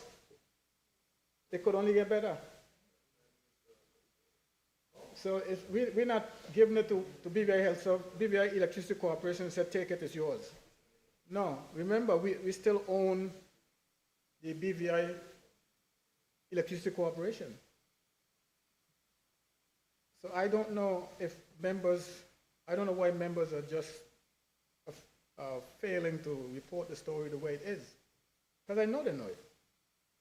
There's one thing I know, that when I was there with those guys, they were smart fellows. Without exception. Very, very intelligent fellows. I felt so bad, that's why I moved on to the end. See, that's where I sat, right down at the end. So let us come and tell the people exactly what is happening here today. No, I have to tell it the way it is. We are giving the BVI, we're giving water and sewage, we're pumping somewhere in the neighborhood of $27 million a year for the purchase of water, water purchase. And there is no question in my mind that we can do better. But the mechanism is not within central government. It is not. And when I take it from me, when I tell you, I didn't pick this up off the street. I got it from knowledge from within. I was there. When I took over water and sewage under the Ministry of Communications and Works in 2007, I was literally forced to have control of the water plant in Barbers Bay. And I had to run it from the ministry. That plant was so broken down. It was being held together by chewing gum and toothpicks. Yeah, and I had to rebuild the plant. And the government mechanism would not permit for you to rebuild that plant unless I was able to accomplish what I was able to accomplish was going to cabinet and getting permission to work outside of the system as it was, using single source. Because any minute you can hear that the pump break, you could hear that the vessel blow out. And you had to have the money right away to pay for these things, to order these things, to bring people in. Well, that is not going to happen today. It's not going to happen. And despite water and sewage being right next door to that plant, water and sewage had nothing to do with that plant while we ran it from the ministry. We built it, we rebuilt the plant, and we ran it from the ministry. Not because we wanted to. That's the last thing I wanted to do. But it was because it was a necessity. We had to do it, Mr. Speaker. Here's the Minister for Communications and Works recognizing that this is not something he can do today. He has a facility and a willing facility who's willing to take on the task. I haven't heard him say or anyone say that Electricity Corporation is not willing to take on the task. As a matter of fact, as far as I see, they look at it as a challenge, doesn't it? Don't they? This is a challenge, one that they're willing to take on. They have the mechanisms in place. Their model is suited for it because, as someone said earlier, I'm not making this up, it's the same set of clients, consumer of electricity or consumers of water, and they use a sewer system. You send 1 meter reader out, you read 2 meters, instead of sending 2 people out. Do the same thing. One go and come back, the other one go, you don't know if he come, you don't know if he went, because he never come back. That's why we have this shortfall in as far as water is concerned, water billing is concerned. It's atrocious. The at-large member, Skelton, questioned why are we giving sewage to electricity? You think that they should only have water. But there's a logic, a sound logic between associating water and sewage. This is not something that just sounds good. There's a rationale behind it, Mr. Speaker. Mr. Speaker, if you think about it, there are no meters on the sewer line. But people are using the municipal sewer. And the only way you can tell how much use they put on the system is by measuring the amount of water they use. You can't use the sewer system unless you use water. And there's a correlation between your water meter and the usage of the sewage. So that's why the water and sewage is connected together. You can't trade one without the other.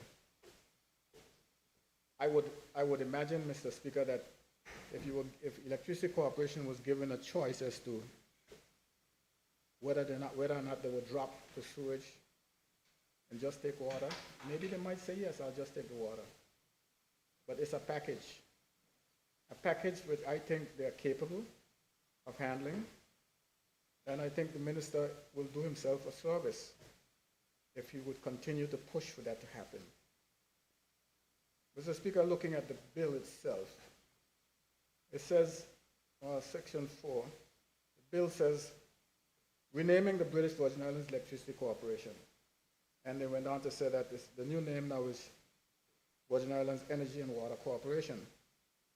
I think, Mr. Speaker, they are not taken into consideration that the water and sewage is part of this renaming process.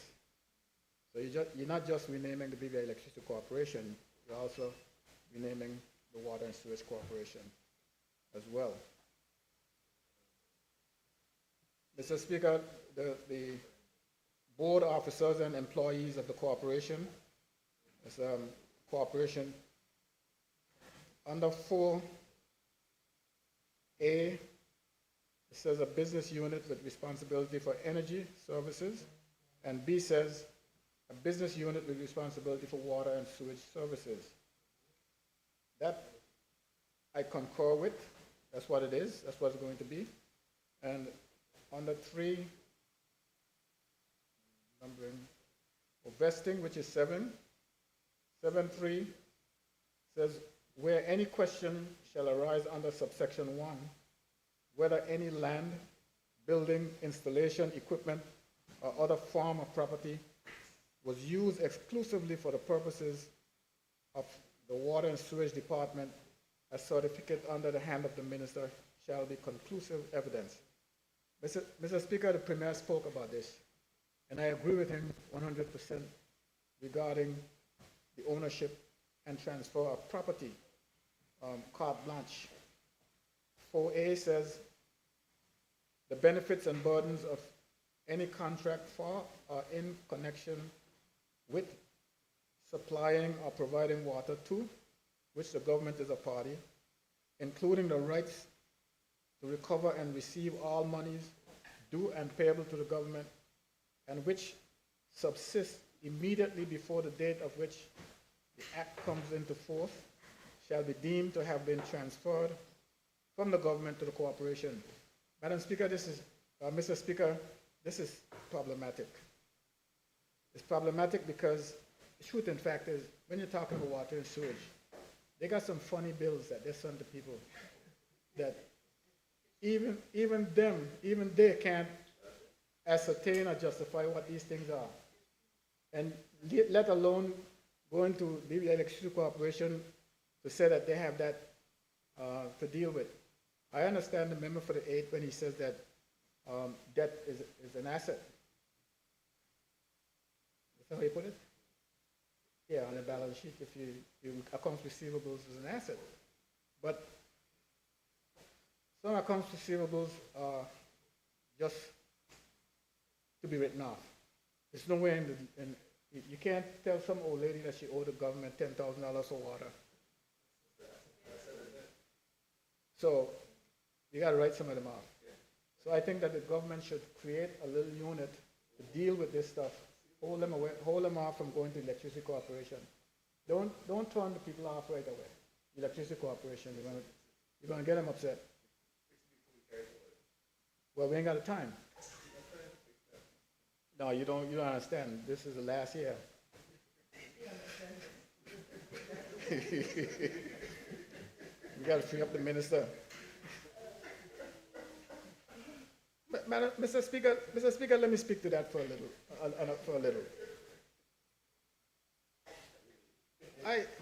I don't know about my friends. My friend from the 8th district already going on your 16th year, your 4th term. Yes? My friend from the 2nd district, this is your 4th term? 3rd term, okay. You see how fast they run up on you, right? No, just the other day you were here for your 1st term. Just the other day you were here for your 2nd term. And all these things were here. They were right here. For your 7th term? They were here for my 1st term. I'm making a point. The point is, you guys will talk about fix them first. Fix how you get it fixed. Just tell me. How you gonna get it fixed? When you sit there and tell the minister, it must come, this so-and-so must come to the house for a negative resolution. So-and-so must come for a positive resolution. To get that resolution here, say no more. But I'm just saying, functions and powers and rights and duties of the corporation. Mr. Speaker, part 3 of the bill says functions of the corporation. The functions of the corporation shall be A, the generation, transmission, and supply, distribution, and sale of electricity, and B, the supply, distribution, mechanism, maintenance, and sale of water within the Virgin Islands, and to perform services incidental thereto. Mr. Speaker, the BVA Electricity Corporation at one time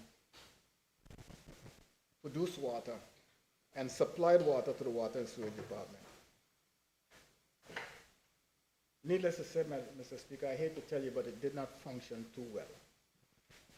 Because the production of water was basically a byproduct to the actual business at hand, which was producing electricity. So what they did, I think, was frugality on the part of the BVA Electricity Corporation to do it. Use the waste energy, the heat from the generators, to distill water.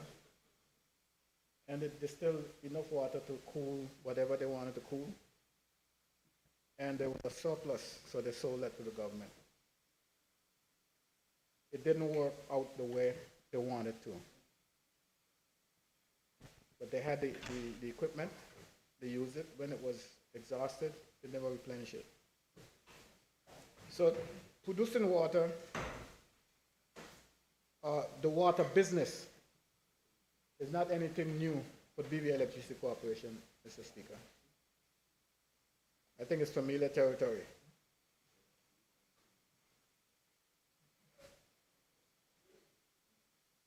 Reading along in the bill, Mr. Speaker, it says, without prejudice to the generalities and provisions of subsection 1, the powers of the corporation shall include the following powers in respect to the supply of water.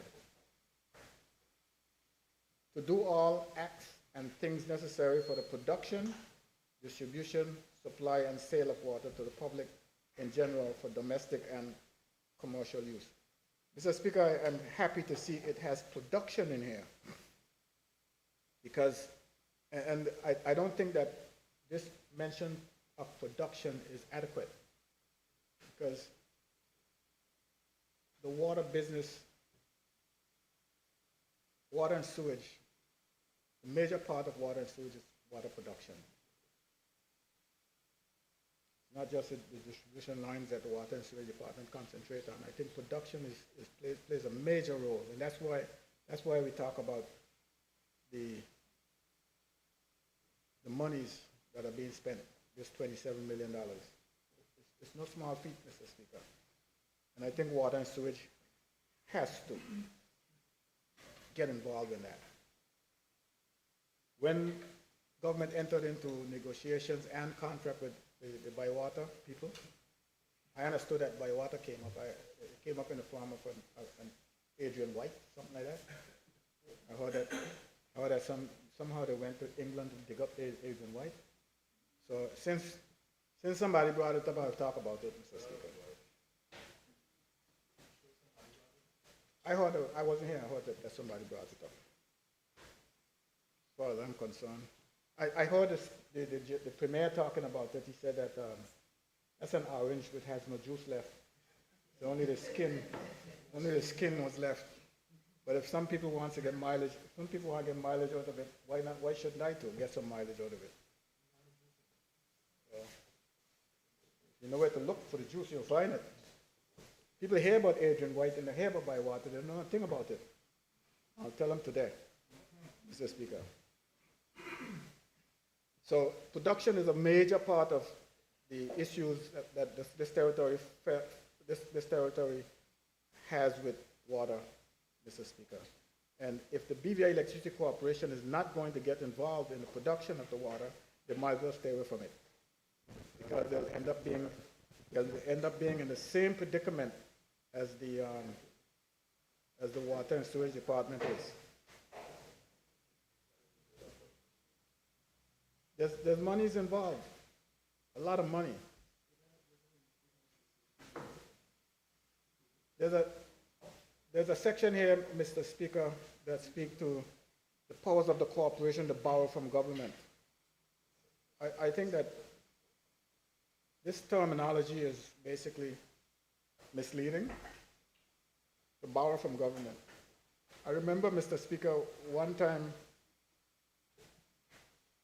BVI Electricity Corporation wanted to purchase a generator, and they were short as far as the resources are concerned. So they called on central government, and the central government decided to advance them $6 million to put towards the purchase of a generator. After a certain set of months passed, I went and I asked the financial secretary, well, aren't you going to get your money back from the Electric Corporation? He said, no, we'll consider that to be an equity infusion. So look, they're throwing money when it comes to this part that says something about borrowing from government. You don't borrow from government. Government will have to give you what you call a subvention. You're not going to get it back. So I have no problems with it. Subventions, we're giving subventions to the airport, college. We have to run a country. The country has to run. If you're not going to give these entities subvention, then give them the ability to collect tax. Every student that enters the college to collect a tax. I'm not saying to do that. I'm saying if you're not going to give them the subvention, then you have to give them means of collecting all these environmental levies and what have you. Every tourist that enters the territory, you pay X amount of dollars towards something. If you, this country is probably the only country you can come to without having to pay some form of access fee. If you want to go to Australia, you got to get an ESTA. And this thing costs $20. Imagine how many people are going and has to pay this $20 just to get an ESTA. Now the United Kingdom is coming up with an ESTA as well. You imagine hundreds of millions of people goes to these countries, and each person pays $20.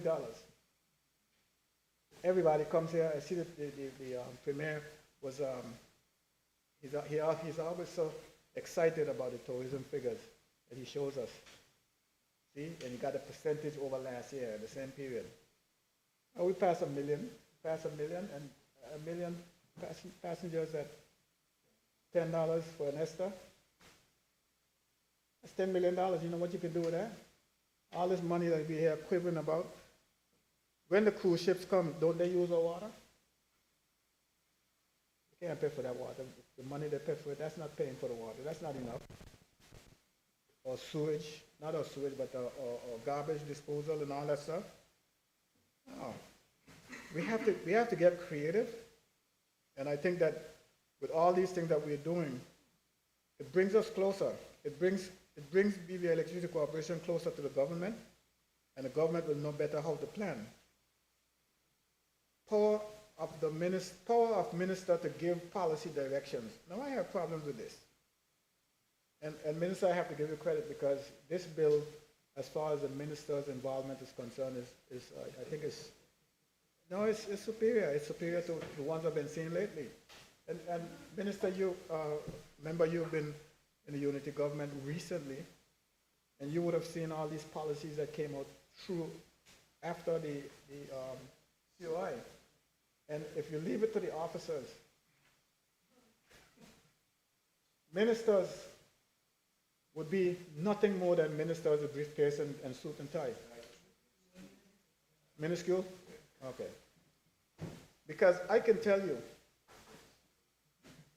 Minister, I can tell you,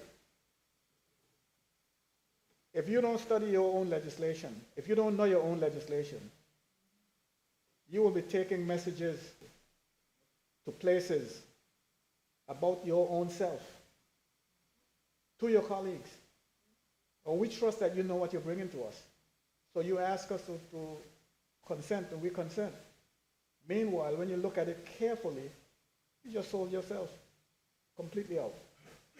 So it says here, power of minister to give policy directions. The minister may, after consultation with the corporation, give to the corporation such policy directions of a general or specific character as to exercise and performance of its powers in fulfilling its functions. Okay. Where it says the minister may, I don't like the word may. I don't like shall either.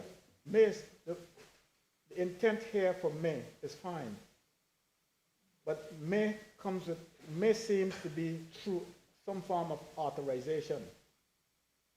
And if it's coming through some form of authorization, you're still subjected to that authorization. The person who give it to you can say, oh, no.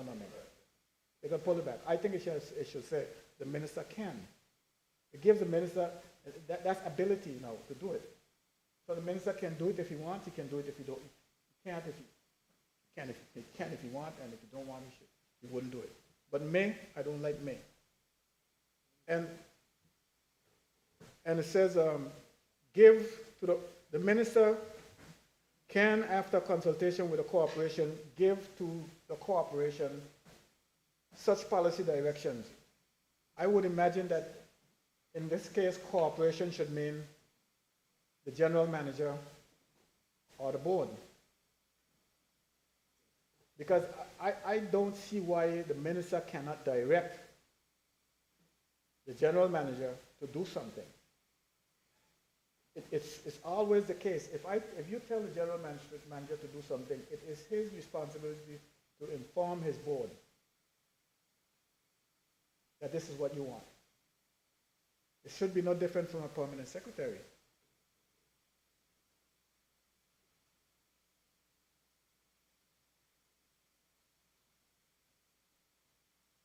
And these are matters that we fight over. I think if ministers were aliens that dropped from the sky, they will get to perform the duties as ministers.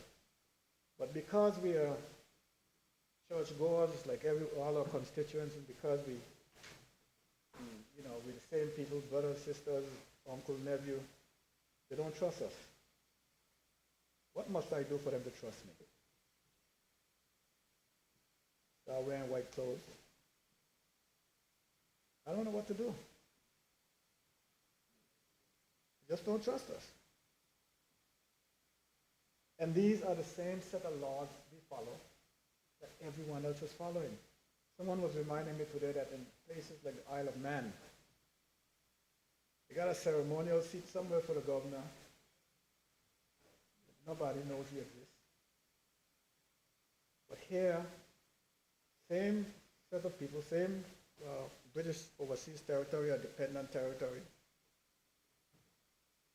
We got that string of laws. The public service is under a minister.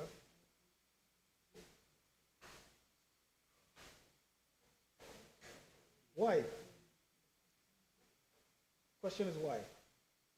In the cabinet, they don't see the governor. The governor don't see the cabinet. National security, police, and everything is under a minister. We're no different. Authority required for generating plant and standby generators.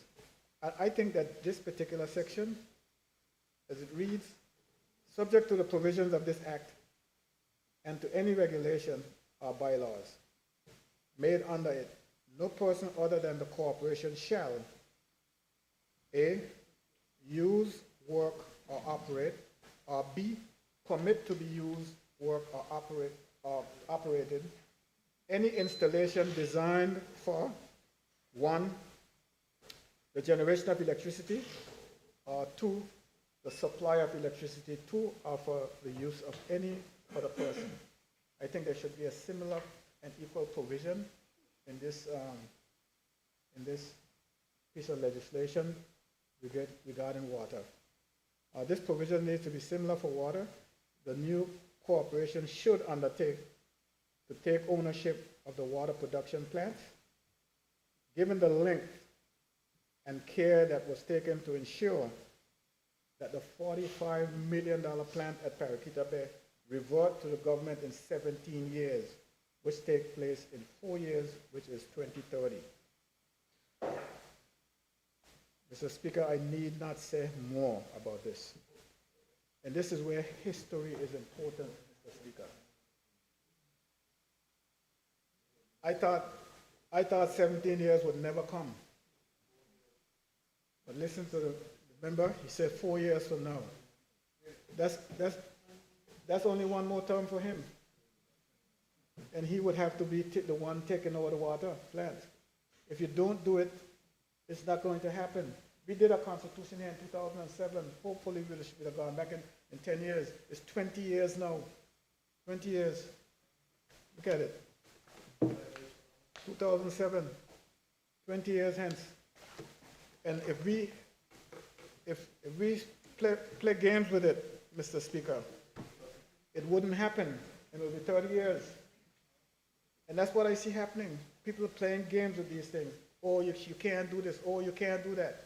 Only to know that all around us, all the islands and the dependent territories around us are moving leaps and bounds because people don't believe that some of us should be where we are. Now, this is a democracy, and if you don't like me where I stand, there's a time for you. There's a time you don't have to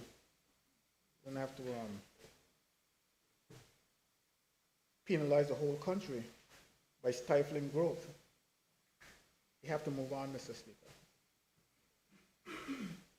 General powers of the minister under this part. This is 43 on page 30, page 28. It says, the minister is responsible for providing policy directions for the achievement of the object of this part. And I said this before, the minister may, after consultation with the corporation and with the approval of the cabinet, after consultation with the corporation and with the approval of the cabinet, make regulations to prescribe any matter required to be prescribed under this part. Again, Mr. Speaker, I take exception to the word may, because I don't think that the minister should be subjected to someone else or any other power once the act gives him the power to do it, to decide whether he wants to move forward on it.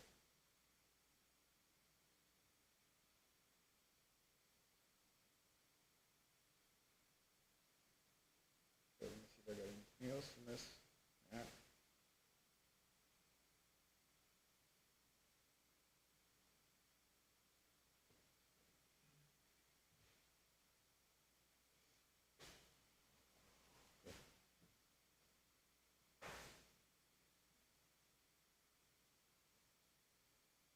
Yeah, Mr. Speaker, I just want to talk about the water situation in the territory and a little history of the situation, how we got here, or why we are still here. And we are here, Mr. Speaker, because of inaction. In 2008, Mr. Speaker, the government of the Virgin Islands engaged in discussions with the Bywater people, who came to us with a proposal. At the time, Mr. Speaker, there were 5 water plants on Tortola. One was in Parkwood Pond, which was the BVI Electricity Corporation. As I said, the production of water at BVI Electricity Corporation was a byproduct of their main business. And they produced 120,000 gallons of water there. And then there was Capoons Bay that produced 175,000 gallons. And Seacouls Bay had a plant which produced 276,000 gallons. The BVI High School had a plant that produced 90,000 gallons, and Bargos Bay had a plant that produced 1,200,000 gallons, Mr. Speaker. Mr. Speaker, of those 5 plants, they produce a total of 1,746,000 gallons of water each day, at a cost to the government of $33,901. That's what government paid. Mr. Speaker, those plants had varying costs for their water. The plant at Bargos Bay charged $21.73 per 1,000 gallons. Plant at Kakumbe charged $18.91 per 1,000 gallons. Plant at Sikauze was $16.43 per 1,000 gallons. Plant at the BVI High School was $9.10 per 1,000 gallons. And the plant at Parkwood Pond was $16 per 1,000 gallons. Mr. Speaker, the people at the Bywater offered us water at $12.80 per 1,000 gallons. $12.80 per 1,000 gallons. And they offered to produce the same amount of water that we were paying the $33,000 per 1,000 gallons for.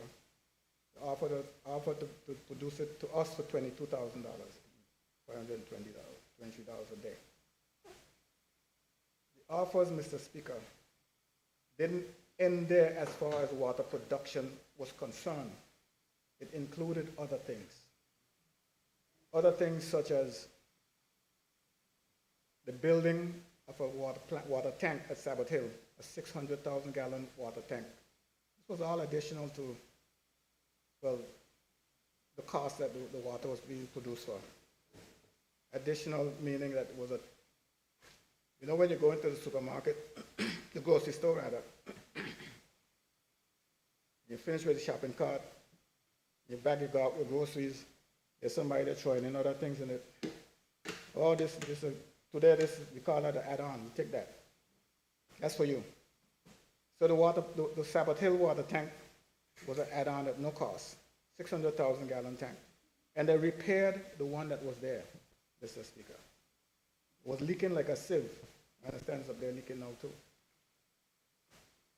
And in addition to that, Mr. Speaker, these people,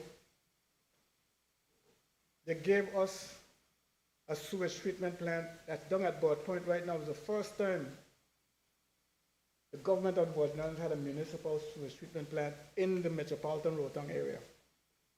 Before that, Mr. Speaker, the sewage was being dumped in the ocean raw.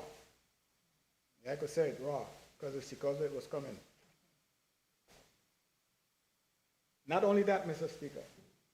Mr. Speaker, they installed 4,000 feet of pipes from the roundabout down to Fort Worth. And you wouldn't know it because you didn't see any backward dig in the earth.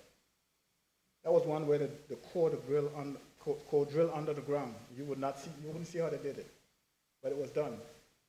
And then another 2,000 feet from the Fort Worth pump station across the channel over to the sewage treatment plant, which is down there functioning right now. Not only that, Mr. Speaker, they also gave the government of the Virgin Islands a sewage treatment plant for Paraquita Bay, which was to treat the sewage, supposed to treat the sewage. Minister, I'm still waiting for my invitation to come up there to see you open that sewage treatment system up in Eastern Manglok, which I started in 2003. So I want to see, and I hope you got some toilets flushing at the same time.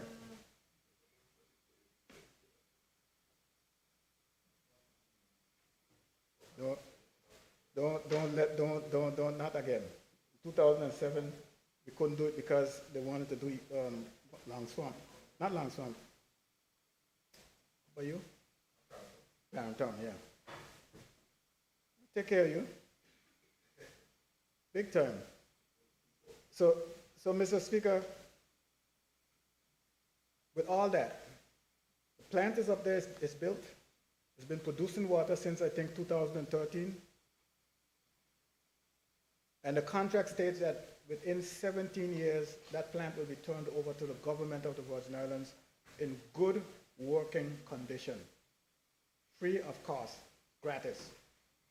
The government did not spend a dime on that plant, and I understood the plant was worth, the cost was somewhere around $45 million. Now they have made their money several times over. But you see the figures. They were producing water for $22,000 and we were paying $33. And with all the things that they gave us, and it was supposed to be more extensive than that, but things changed. I didn't come back. And some other people took over. And like every government, if you don't like what you see before, you do what you want. So that's where we stand, Mr. Speaker. So this whole thing about water, I don't think that any government, even the members in the opposition, they want to become the next government, they don't want to have to deal with the water situation. This is what I would consider to be the biggest nuisance that any government can face if they don't do what they need to do. And I think this minister understands that, and he's doing what he needs to do. Put it where it can get fixed. And the only place I think we can put that now is with the BV Electricity Corporation. And I don't see you doing anything worse than that. The members in the opposition who has expressed reservation, I understand. I got no problems with that whatsoever. I think it's in our place to convince them that the decision that is being taken by this government is the best possible decision at this time and going forward. And you have been with this problem now, Minister, for 7 years? It's closer to 7 than it is to 6. So you must know.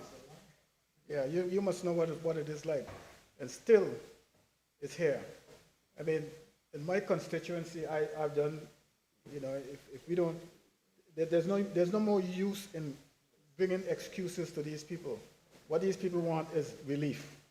And if I can't bring relief to the people in my constituency for water, there's no need to tell them anything. We have to fix it. And I think that this is the final push. Minister, I think I committed to you to see that happen. Thank you, Mr. Speaker.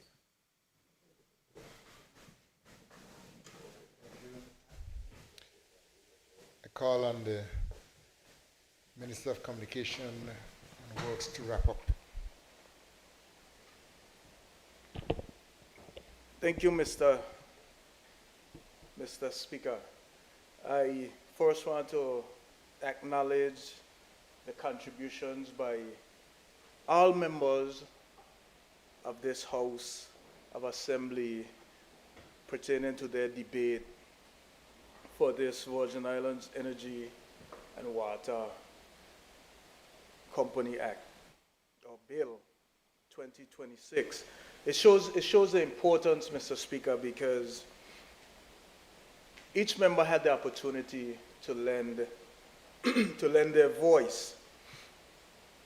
And I just want to highlight one thing. We were here in September 2022, where we passed the Water and Sewage Act.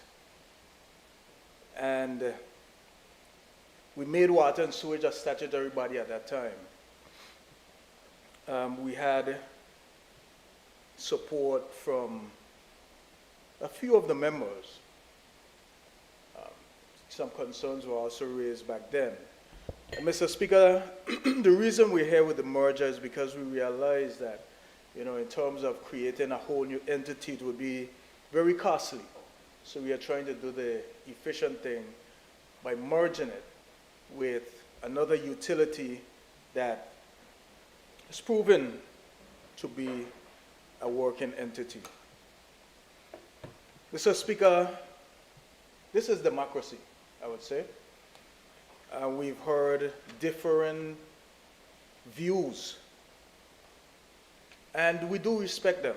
I think hearing the different perspectives makes for a better bill.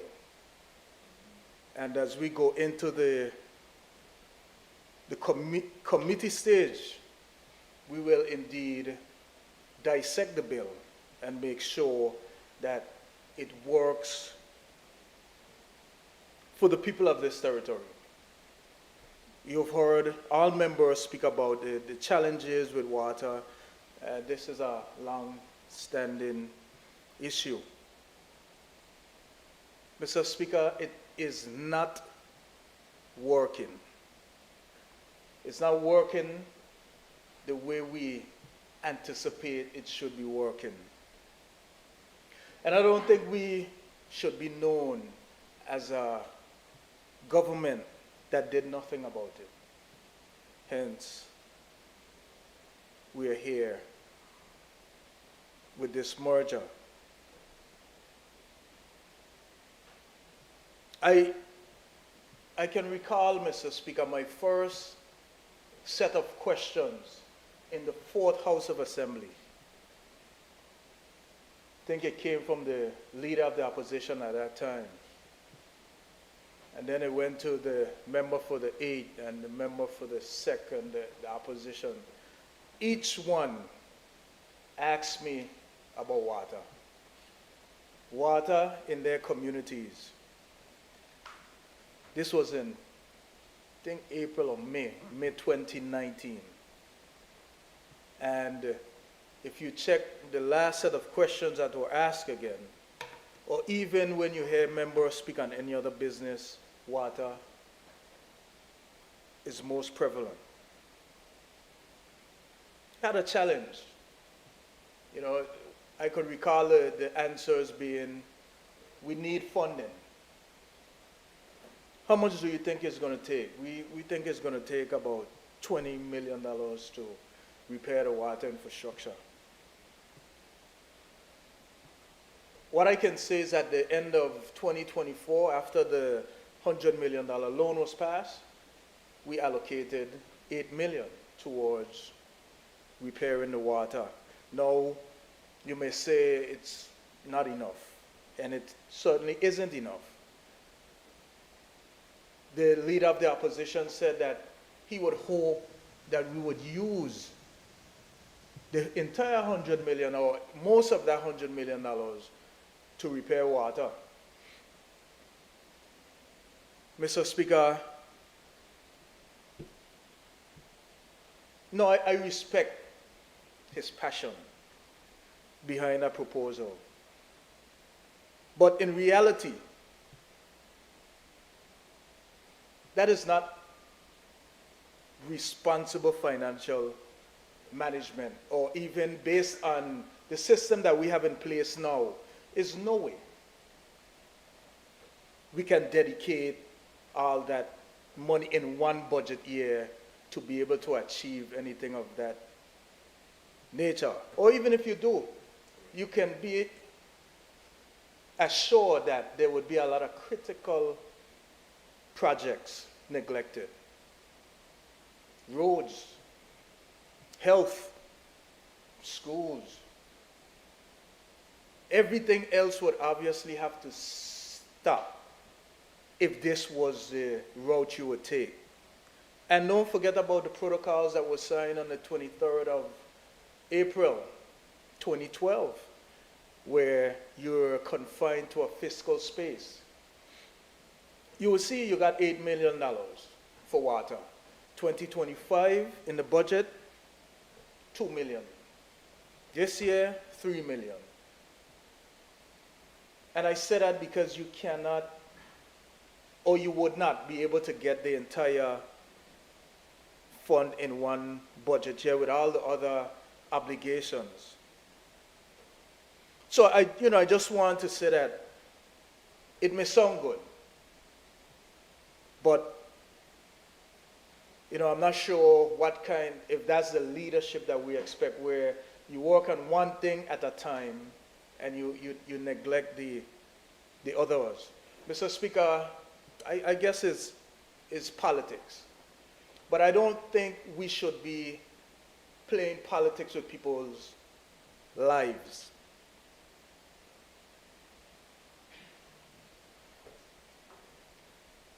I don't think we should. Because we have families who, depend on a tap that when you open it, you want to make sure that there is water. Mr. Speaker, I just want to thank all members for their, as I mentioned, their contributions.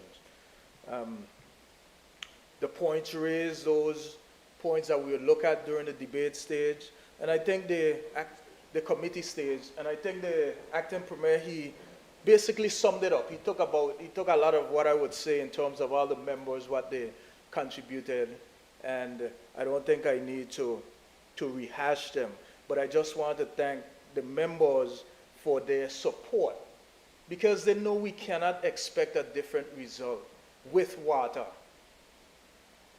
if we continue along the same path that we have been going, even before my time. So I'd say, Mr. Speaker, this merger is not about arrogance. It's not about arrogance. It's not about knowing that we have the majority and we expect it to pass. We are trying to fix a problem. And this is not about us wanting to see failure. I think this is about giving life to a system that's like on life support. I think you would have heard members speak about this being on life support. So I say let us go through the process. Let's give this a fighting chance. Let's give this a chance for the people of this territory. Now, I want to just make mention of some of the consumers.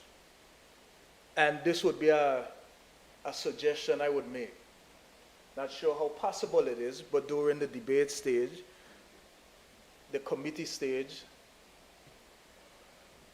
I want us to look at how we can address the bills of some of the consumers where they had or even have leaks right now beyond the meter.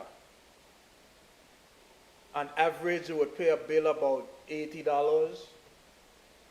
But based on the system now, sometimes your bill is not read, and this is for water. Your bill is not read automatically. And sometimes over a month period, you will hear that your bill has increased to thousands of dollars because you're not sure. You might leave a toilet may be running or some to the extent.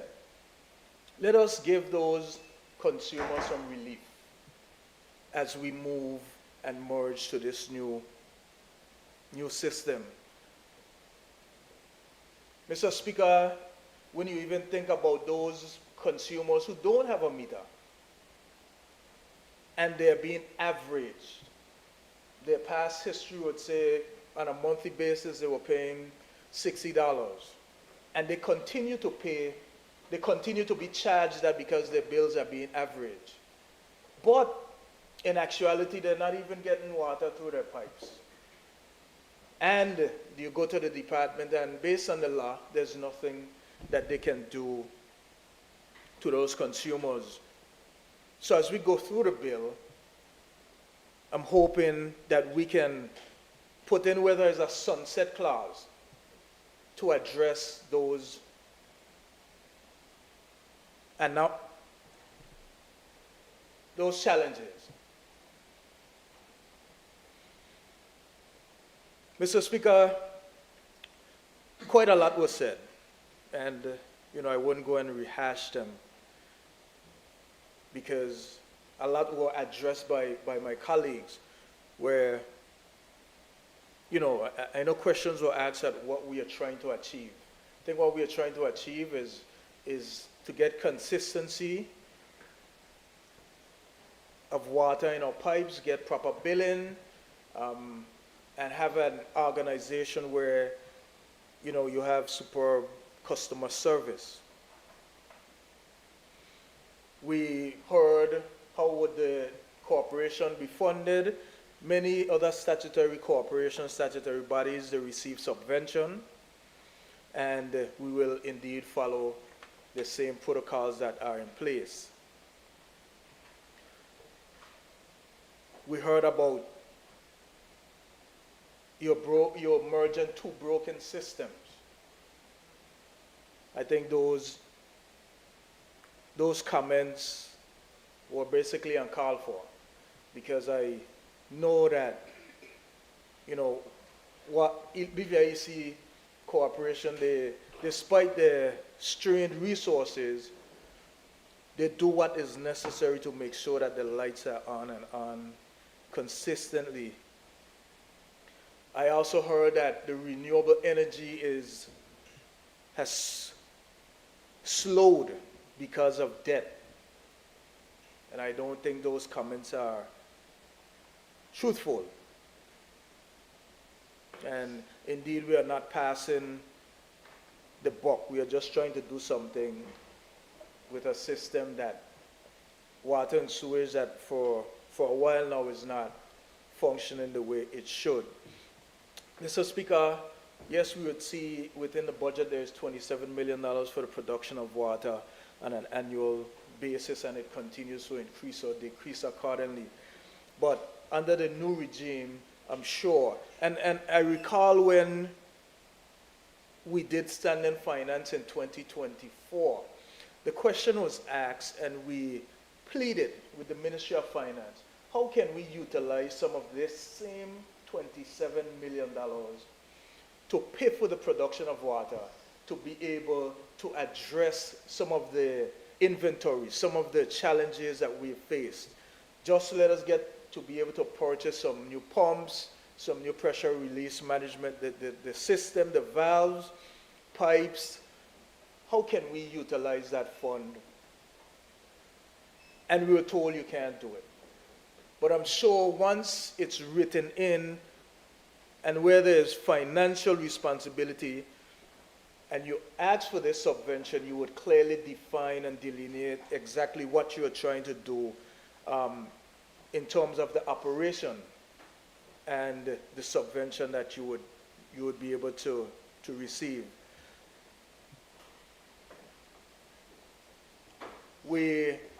For the at-large member, we spoke about non-revenue water, asset register, and those are things that we're indeed working on at this stage. And the asset register, it needs to be basically tied into maintenance, because after we made water a national critical priority, and just as an example, if we had quite a lot of the pump stations not functioning, but we were able to now purchase the pumps and get some of them up and running. And those things contribute to additional pressures in the pipe when there is demand, where there is not demand. And those are things that we are working on to be able to reduce the non-revenue water. Mr. Speaker, as I mentioned, as we go into Madam Speaker, my apologies. Madam Speaker, again, I am pleased to say, and I just want to acknowledge my permanent secretary. I must acknowledge the board of directors at the BVI Electricity Corporation. Can't leave out the Attorney General's chambers, the members of cabinet for progressing this bill, the general manager, the director, acting director at Water and Sewage, all the staff involved or who would be involved in this merger. And most definitely we'll have the conversation to make sure that persons are capable. We'll make sure that once this bill is passed and assented to, we'll have that conversation as to how we transition into this new cooperation, ViewCo, Virgin Islands Energy and Water Corporation. So, Madam Speaker, as I wrap up, I just want to commend this bill to the House as we go through at the committee stage, and as we go through the bill clause by clause and make it a working bill that would benefit these beautiful Virgin Islands and hopefully arrest the concerns, whether it's with energy, whether it's with water, whether it's with sewage, that we actually commit to doing something to fix a long-standing challenge. Madam Speaker, I thank you. Honorable members, it has been moved and seconded that the bill shortly entitled Virgin Islands Energy and Water Corporation Bill 2026 be now read a second time. Those in favor? Those against? The ayes have it. I call upon the clerk to read the bill a second time. This bill may be cited as Virgin Islands Energy and Water Cooperation Bill 2026. Pursuant to Standing Order 55-1 of the House of Assembly of the Virgin Islands, the bill now stands committed to a committee of the whole House to consider it clause by clause. House is now in committee.